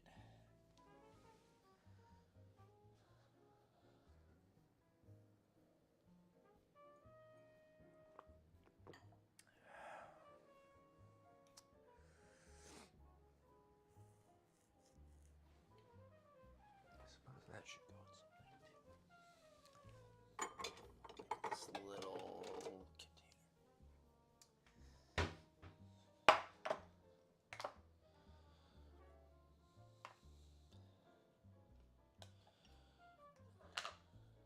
I'm sure we're gonna make a salad. And not too long. And we'll want something just like this. I will say, out of all the tinned sardines we've had so far, this one has been my favorite.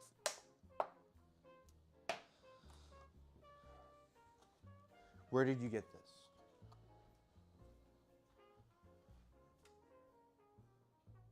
You bought it. This is Winco?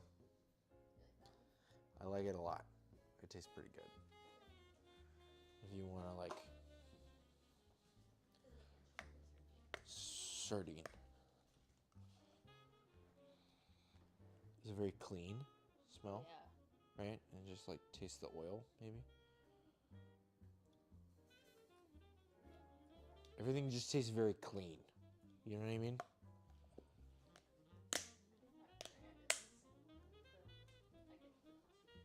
Yeah.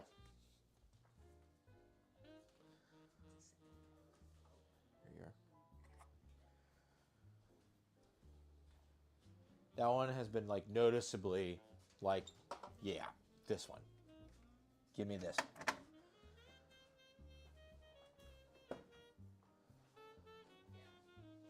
That's the same. Okay, yeah, that's a good brand then. Cool. That's the one that you mixed with like the avocado and did the. Okay, cool. Cool. Hell yeah. Well, that's a really good brand. Then. Been trying to get into the tinned fish game. There seems to be a lot of people interested, including ourselves. And it's a big wide world. It's kind of scary and confusing. So it's good to find home base. Right? Something reliable to go back to. The fuck? Oh yeah. This lame. We don't need this anymore.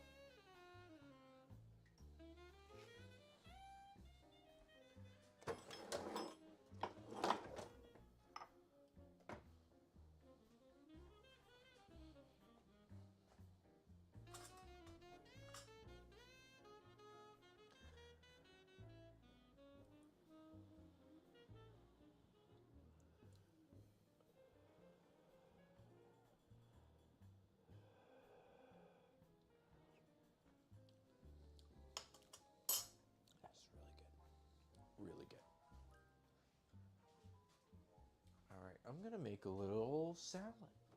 Let's do that. We're about ready to do that.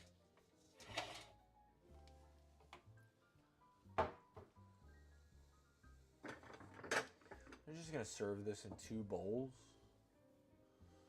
Or what? What do I do? You know what? Here we go. This is what we're gonna do. We're gonna toss in this thing. We're gonna assemble and toss in this thing.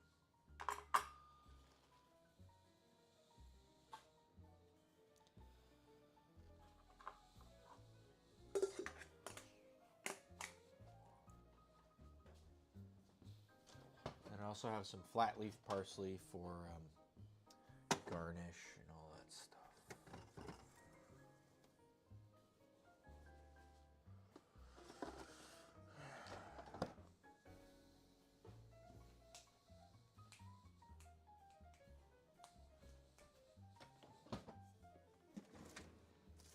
Cucumber.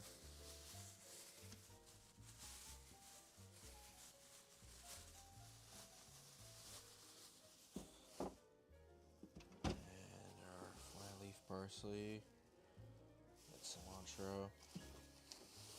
This is flat leaf parsley. Okay.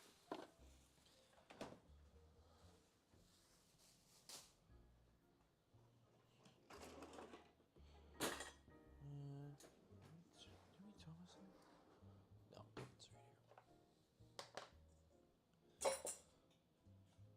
What the fuck was this? Nah. Whatever.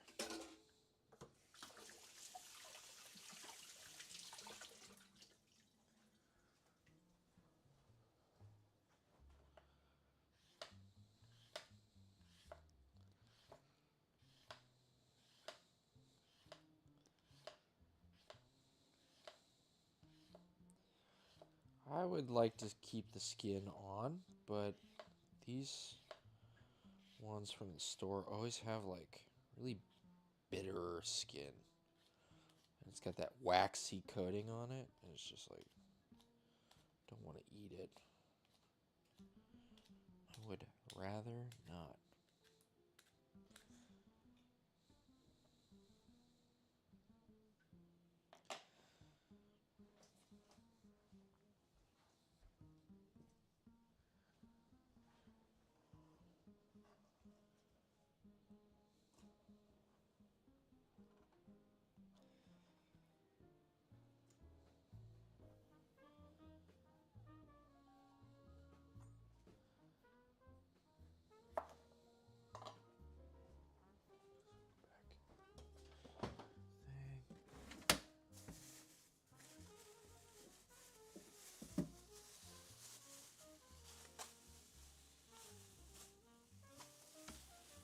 This bag's got a hole in it. We got to make sure you eat these or throw them away. Because when that turns to liquid, a bag with a hole is just no bag at all.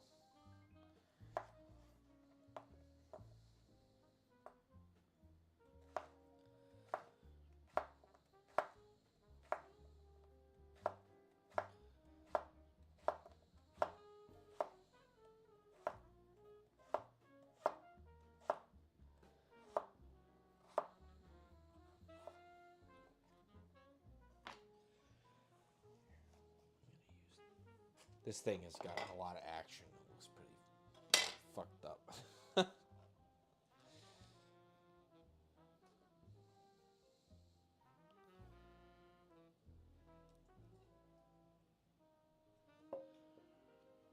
Alright.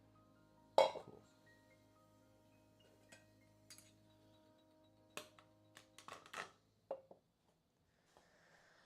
It's been in there for about 30 minutes. Okay, still needs Sierra by Lee Morgan. Yeah, we're gonna feature Mr. Magnarelli now.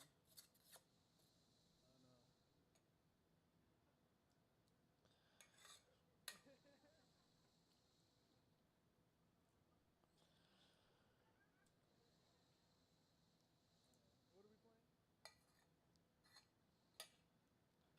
Oh, this is by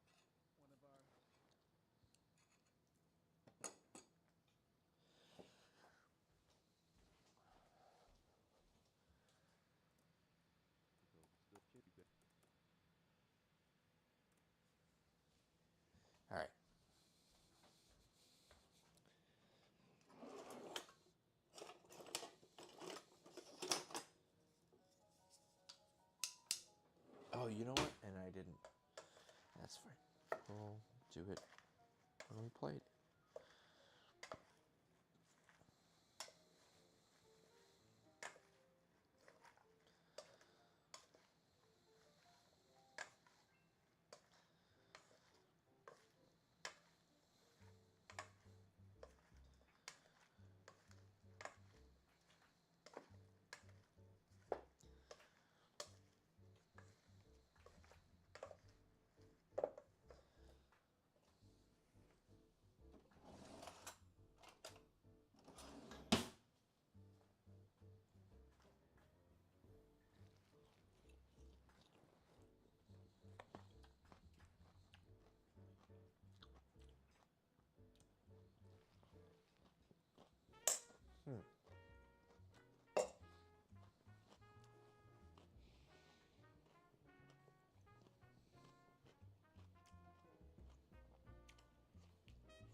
It is bitter.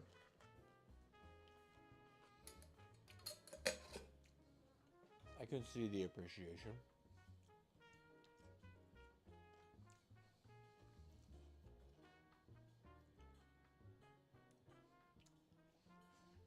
I'm glad I copied this salad dressing. I think it does a lot to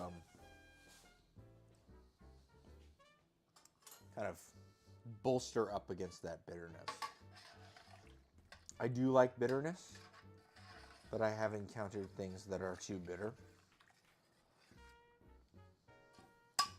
that are well within the realm of things people regularly eat.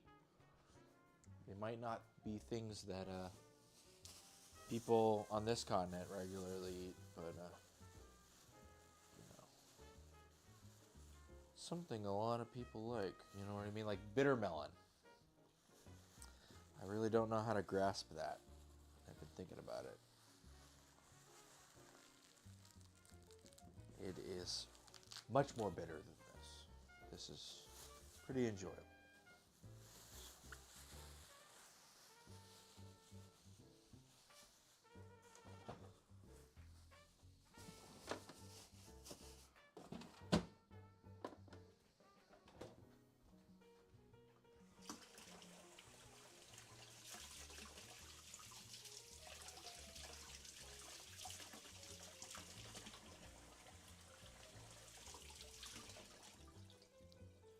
But I like it. I think it'll be a good, like bright, bitter thing compared to like this like sweet, savory thing from all the onions. No, I think it'll be good. We'll add a little bit of black pepper too, and it'll get nice and spicy.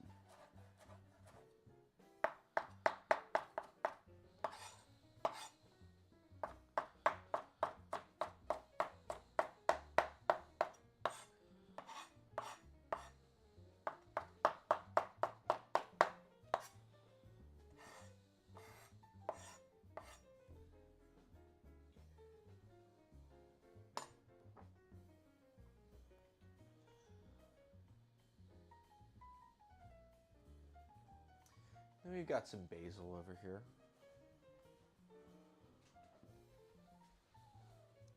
I want to use some of it, but I'll wait until it's about ready. For whatever reason, I feel like basil, as soon as you like cut it or bruise it or whatever, you need to eat it immediately, or you need to like put it in pesto. Otherwise, it just becomes nothing immediately. So I'll give it a little bit. It's fine.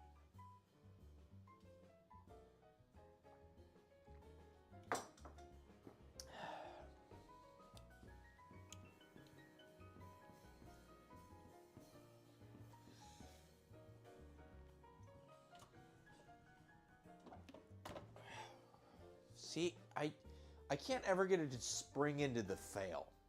Maybe I need like a different lane or something. It looks like it tried to spring into the fail and just like didn't really muster up the courage.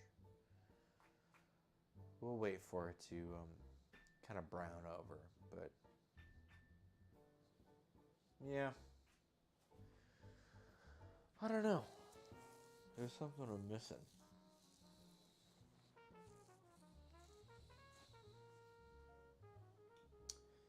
It's a bit irritating.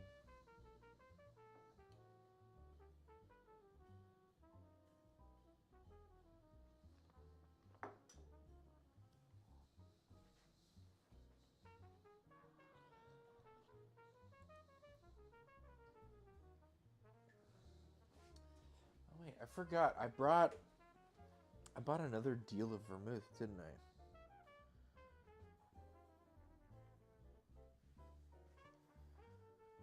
I swear I bought a second deal of vermouth.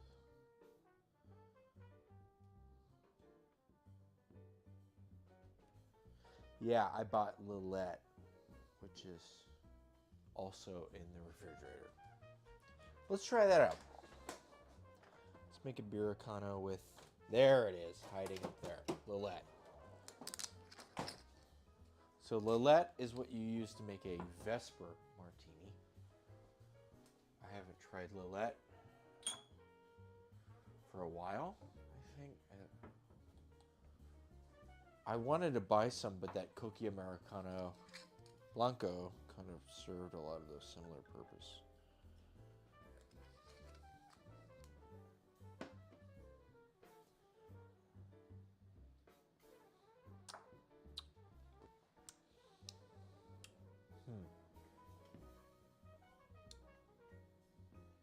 Kind of a flowery stone fruit. Lillet.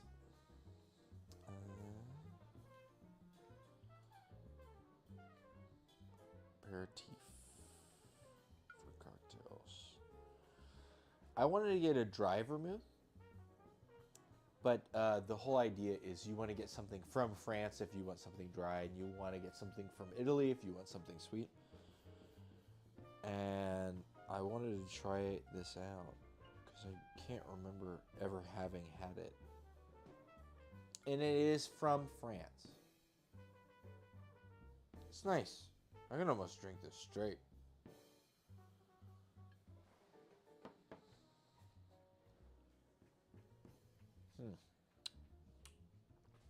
Let's make something with this. I have also, almost forgot about this. This is a bitter aperitif, akin to an Amaro, but it's made in Canada. Bitter Bianca. Let's make a beericano with that. And we're definitely going to end with this beericano. I'm not making any more of these.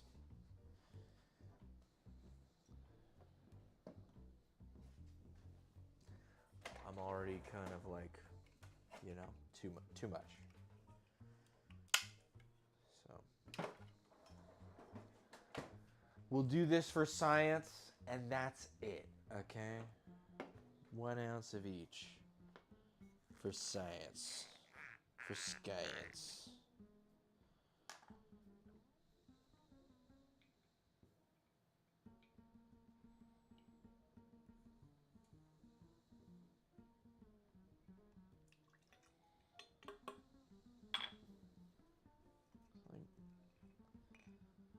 Schmutz. It's a bit irritating. Oh, it's something like crystal. Oh, it's probably like sweetness from the thing. Okay. But it was like packaging. It's from the product though, so that's fine.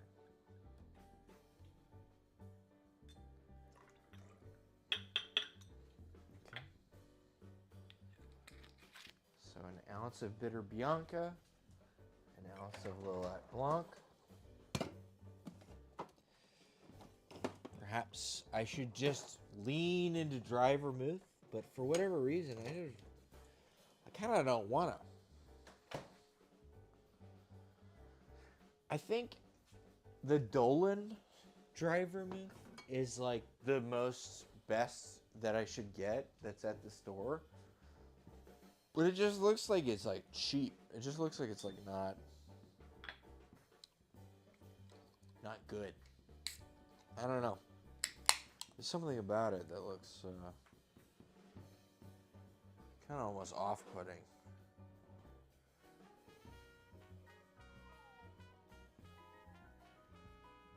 Maybe I just use too much like shitty vermouth that someone has like left out in their bar. But I don't know. Looking at that Dolan, like it's fine. Everything about it is fine. It's just something about the way it looks.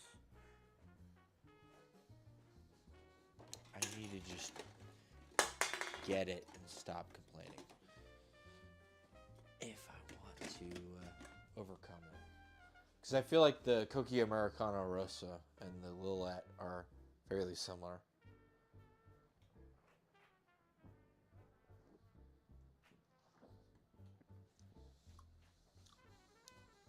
See, that's really nice. Nice and light. Almost leans into the Pilsner character as well. Whereas I feel like the one with the Cookie Americano and the Campari leans more sweet, hoppy. This feels more like in line with the Pilsner.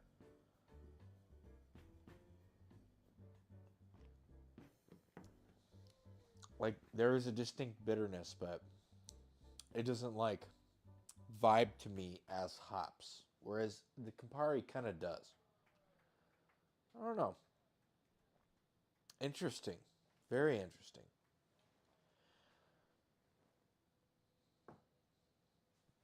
It almost just tastes like a Pilsner. So today we are celebrating the 81st birthday of the Grand Maestro, one of the Grand Maestros of the Dude, piano. he's always celebrating people's birthdays. Every time. It's somebody's birthday.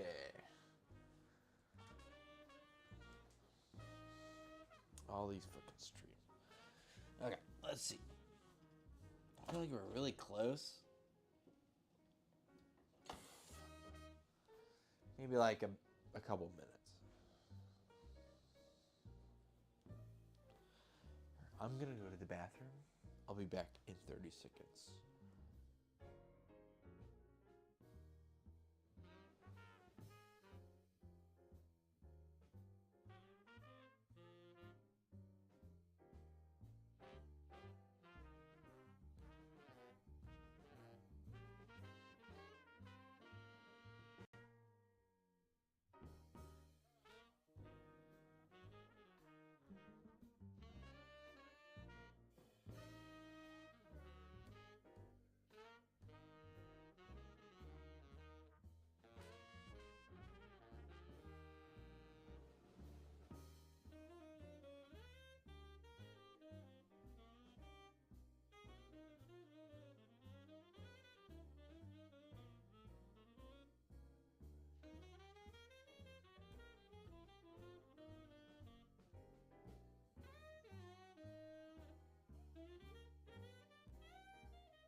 Yo! Welcome back, me.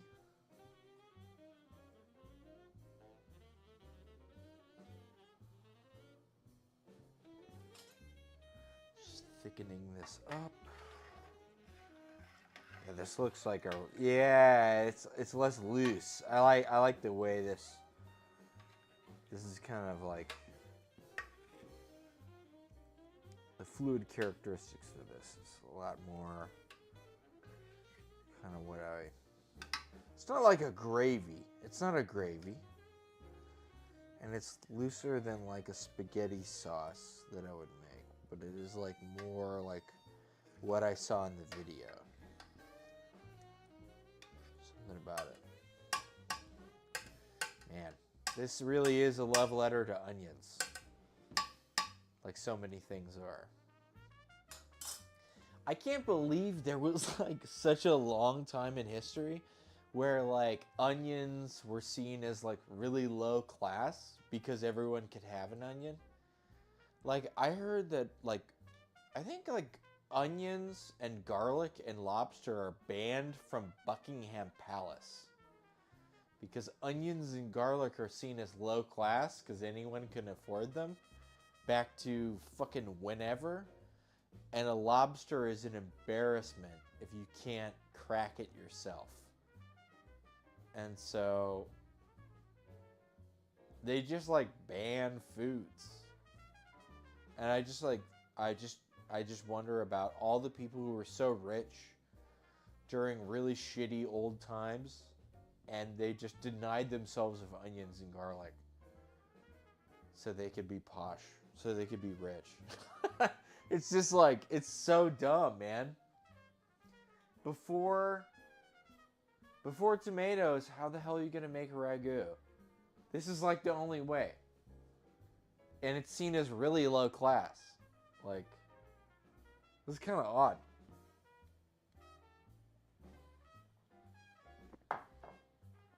All right.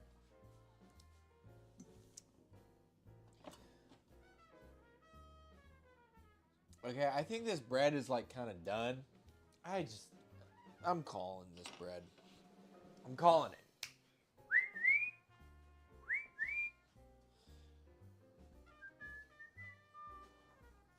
I thought he was gonna start playing Monsters Inc. Ba-ba-ba-da-ba-ba. Ba-da-ba-da-ba. Alright. It's not a bad loaf. But you can see, right, like the fail is here, but it doesn't expand into the fail. It just like kind of really settles into the fail.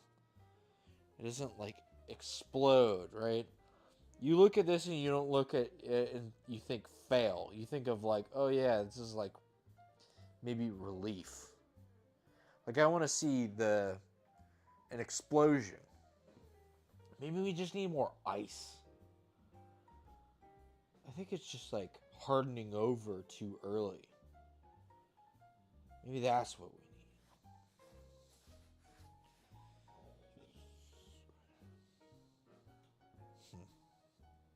Interesting. All right, well, let's kind of plate some stuff up, and I'm gonna do it really slow, like, so that way we don't totally fuck up all of the bread by cutting it before it's sat for 50 billion years. Before it's sat until tomorrow, but guess what? It's 12:41. It's already tomorrow. So fuck you. Me? Woo! Woo woo! Alright.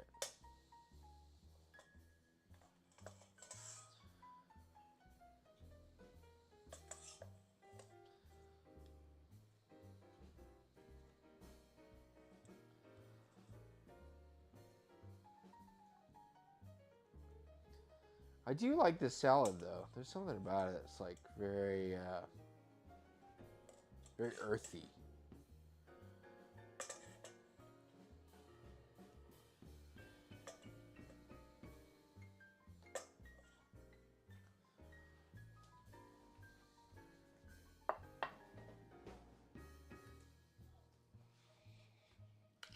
I'll wait until the pan is cold enough that I can touch it without hurting myself. How about that? I'm sure I'm fucking everything up by just straight up cutting into it. But I'm sure I've already fucked it up, so how much can I fuck it up more? Beats me.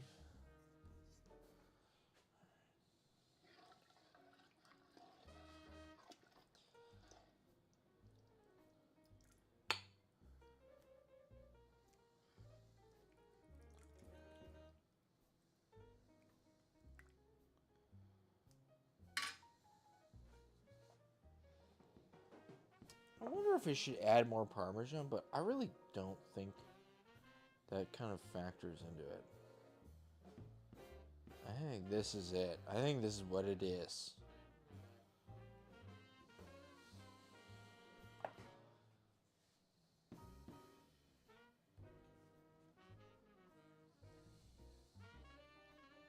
How much could I fuck it up if I just take it off in the edge?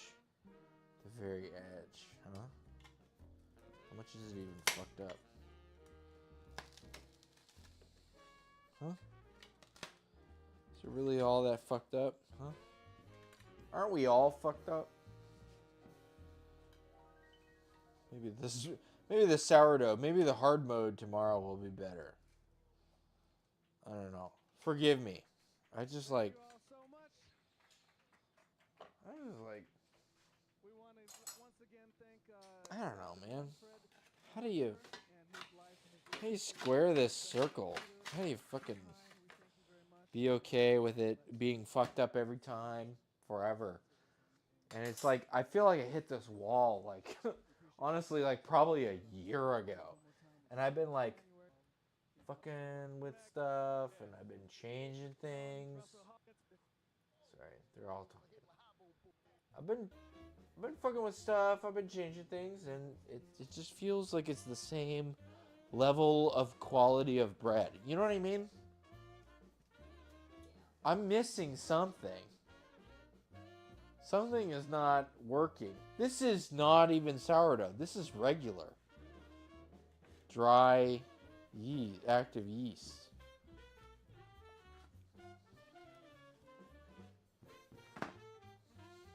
I don't know. I'm a bad baker. I get it. How do I pay for my sins? Do I carry a rock to the top of a hill? Do I commune with a witch?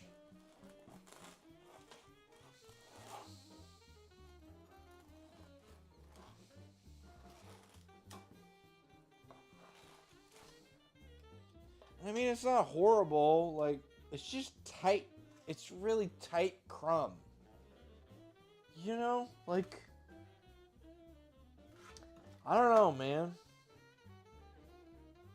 And I get it. I fucked it up. Now the bread's all fucked. Whatever. It was already fucked.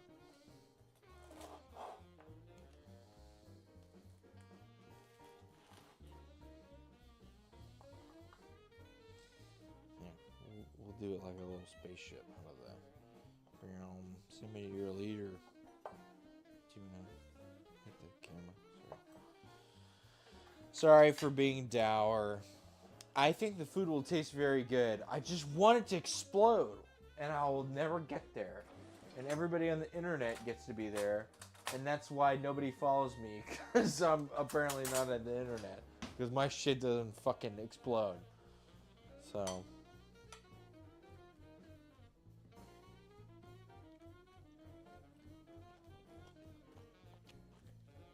Yeah. This is good.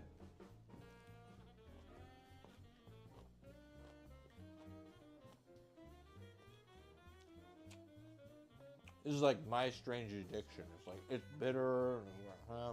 And I just kind of want to keep eating it, though. I like it.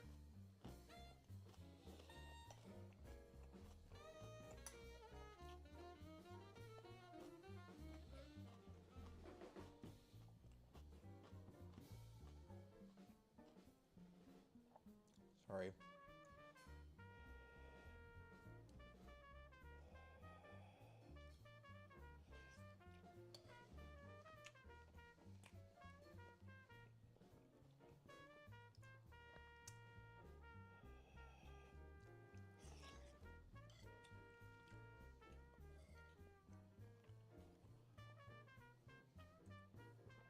Yeah, this is just onion comfort personified.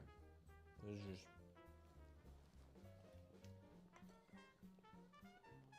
maximal yummy brown onion.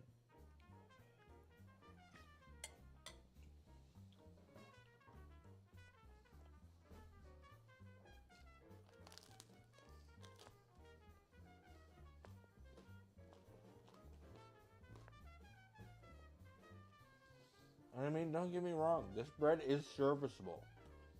It's just not, it's not wowing me. Man, I gotta figure out what the, I'm fucking something up every time.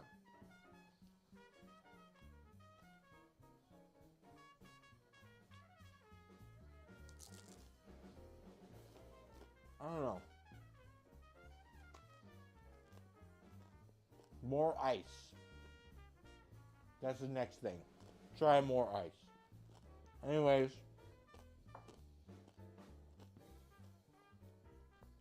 This shit does taste good. This is what a peasant would dream of in Italy before they discovered tomatoes or pasta. And it's still pretty fucking good. So, and they could probably all make bread better than I can.